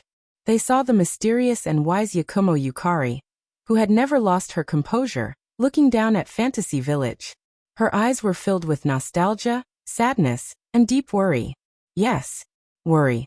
Yukari was looking at the Fantasy Village that she had spent her entire life protecting with worry. This expression, forget about Wu Yan, even Blue, who has been with Yukari for who knows how long, has never seen this before. Thus, Blue is the most shocked out of the three of them. She even started panicking. Lord Yukari. What's wrong? Violet did not care about Blue and Orange's panic. Instead, she let out a sigh as if she was trying to restrain her emotions. She took another deep breath and turned her head. She looked at Wu Yan, who was staring at her in shock. She asked such a question. What do you think of Fantasy Village? How about Fantasy Village? What kind of strange question was that? Although Wu Yan thought so, he knew that Violet would ask this question. She was definitely thinking about it. Plus Z's performance just now. Wu Yan also became serious. It's an incredible place in every sense of the word. Wu Yan replied with a smile on his face. But it's beautiful, I like it too. Really? Violet lowered her head. She mumbled as if she was sleep-talking. Her next sentence made Wu Yan, Lan, and Cheng shudder. However, perhaps Fantasyland can't exist for too long. What? Blue and Orange cried out. Wu Yan also panicked for a moment, but when he saw Violet's worried look, he calmed down. Although he didn't know why Z would say such a thing, if the Fantasy Village couldn't continue to exist, Z would definitely be the one who couldn't bear it. Fantasy Village and the outside world were separated by two huge enchantments.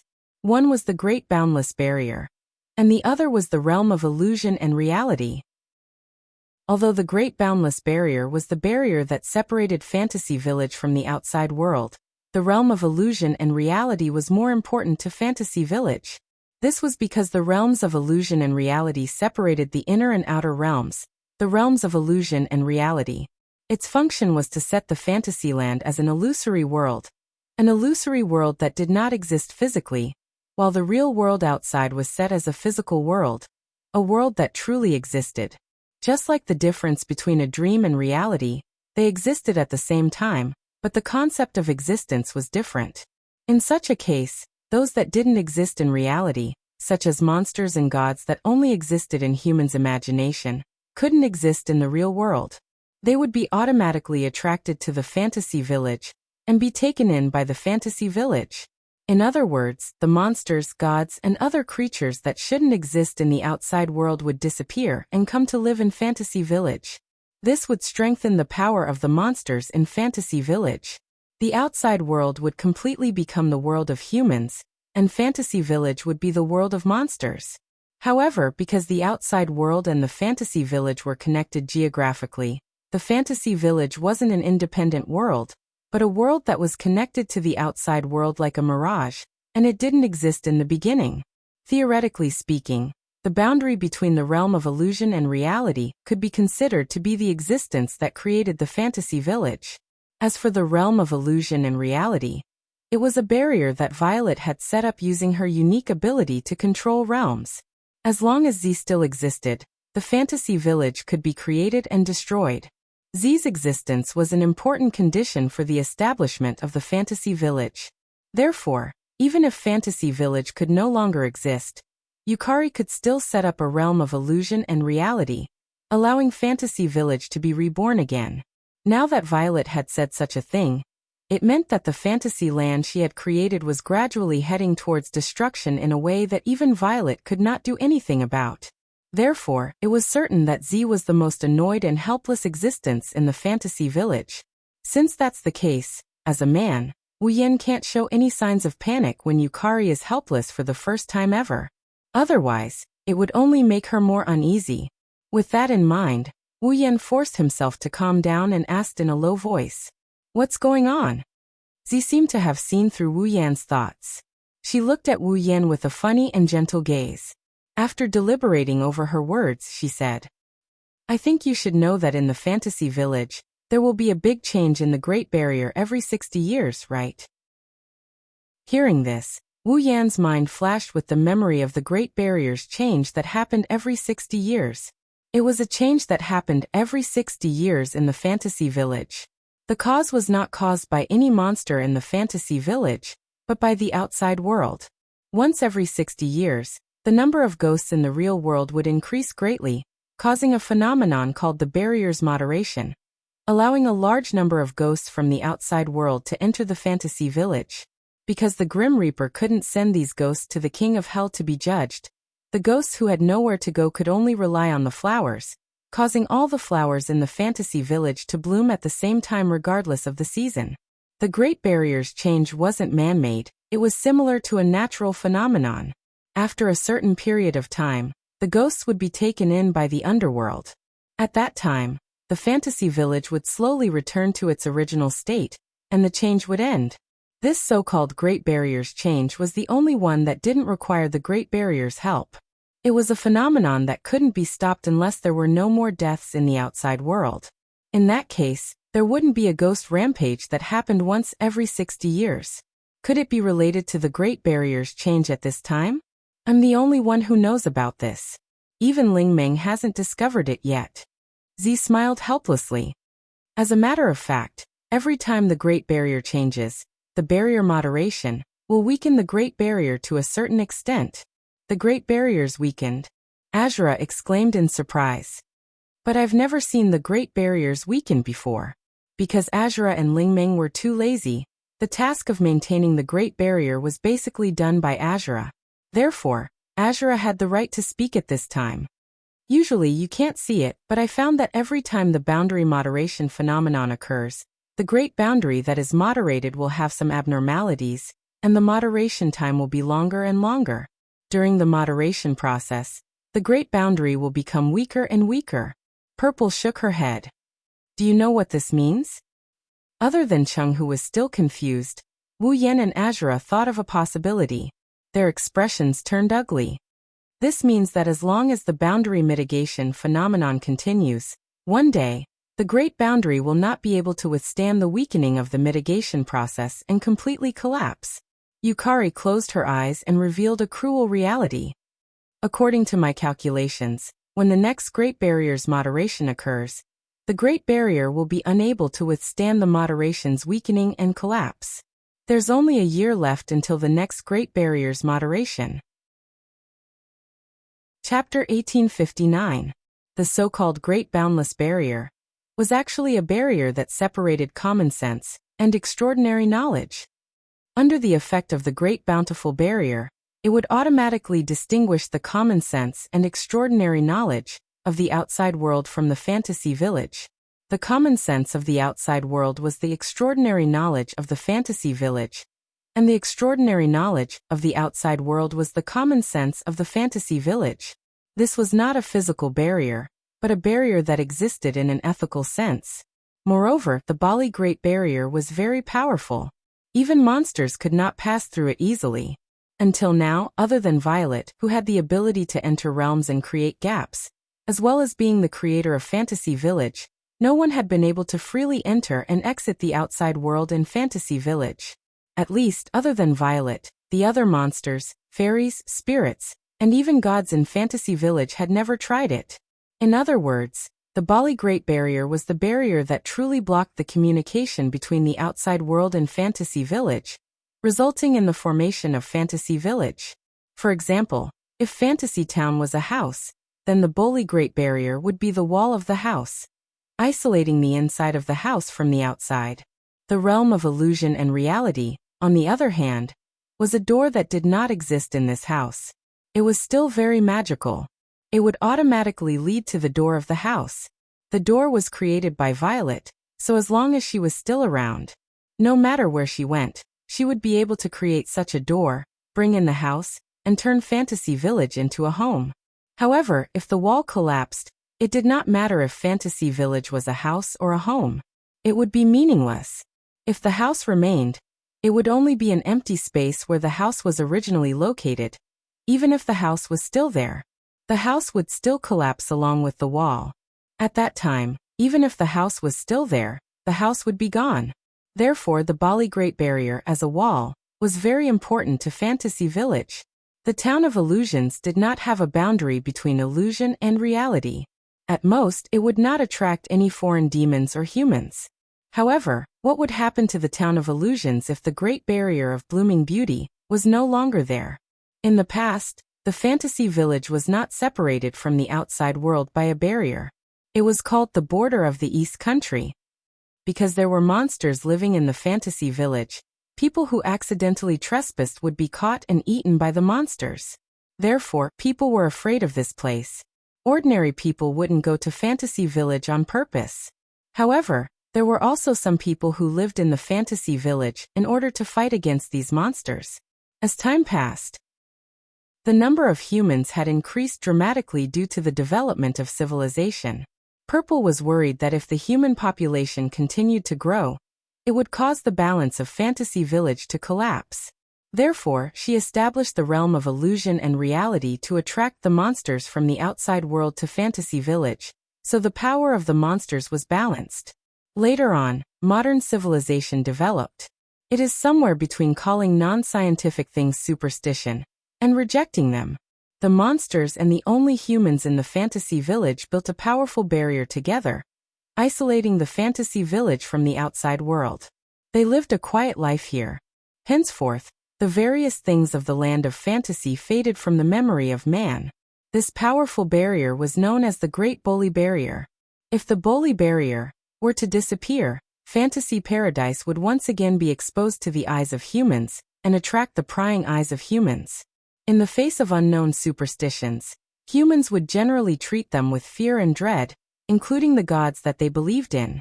At that time, due to the fear of the unknown, humans would pick up their weapons to protect themselves. Whether they were willing or not, they would clash with the monsters in the Fantasy Village. At that time, the side of the humans in the Fantasy Village would be unclear. Some would fight against the monsters for the sake of the people in the real world. Some would stand on the side of the monsters, and some would stay out of it. At that time, the true peace would be completely destroyed, and the world would fall into turmoil. At that time, no matter how unwilling Purple was, the Fantasy Village in her heart would no longer exist. This was definitely not what Purple wanted to see. That was why Yukari said that Fantasyland might not be able to exist for too long. With her wisdom, Purple could also calculate the changes that would be brought to the humans and monsters of the two worlds when the real world and the Fantasy Village were completely connected. Therefore, the Great Boundless Barrier could not be allowed to disappear. But now it only had a year left to exist. After a year, the Great Bali Barrier would be weakened by the barrier moderation until it could no longer exist. Then it would disappear. This fact weighed down on Blue and Orange so much that they could barely breathe. Wu Yen frowned. Is there no way to strengthen the Boli Great Barrier or build another Boli Great Barrier? With our strength, there's no way we can build a Great Barrier. Purple's voice was full of helplessness. Although the Great Barrier was built by the people of the Fantasy Village and the monsters, the one who built it was the Great Witch Bali. The Great Witch Bali? Wu Yen gasped. Huh. You're saying that only the Great Witch Bali has the ability to build a Great Barrier? Or rather, only the Great Witch Bali has the right to build a Great Barrier. Purple said seriously. The one who gave the Great Witch Bali the power to build a Great Barrier is the Dragon God. The Dragon God.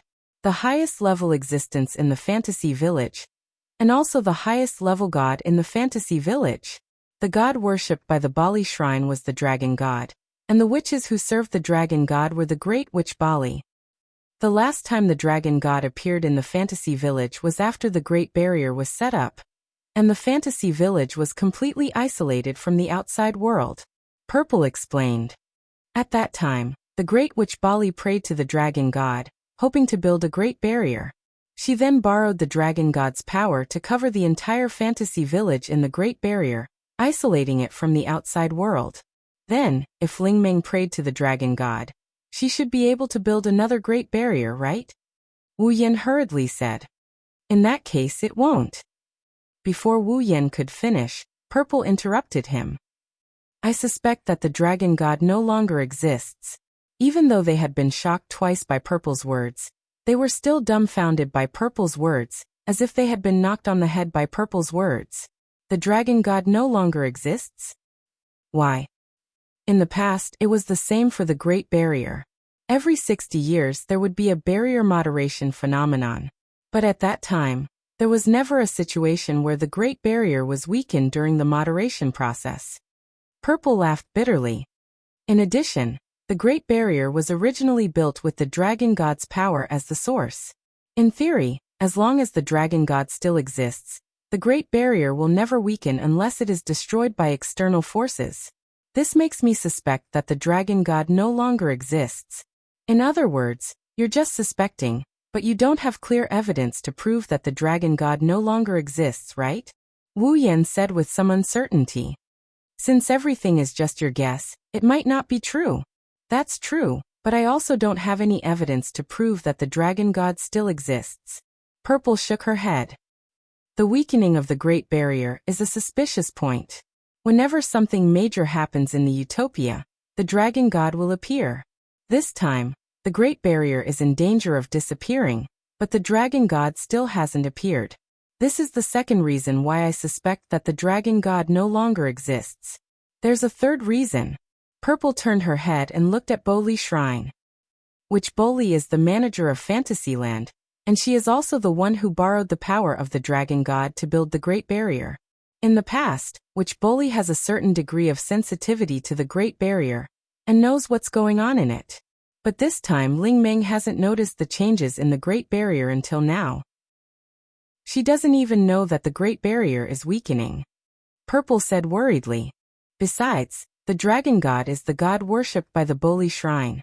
The Boli Shrine should have the ability to listen to the dragon god's voice, but I can't remember how long it has been since the Boli Shrine heard the dragon god's voice. Gradually, even the Boli Shrine herself doesn't know who the god she serves is. Everyone fell silent when they heard this. Chapter 1860. Indeed, the witches who serve the gods should be able to listen to the voice of the gods they serve. Not to mention other things, there was a Shuya shrine on the Monster Mountain. Not only could the witches there listen to the voice of the god they served, but they also lived with the god and lived together with him every day. However, the witches of the Boli Shrine, Lingmeng, or rather, the witches before Lingmeng can't listen to the voice of the dragon god. At least, in Wu Yan's memory, he hasn't heard of it. At first, Wu Yan thought it was a special relationship with the dragon god. After all, the dragon god doesn't actually exist in the fantasy paradise. He went somewhere unknown. Now listening to Yukari, it seems that the witches were able to listen to the voice of the dragon god in the past.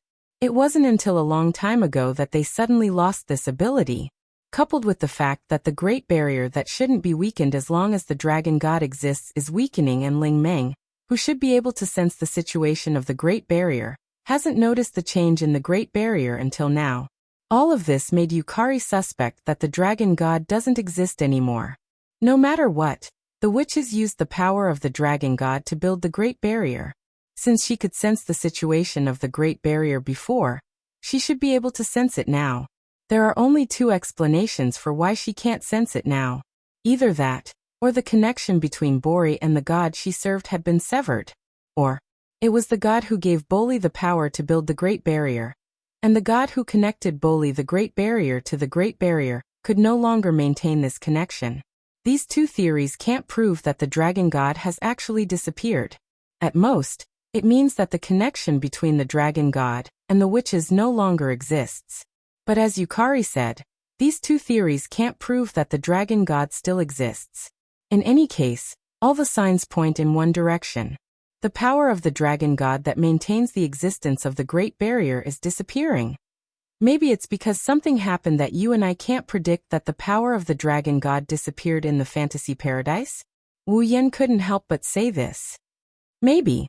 The moment the Great Barrier is about to disappear, the dragon god will appear. The dragon god will appear. Who knows? Perhaps that's really the case. Yukari's eyes were already a little unfocused as she looked down at the fantasy land. But I can't pin my hopes on such an illusory possibility, and I won't bet the survival of fantasy paradise on whether the dragon god still exists or not. Wu Yan pondered for a while. He said, let's assume that the dragon god really no longer exists. What could be the reason? Who knows? Maybe it's because I don't have any faith anymore. Violet shrugged, pretending to be relaxed. After all, there are almost no people who truly believe in the dragon god in the fantasy village. Even Witch Boli has begun to forget the god she serves. No one went to the Boli shrine to worship, so the dragon god who had lost his faith disappeared. For the gods, faith was equivalent to the power of existence. Without faith, some would lose all their power, and some would even disappear. The Shuya shrine in the Monster Mountain moved to the fantasy land because it couldn't get any faith in the real world. It tried to collect the faith of the monsters in the fantasy land. The dragon god was a dragon, but at the same time, it existed as the god of the fantasy land. If there was no one who believed in the dragon god in the fantasy land, then the superstitious real world would be even more unlikely to have anyone who believed in the dragon god. Perhaps, that's why the dragon god disappeared. Of course, the disappearance of the dragon god was only Violet's speculation, but judging from the current evidence, it was no longer impossible. Is there no other way? Wu Yan frowned deeply. Perhaps, we can find other substitutes that are comparable to the Boli Great Barrier. I've been thinking about this before, but I haven't found anything. Yukari suddenly looked directly at Wu Yan. Her eyes were shining as usual. But it's different now. Wu Yan didn't know what to say. What do you mean? It's extremely difficult to find a replacement for the Great Barrier. At least, I haven't seen one yet. Yukari's gem-like eyes were filled with hope. But little Yan, you can definitely find one. For a moment, Wu Yan almost didn't react, but after he did, he understood everything. There was something in his soul that was even more magical than the dragon god. System. Yukari couldn't find a replacement, but it didn't mean that the system couldn't find one. It's better to say that the moment I became your summoner, my thoughts were no longer limited to finding a replacement for the Great Barrier and maintaining the status quo of the fantasy paradise. Instead, I had greater ambitions. Ziyu said this sentence as if she was not going to stop until she was shocked to death. I want the fantasy land to become a real world. A world that no longer depends on the real world. A world that can only exist in illusions. This Blue and Orange didn't understand Yukari's words. Wu Yan was the only one who trembled. He looked at Yukari, who was staring at him with a shocked expression, and he blurted out in shock. Don't tell me you want me to turn the fantasy land into a real world? What's so strange about that? Yukari smiled. Since there are so many dungeon worlds, little Yan, it's not impossible for the fantasy land to be separated from this world and become another one, right? Are you kidding me? Wu Yan almost laughed out loud. Do you really think the system has a way to create a new world? Or do you think I have that kind of ability? That's right. I think you have the ability to do that. Wu Yan was stunned again. Blue and Orange were at a loss again when Yukari nodded her head in agreement. It's not just because of the system. Xiao Yan, there are no god-level powerhouses in the instance worlds. You know this very well. Even the dragon god isn't a god-level powerhouse. As for you, sooner or later, you will become a god-level powerhouse. With the system's help, little Yan, are you sure you don't have the ability to create a new world? Yukari's words were filled with anticipation for Wu Yan. You're underestimating your chances, little Yan. You're destined to soar to the top the moment you got the system. You're destined to reach a height no one can reach. This was Yukari's expectation for Wu Yan. Yukari might have been planning this from the moment she became Wu Yan's summon. She wanted Wu Yan to save the fantasy land that was about to disappear. She even wanted the fantasy land to be like the dungeon worlds Wu Yan had been to, a real world. At that time, Violet would no longer have to worry about what would happen to the fantasy village, nor would she have to worry about its destruction. By then, destroying the fantasy land would be as difficult as destroying an entire world.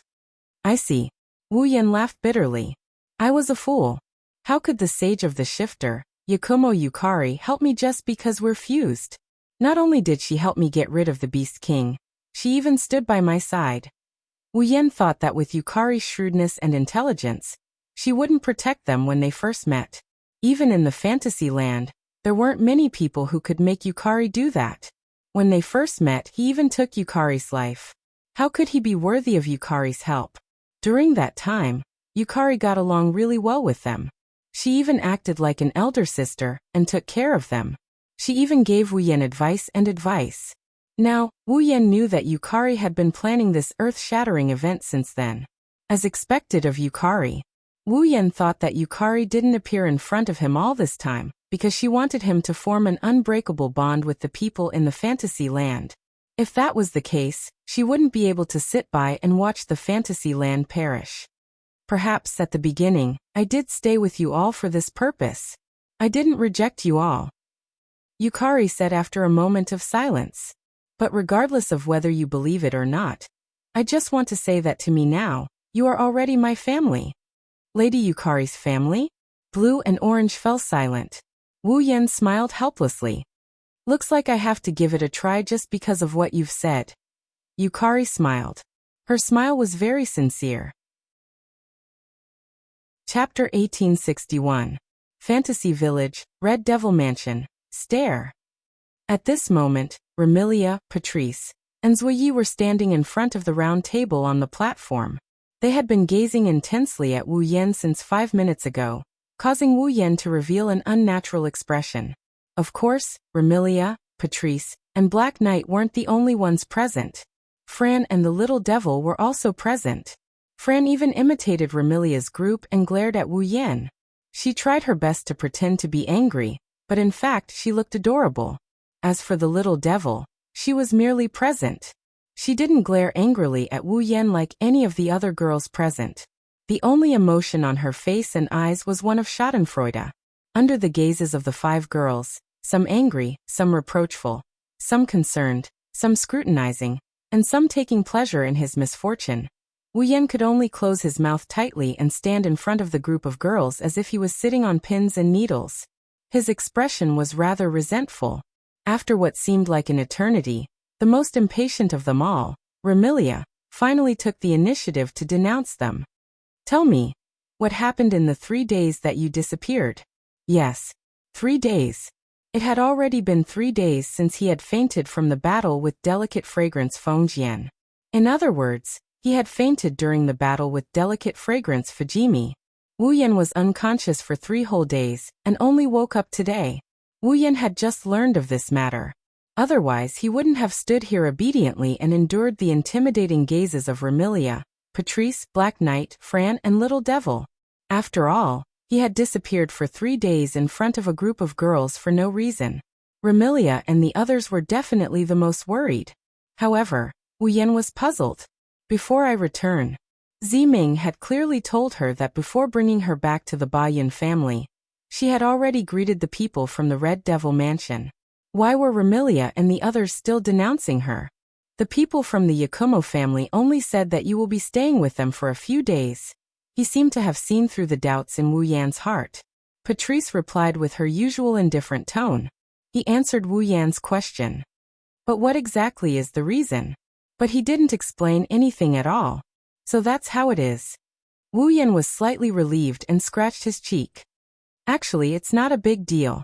Hence, Wu Yan told Remilia and the others everything that had happened after he left the Red Devil Mansion and went to the sunflower field 3 days ago. Although he said it as it is, he still knows how to hide some things that shouldn't be said. For example, the Great Barrier of Fantasy Town would collapse in a year. For example, Ziming suspected that the dragon god no longer existed. For example, Ziming planned to borrow Wu Yan's power to let Wu Yan create a world of his own and transcend from this world.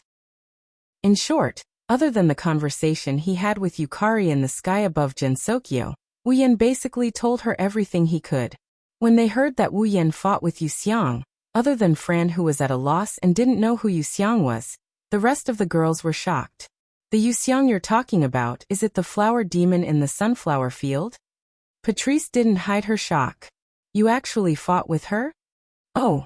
Seeing the shocked expressions of Remilia, Patrice, and San Yi, other than Fran, Wu Yan raised an eyebrow. It seems like you all know Yu Xiang. We've only heard of her, we've never seen her before. Remilia raised her hand and curled her lips. I heard that the flower demon is on the same level as the demon sage in Fantasy Town. Lord Bai, did you really fight with her? Zui Yi seemed to know about delicate fragrance Feng Jian's terrifying strength, and showed a concerned expression. Could it be that you stayed in Yakumo's house for 3 days, because you were injured? Big brother is injured? This time, Fran's delicate face showed a shocked expression, and she almost jumped into Wu Yan's arms. Her eyes were filled with anxiety. Big brother is injured? Where is he? It's fine. I'm fine. I didn't spend the past 3 days recovering from my injuries, I just fainted. Wu Yan hurriedly explained. Look, aren't I fine now? In fact, Wu Yan wasn't wrong. With Wu Yan true ancestors' regenerative abilities, the injuries he sustained during the battle with Yuka Fujimi were all healed up. He didn't even need to recuperate for the past 3 days, he was only unconscious. Thus, Wu Yan wasn't lying. Unfortunately, he could hide this from others but not Patrice. Although you don't seem to be injured, your mana seems to have weakened quite a bit. Patrice frowned and stared at Wu Yan as though she was trying to see through Wu Yan. Besides, even if you were injured, you should have recovered by now with your recovery ability, right? Wu Yan was at a loss for words. Although 3 days have passed, just as Patrice sensed, Wu Yan still hasn't recovered the mana he used in the battle with Yu Xiang. It couldn't be helped. Although a true ancestor's recovery ability was very strong, Wu Yan's mana recovery was also reflected in his mana recovery. Moreover, he cultivated the highest level of mana cultivation. The amount of mana he could recover was more than an ordinary mage. However, recovering a lot didn't mean he could recover all of it. Wu Yan's mana can only be described as an ocean. If his mana was converted to water, then even a real ocean wouldn't be able to compare to the amount of mana he has in his body. So much mana, but in the battle with delicate fragrance Fujimi, almost all of it was consumed. Under such circumstances, how could it be so easy to recover so much mana? Even with Wu Yan's astonishing mana recovery, he only recovered about 30% of his mana in 3 days. However, this wasn't a bad thing. After such a large consumption and recovery, Wu Yan's mana would definitely reach a new height. Thus, Wu Yan let his mana recover on its own while he enjoyed a leisurely time. In any case, even 30% of his mana was enough for Wu Yan to squander. Who would have thought that Patrice would see through it and catch a ready-made one? Well, it's just that the consumption is a bit high. Wu Yan could only rub his nose and laugh. Actually, I'm fine. You guys are the ones who are worrying too much. That better be the case. Remilia turned her head away and muttered softly. However, since she dares to bully my Scarlet Fiend Mansion's people, shouldn't I go over and teach her a lesson? Hearing this, the others didn't say anything but Wu Yan was frightened. Where did Remilia get the confidence to say that she wanted to teach delicate fragrance Feng Jian a lesson? That's the Flower Lord of 4 Seasons, the strongest existence in Fantasy Village. Even after leveling up, Yukari only had a 50% chance of victory. She's a terrifying opponent that I can't defeat even if I go all out. This Remilia is only at the 9th rank. If she can't even defeat me in my normal state, how can she deal with an opponent that I can't defeat even if I go all out? I'm afraid that if they really go over, Remilia won't be teaching the other party a lesson. Instead, she'll be delivering fertilizer. My little lady, please don't be rash. Wu Yan bitterly smiled. I don't want to go to Sun Garden to save you. This time, I won't be able to defeat Yu Xiang. Wu Yan lost to Fujimi Yuka when he was at full power. Now he only has 30% of his mana left. If he were to fight Fujimi Yuka, he would lose without a doubt. If even Wu Yan is like this, there's no need to even mention Remilia. Even if the entire Scarlet Fiend Mansion comes out, the result won't change at all. It's the same even with Fran. It isn't that Remilia, Patrice, Xiao Yi, Fran, and the others are too weak. It's that Yu Xiang is too strong. Who needs you to save me? Remilia was slightly angry. A mere flower demoness, boom. As soon as this sentence left Remilia's mouth, a shocking explosion echoed in the Scarlet Fiend Mansion's hall. Chapter 1862. Boom. With such a huge explosion, the door of the Red Devil Hall suddenly exploded, rolling up thick smoke and fire. In an instant, it enveloped the entire hall of the Red Devil Hall. It didn't stop spreading until it reached the stairs. 3W, who's there? Remilia, Patrice, Little Devil, and Little Devil were startled. Shortly after, Remilia revealed a furious expression. Someone actually came to cause trouble in the Red Devil Mansion? Patrice, Little Knight, and Little Fiend seemed to have the same thought. They looked at the entrance of the Scarlet Devil Mansion with vigilance, indifference, or fear. Only Fran seemed to have encountered something fun. Her red eyes were filled with excitement. Not to mention the young ladies, even Wu Yan knitted his brows slightly. He turned around and gazed at the entrance of the Red Devil Mansion. But shortly after, he revealed a startled expression. At the entrance of the Red Devil Mansion that was engulfed in smoke and flames, a figure emerged from the smoke and flames and appeared before everyone's eyes. The owner of the figure had eye-catching emerald green curly hair. She wore a waistcoat with red and dark red checkered patterns, and a knee-length skirt of the same style. She wore a yellow bow tie and a white long-sleeved shirt underneath the waistcoat. The young lady stood in the smoke and flames as though she was blocking the light that wasn't beneficial to her body. She held a parasol and sauntered into the hall. She scanned the surroundings with her red eyes and shifted her gaze to the platform at the end of the stairs. When she saw Wu Yan standing on the platform at the end of the stairs, the girl's bored eyes lit up and a gentle smile appeared on her face. Found you. It's you? Wu Yan was astonished. Why are you here? Hey. Remilia looked at Wu Yan, and she pointed at Yuko Fujimi. Isn't she that flower demoness? The newcomer. It's delicate fragrance. That's why. That was why Wu Yan was so astonished. As the strongest flower queen in Fantasy Village, delicate fragrance Kaze could be said to be the embodiment of the strong. Not only did she like to be alone, but she also never went to any meaningless places. According to Wu Yan's understanding, delicate fragrance Feng Jian would only move about in his sunflower field territory. At most, he would go to the human realm for a stroll when he was free. When he had nothing to do, he would wander around the Boli Shrine. Aside from these three places, he basically wouldn't go anywhere else. Now, Feng Jian Yu Xiang came to the Red Devil Hall, and from the looks of it, she seemed to be looking for him. Of course, no matter how astonished Wu Yan was, Yukari's entrance was too aggressive.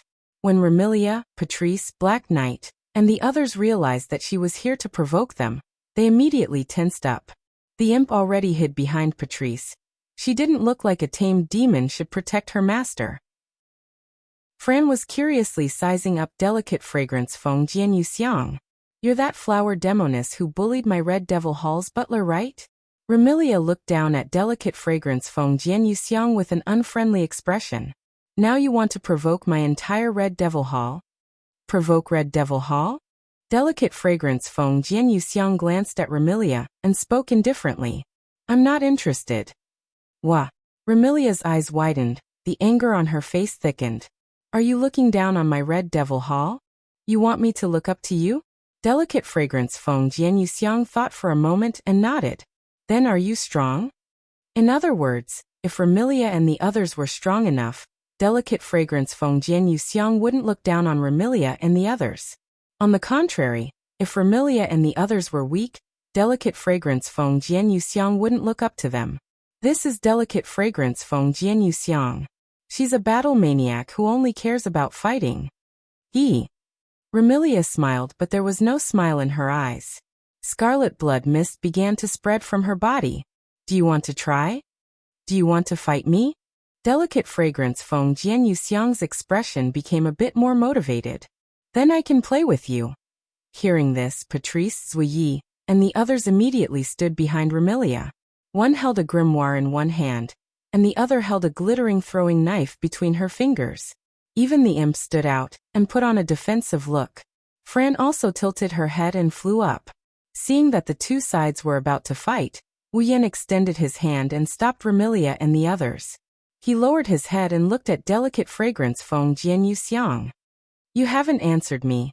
Why did you come to Red Devil Hall? I've already answered.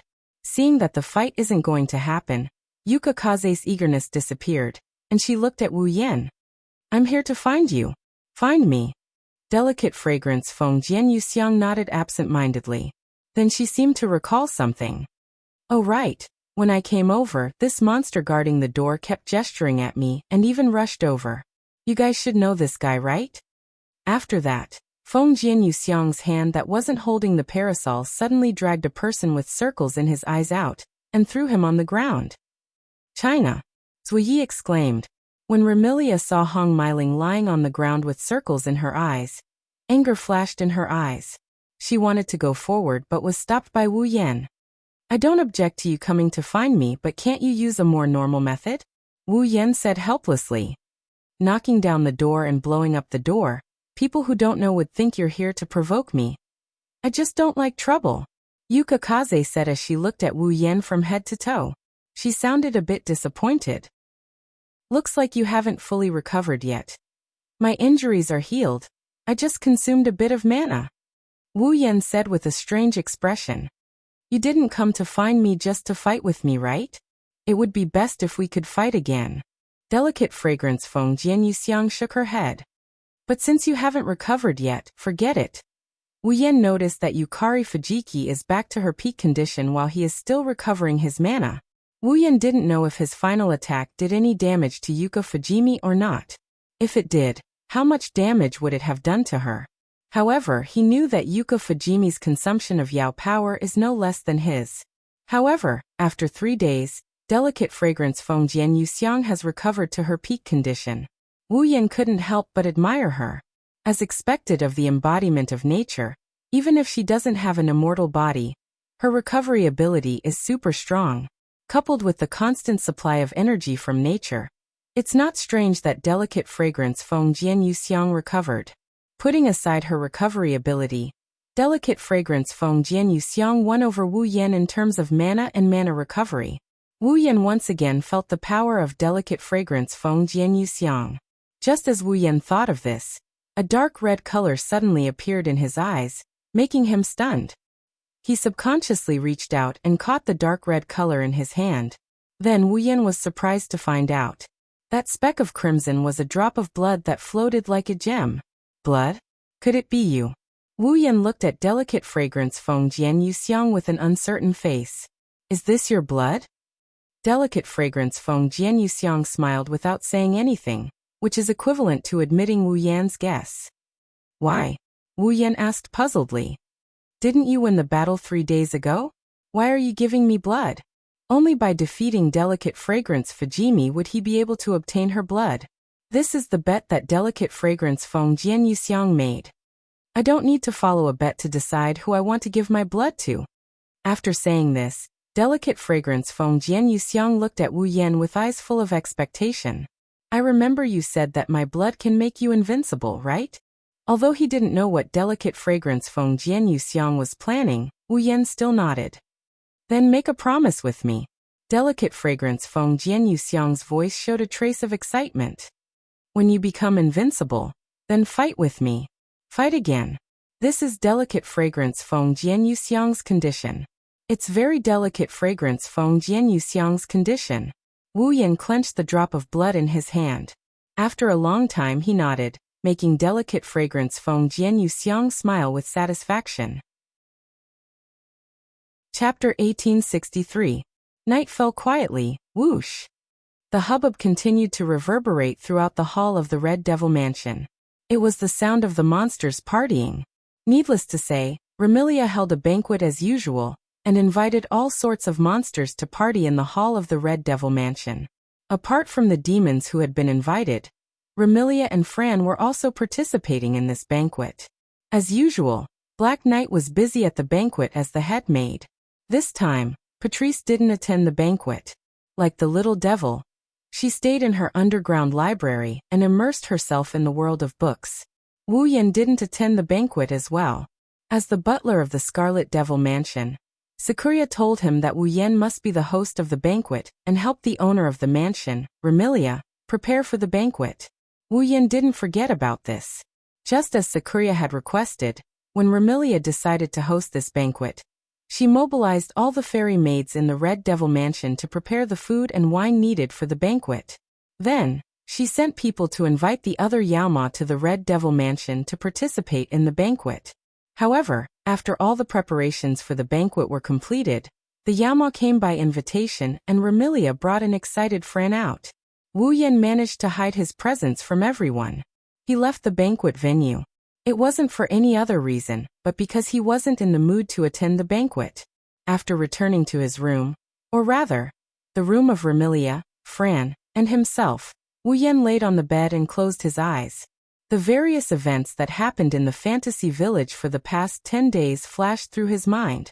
It may sound inconceivable, but even with all the things that have happened, it doesn't change the fact that Wu Yan has only been in Gensokyo for 10 days or so. However, in these short 10 days, many things had happened. Meeting Remilia, Patrice, Black Knight, Spirit Dream, Alice, and the others, inexplicably becoming the butler of the Red Devil Mansion, consuming the medicine of the 8 senses Yonglin and triggering the 7 deadly sins. He got to know Gu Ming's Di-Ju and Gu Ming's Di-Love.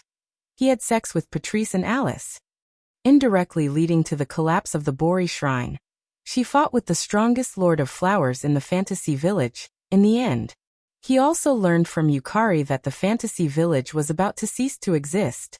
One thing after another happened. It was hard to believe that all of this had happened in just a short period of 10 days. Not even a month had passed.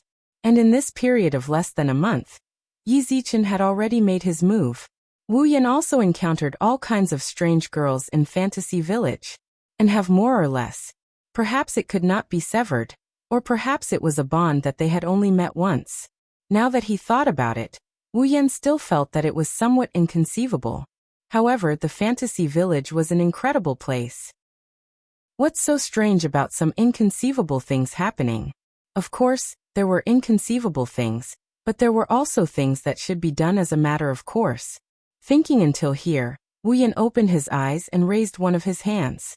On the hand, 5 drops of crimson, crystal clear, and beautiful blood that looked like gems were floating on top of it. Beep. Detected blood essence containing power of fantasy, X1. Beep. Detected blood essence containing power of realm, X1. Beep. Detected blood essence containing power of eternity, X1. Beep. Detected blood essence containing power of nature, X1. Beep. Detected blood essence containing power of time, X1. Ding. Obtained blood essence containing power of fantasy, X1. Blood essence containing power of realm, X1. Blood essence containing power of eternity, X1. Blood essence containing power of nature, X1. Blood essence containing power of time, X1. Ding. Congratulations to user for completing Demigod Path's 4th phase quest. Ding. Demigod Path's 4th phase quest completed. User can now choose to leave the current dungeon world at any time. The dungeon world is now open to user. Upon entering the dungeon world again, the system will no longer issue any more dungeon quests. User can now enter and exit the dungeon world at will.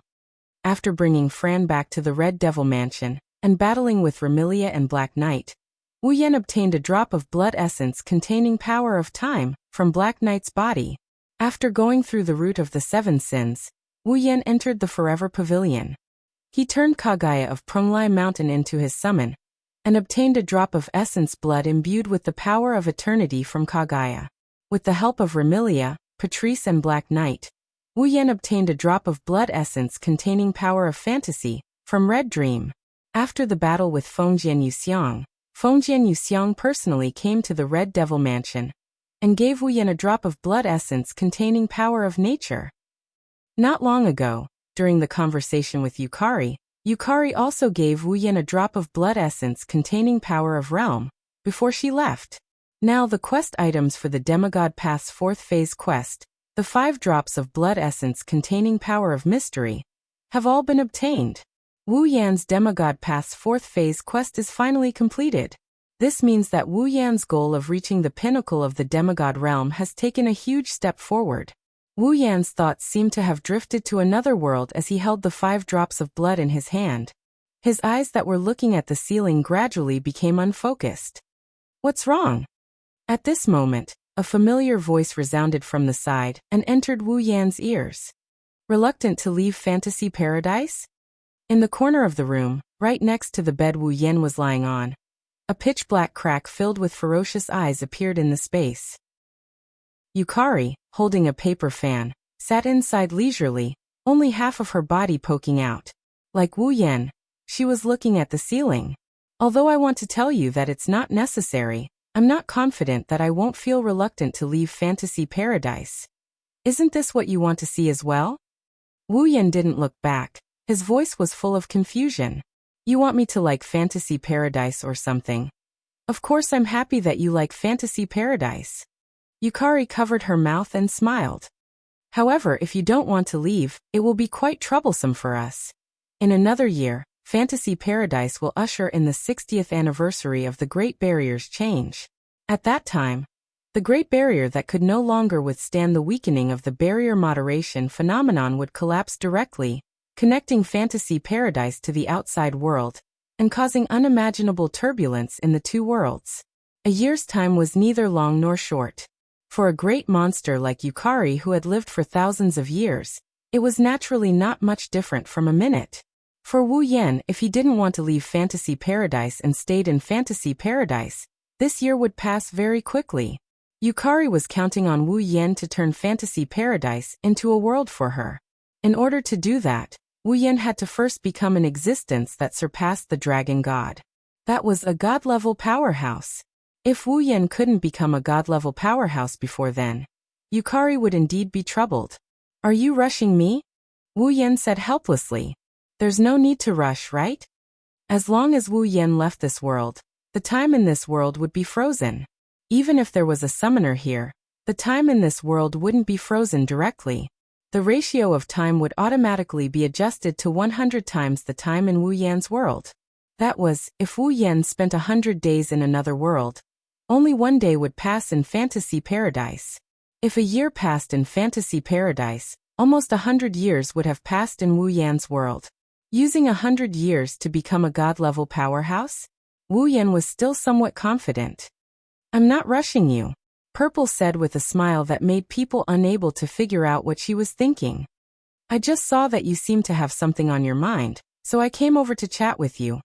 Unfortunately, Wu Yan didn't feel that Yukari was being considerate at all. Peeping again? Wu Yan pursed his lips and asked, "So, you agree that I should leave as soon as possible?" "If possible, I do need to buy some time." Yukari stopped smiling and sighed. 100 years actually isn't that long. Hearing this, Wu Yan fell silent, and the entire room returned to silence. Until a certain moment, Wu Yan suddenly said, "Yukari, let's have a banquet." Chapter 1864. Fantasy Town, Alice's mansion. In the Western style and girlish room, Alice was looking at a glowing sphere in front of her very attentively. Her eyes were unprecedentedly serious, and there was even a trace of amazement. This glowing orb was something that Wu Yan left for Alice not too long ago when he brought her out for a wild day of fun.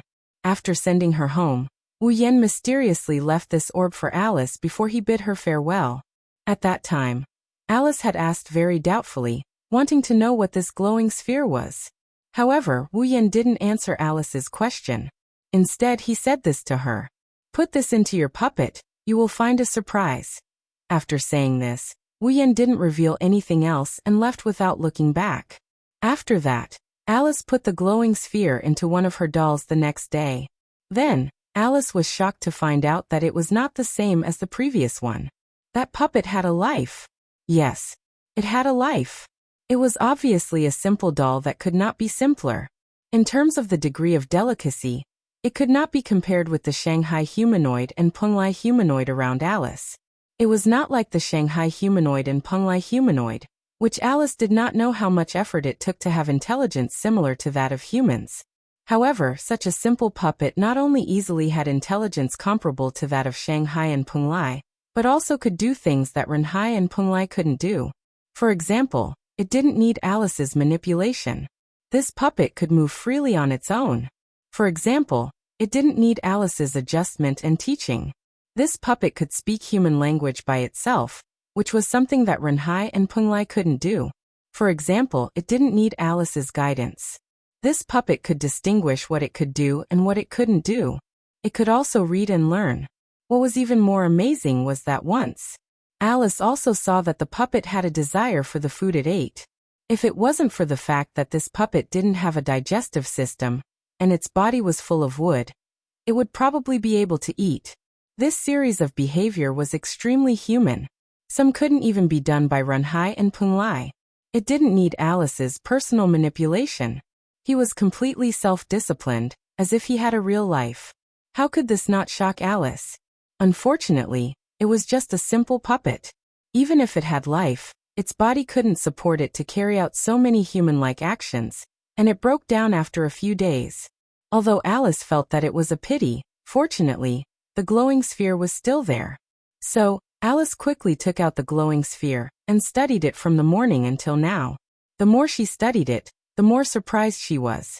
This was because Alice discovered that this glowing sphere seemed to have the same effect as the Book of Witchcraft. There were spells recorded in the grimoire. If a mage had a grimoire, they could inject magic into the grimoire. They didn't need to cast the spell themselves to be able to use the spells recorded in the grimoire. This glowing sphere was the same. It seemed to contain some kind of magic. It was because of this spell that the doll with the glowing sphere had life. In other words, if the glowing sphere was compared to a magic book, then the magic recorded in it would be the magic of life. Alice was shocked and excited at the same time. What shocked Alice was that she had never heard of any magic that could bring about life. Alice was excited because she saw a bright path ahead. Alice knew that if she could research this magic of life, then all her dolls would be able to have life in the future. It wasn't hard to imagine how attractive this was to Alice, who had always wanted to develop a fully autonomous humanoid with life.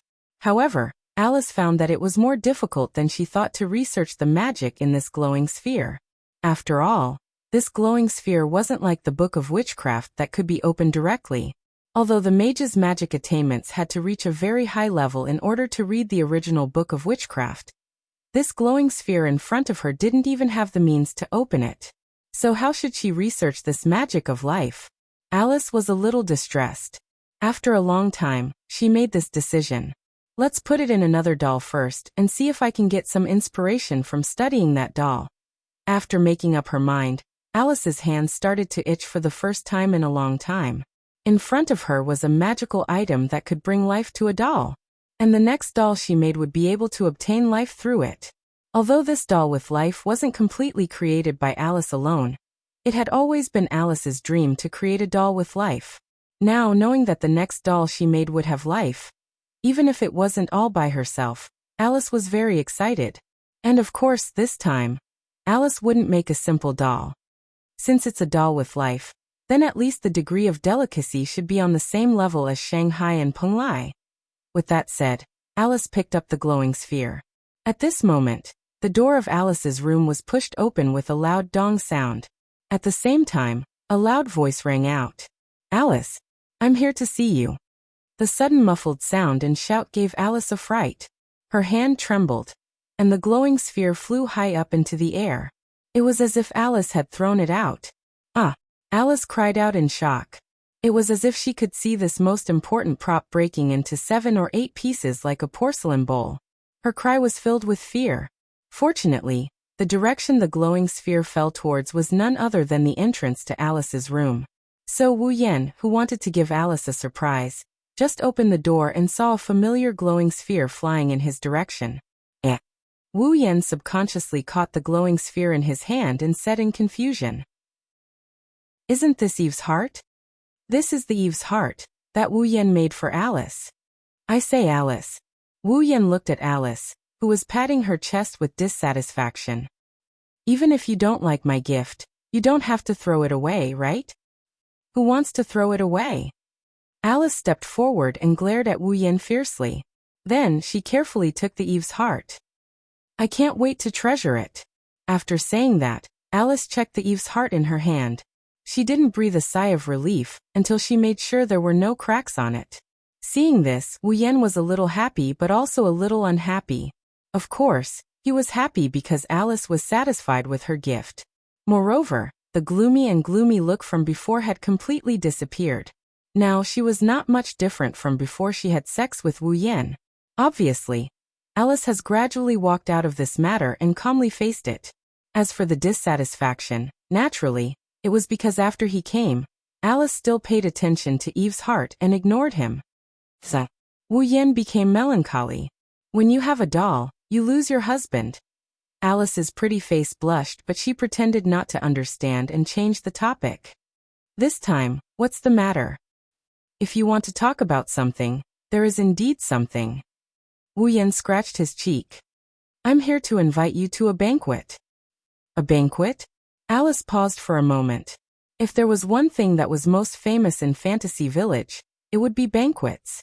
Be it when Witch Boli was dealing with the mutation, or when some demons or humans were bored, they would hold 1 or 2 banquets to pass the time, or in the name of celebration. Alice likes to attend all kinds of banquets.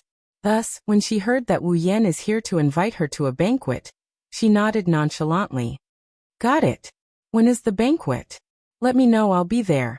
Looking at Alice's nonchalant attitude, Wu Yan got even angrier. The banquet he held before leaving Fantasy Village was ignored by his own woman just like that? Looks like it's been too long since she was taught a lesson.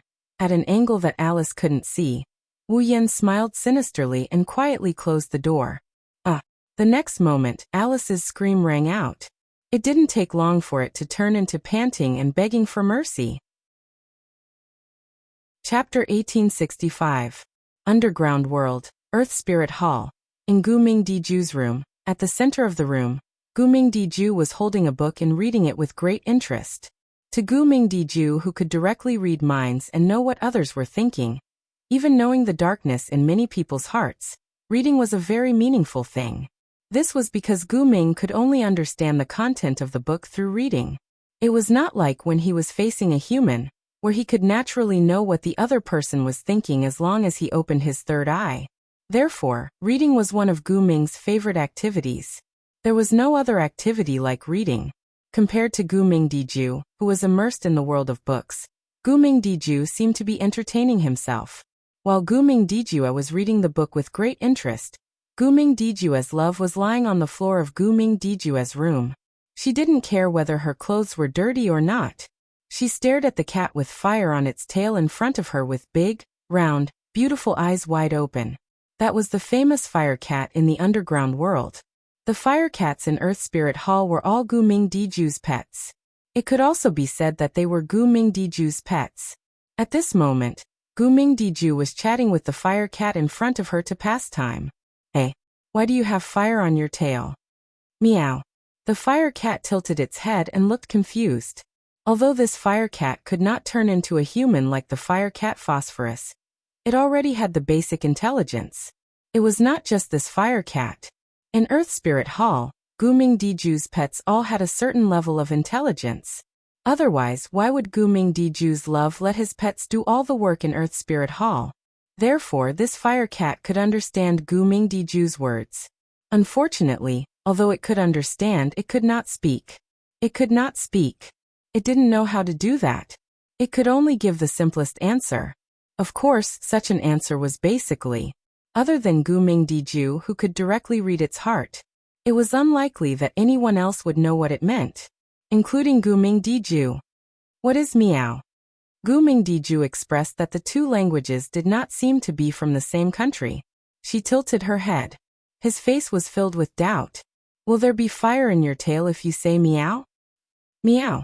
Meow, Lian is meowing, but there is no fire in her tail. Meow. I almost forgot that Lian doesn't have a tail. Meow. Meow. Why is it still meow? Lian started to pout, her face filled with dissatisfaction. Don't you want to talk to Lian? Meow. The flame cat also expressed that it was under a lot of pressure to have such a naive and romantic little sister, who didn't know anything. Just like that, the extremely strange conversation between the human and the cat continued in the form of self-entertainment. Other than the man and the cat, the only person present, Guming Diju, did not notice this rather annoying scene at all. It was not that Guming Diju did not care about his sister, but first of all, Guming Diju's attention was completely focused on the book in his hand, so she did not have the spare energy to pay attention to anything else. Secondly, that was also the reason why Guming Diju had fallen in love with her. Guming Diju had sealed his soul, and had the ability to control his subconscious. Guming Diju's sense of existence was originally weak, so even if she passed by people's sight, it was possible that she would not be noticed. Because of this, and because Guming Diju's attention was focused on the book in his hand, so even if Guming Diju's voice and the cat's meowing were echoing in the room, Guming Diju did not notice. From various aspects, this was indeed a very strange scene. At least, he directly came to the room with the magic of space transfer. Wu Yan, who had just come out of Alice's room, saw this scene and was speechless for a long time. If one looked carefully, one would notice that there was a lingering trace of joy between Wu Yan's brows. It was the lingering pleasure after he did something inexplicable to Alice under the circumstances of not knowing whether it was punishment or venting his dissatisfaction in his heart. Now when he saw this strange scene in front of him, the lingering pleasure quickly disappeared, leaving behind only an expression of not knowing whether to laugh or cry. After a while, Guming Diju, who was still bored talking to the flame cat, noticed that there seemed to be another person in the room. She turned her head and looked in the direction of Wu Yan. Then her eyes brightened, and she jumped up happily and cheered out loud. "Brother! Brother?" No matter how he did not notice the existence of Guming Diju, Guming Diju could not hear Guming Diju's loud voice. Then, Guming Diju raised his head in confusion and looked forward. Then he saw Guming Diju's face was full of excitement, and she rushed to Wu Yan. Suddenly, Guming Diju was stunned. When he found that it was Wu Yan, his eyes also brightened. He put down the book in his hand and stood up with some surprise. "Brother!" Guming Diju jumped in front of Wu Yan excitedly, looking at Wu Yan with big sparkling eyes. Her eyes were full of joy. "Is it you?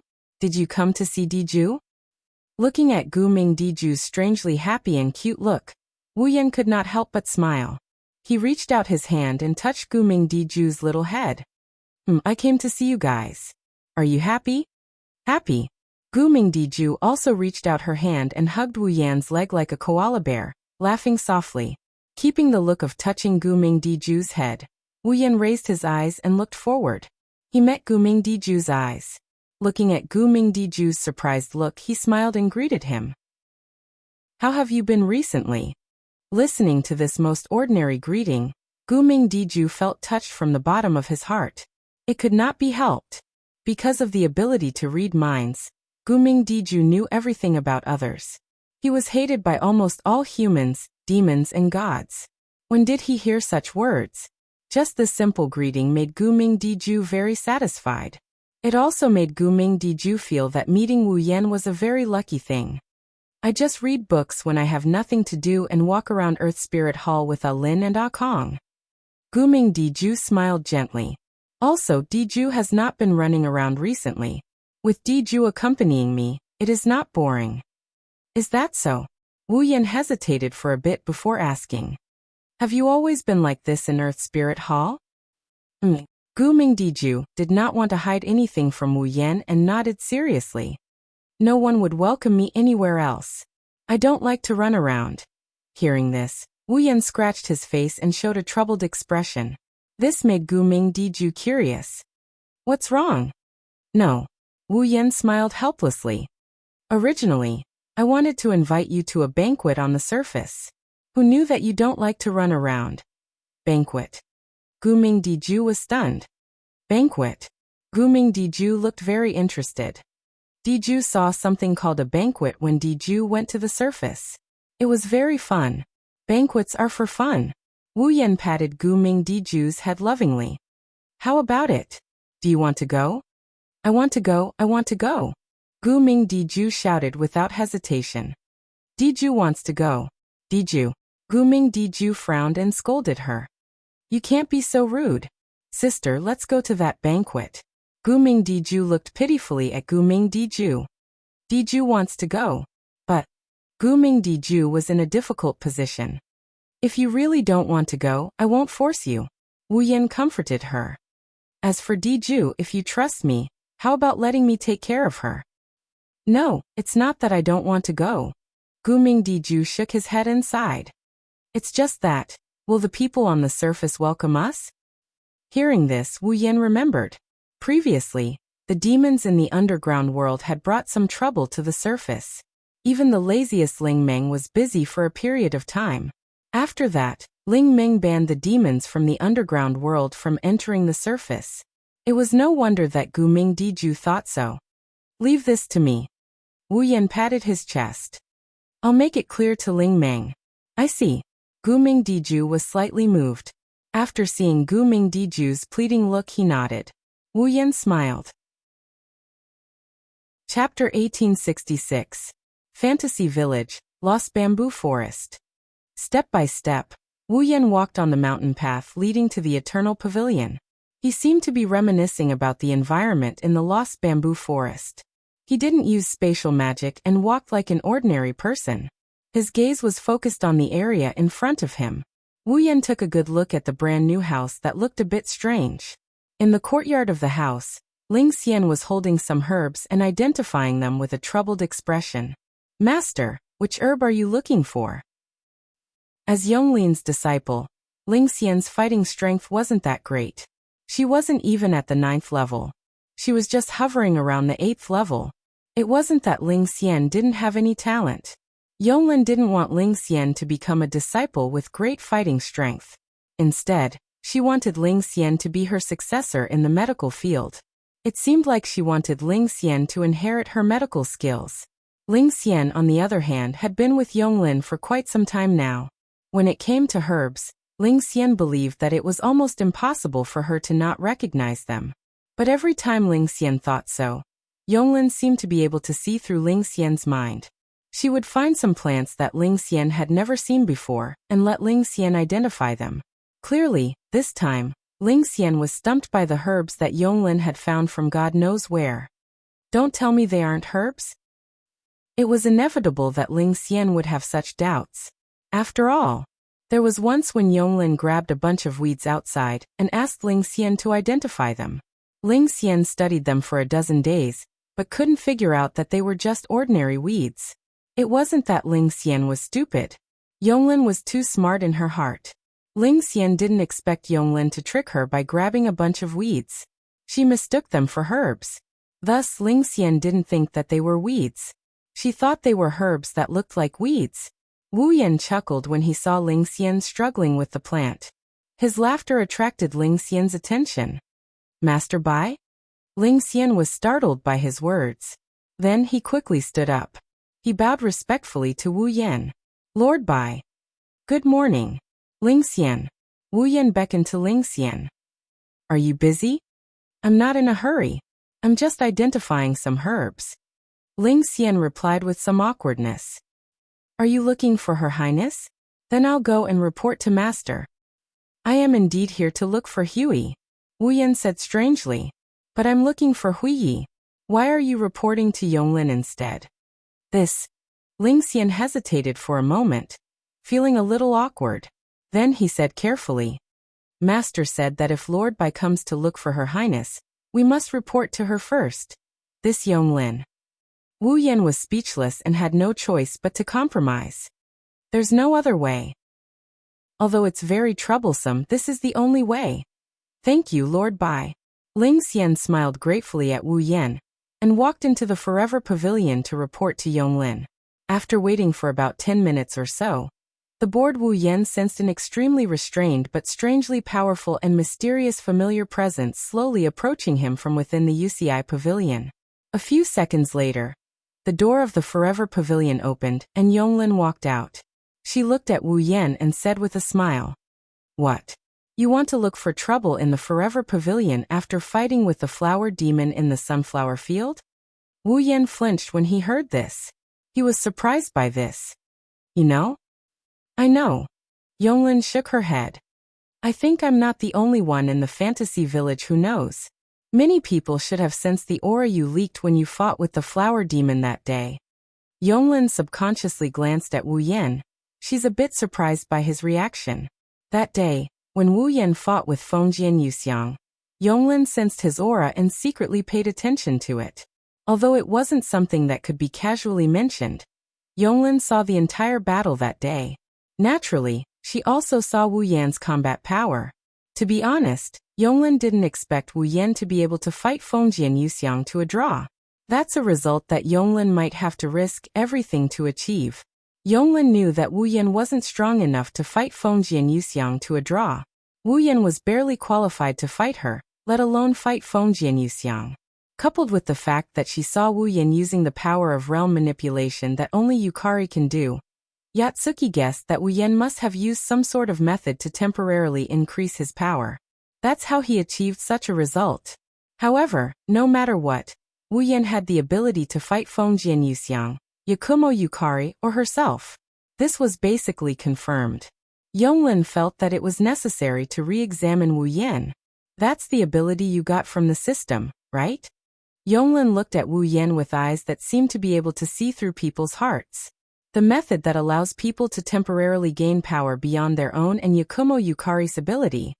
Wu Yan smiled awkwardly when he saw Yonglin's eyes that looked like she wanted to dissect him. Rather than saying that I got it from the system, it's better to say that I got it from my own bloodline. Yonglin narrowed her eyes slightly. Vampire's ancestor? You even know that? Wu Yan was puzzled by her reaction. Since you know everything, why are you still asking me?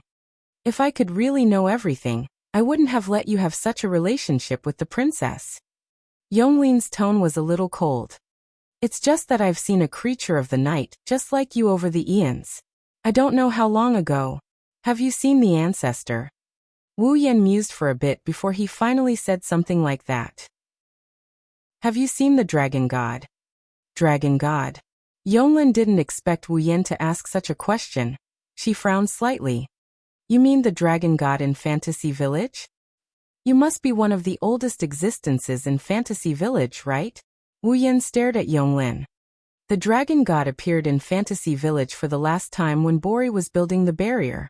If it's you, you must have seen the dragon god, right? Fantasy Village used to be a remote place in the world before it was isolated from the outside world. In other words, Fantasy Village existed before the dragon god appeared for the last time. If Yonglin was already in the Fantasy Village at that time, she should have seen the dragon god who appeared in the Fantasy Village for the last time. However, Yonglin shook her head while Wu Yan was thinking. No, you're wrong. I haven't seen the dragon god. Wu Yan was stunned. Indeed, the princess and I already existed in the Fantasy Village before the Great Barrier was built. Yonglin sighed.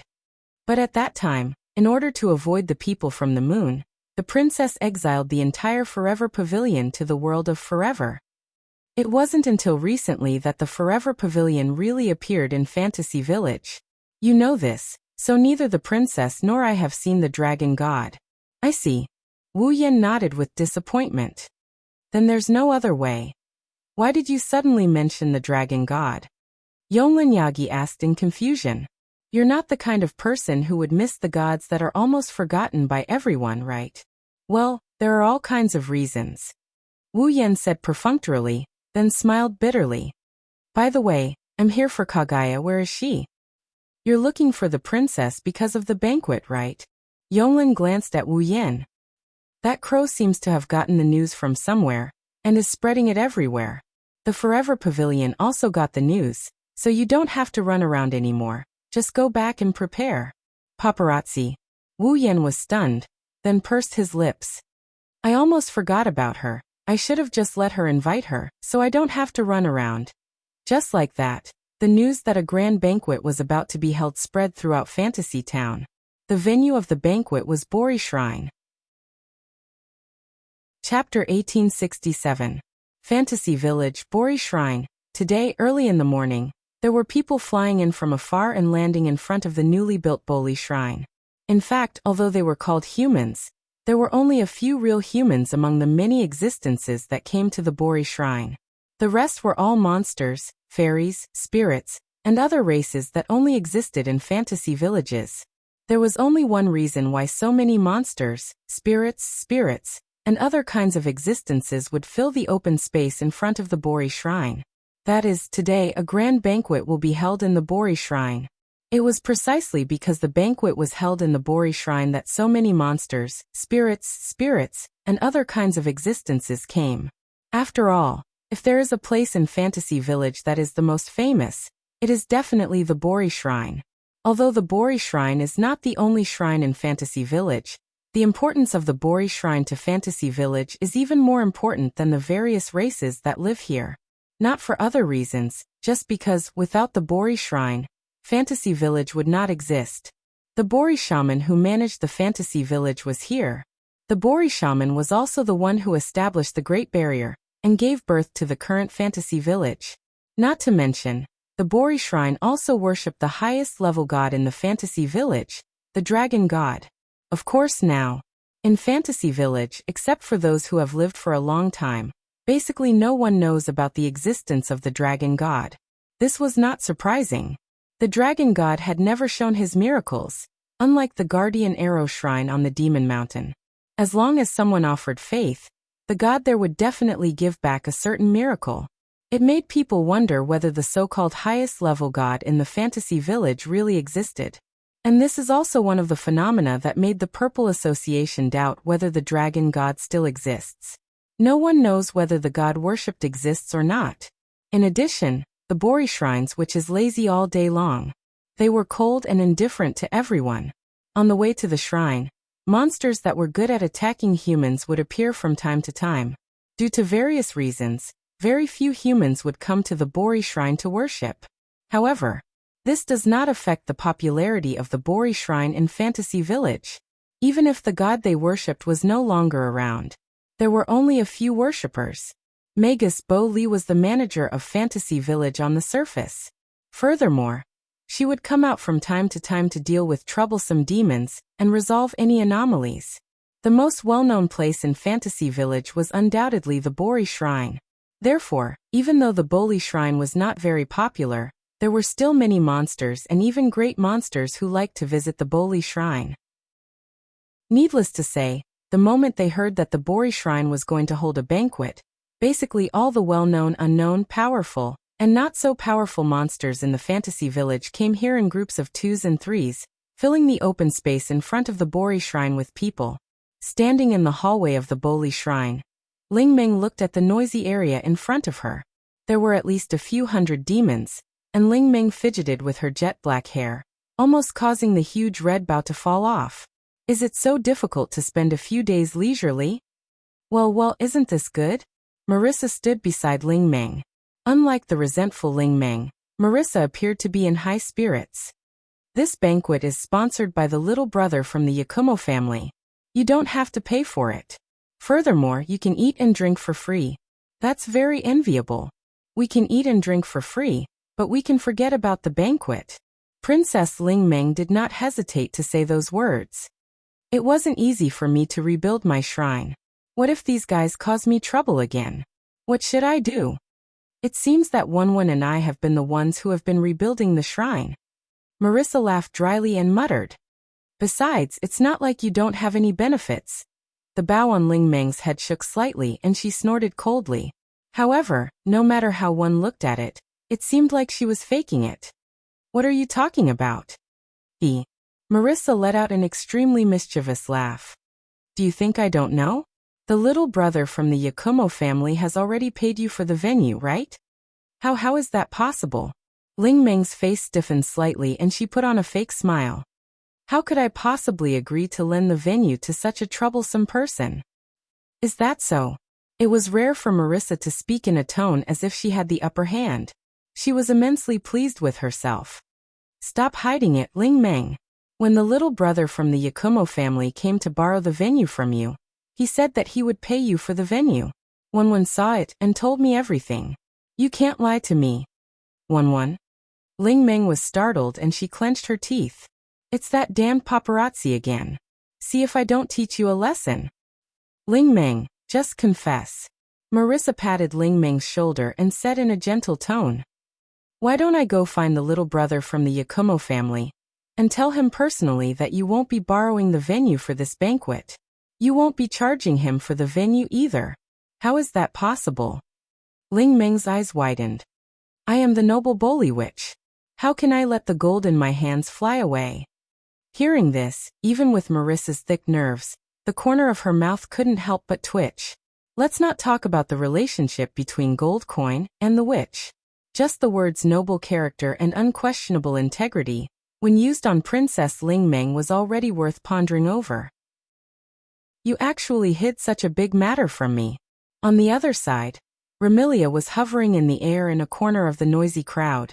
She angrily shouted at Wu Yan, whose ears were hurting from being yelled at. Why didn't I know that you were planning to hold such a big banquet? Calm down.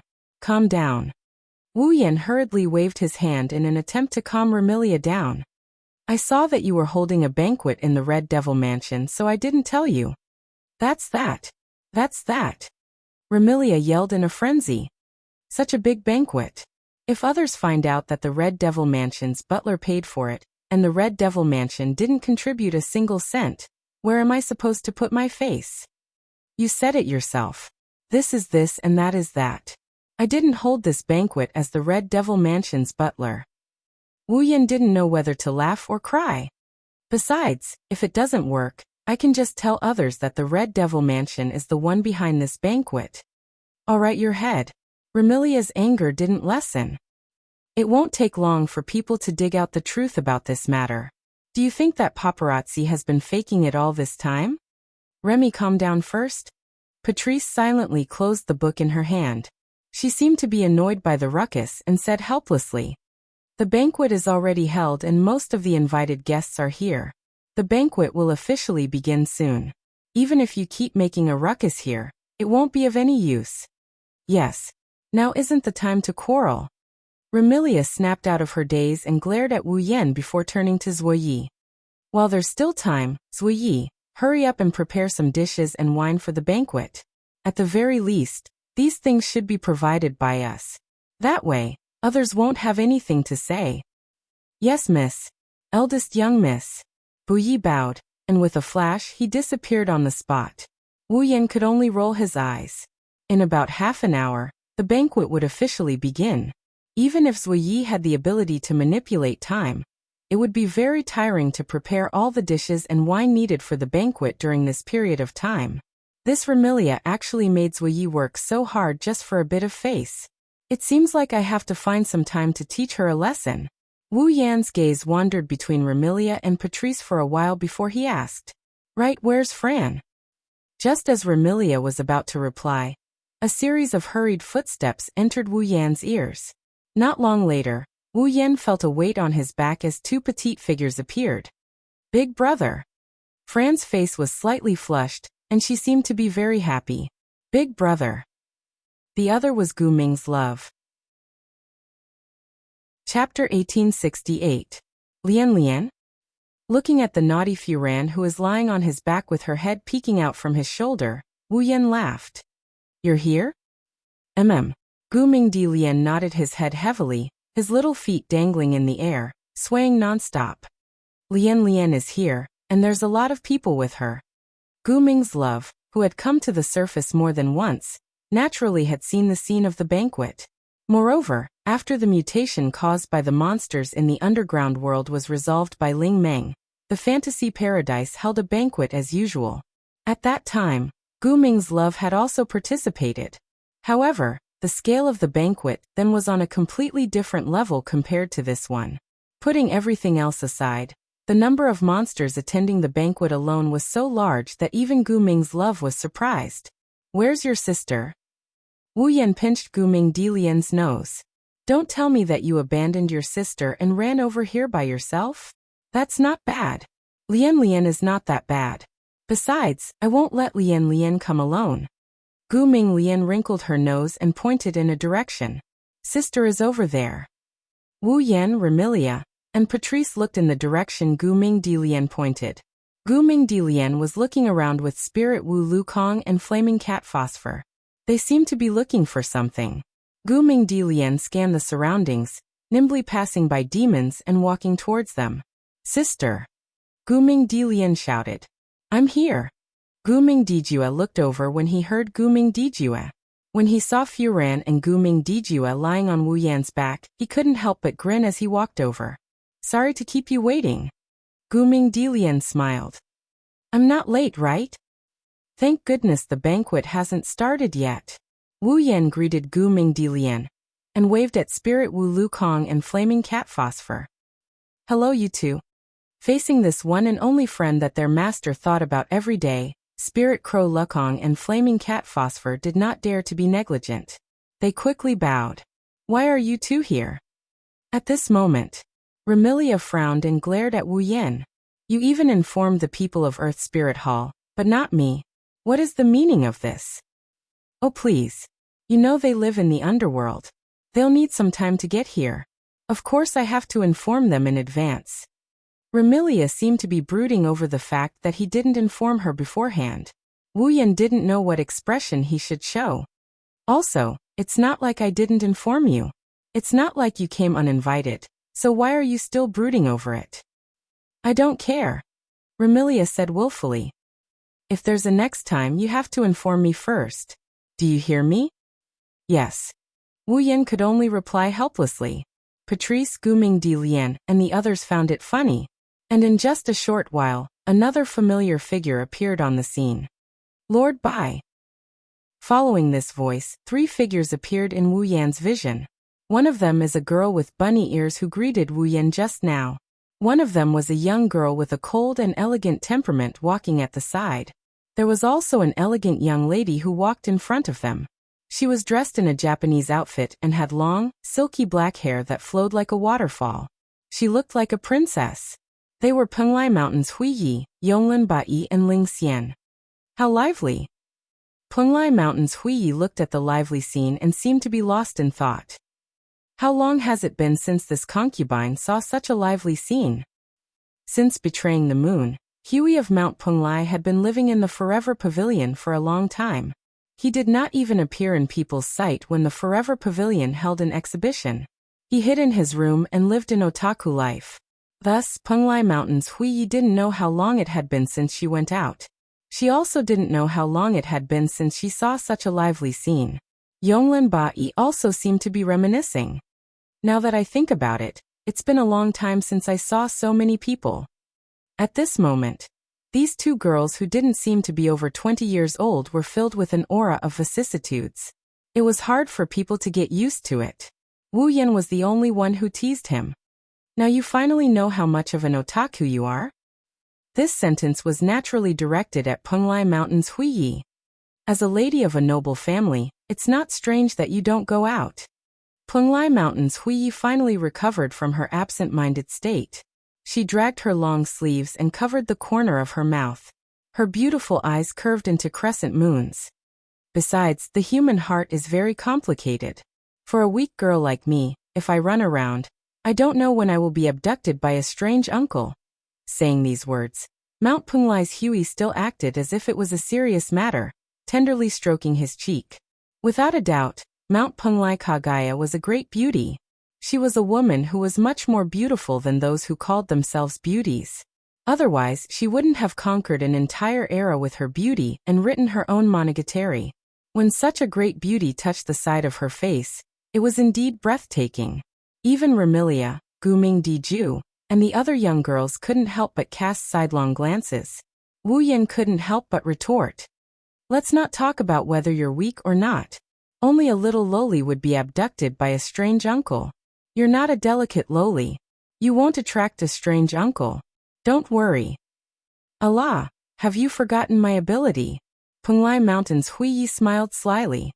My ability is to control forever and for a moment. I have already recorded the moment when I was still a loli. I can reproduce it at any time. How about it? Do you want to see it? The loli version of Penglai Mountain's Hui Yi? Asking if he wanted to see it or not, of course he wanted to. For a moment, Wu Yan almost wavered. But when he saw the sly expression in Penglai Mountain's eyes, his heart suddenly turned cold.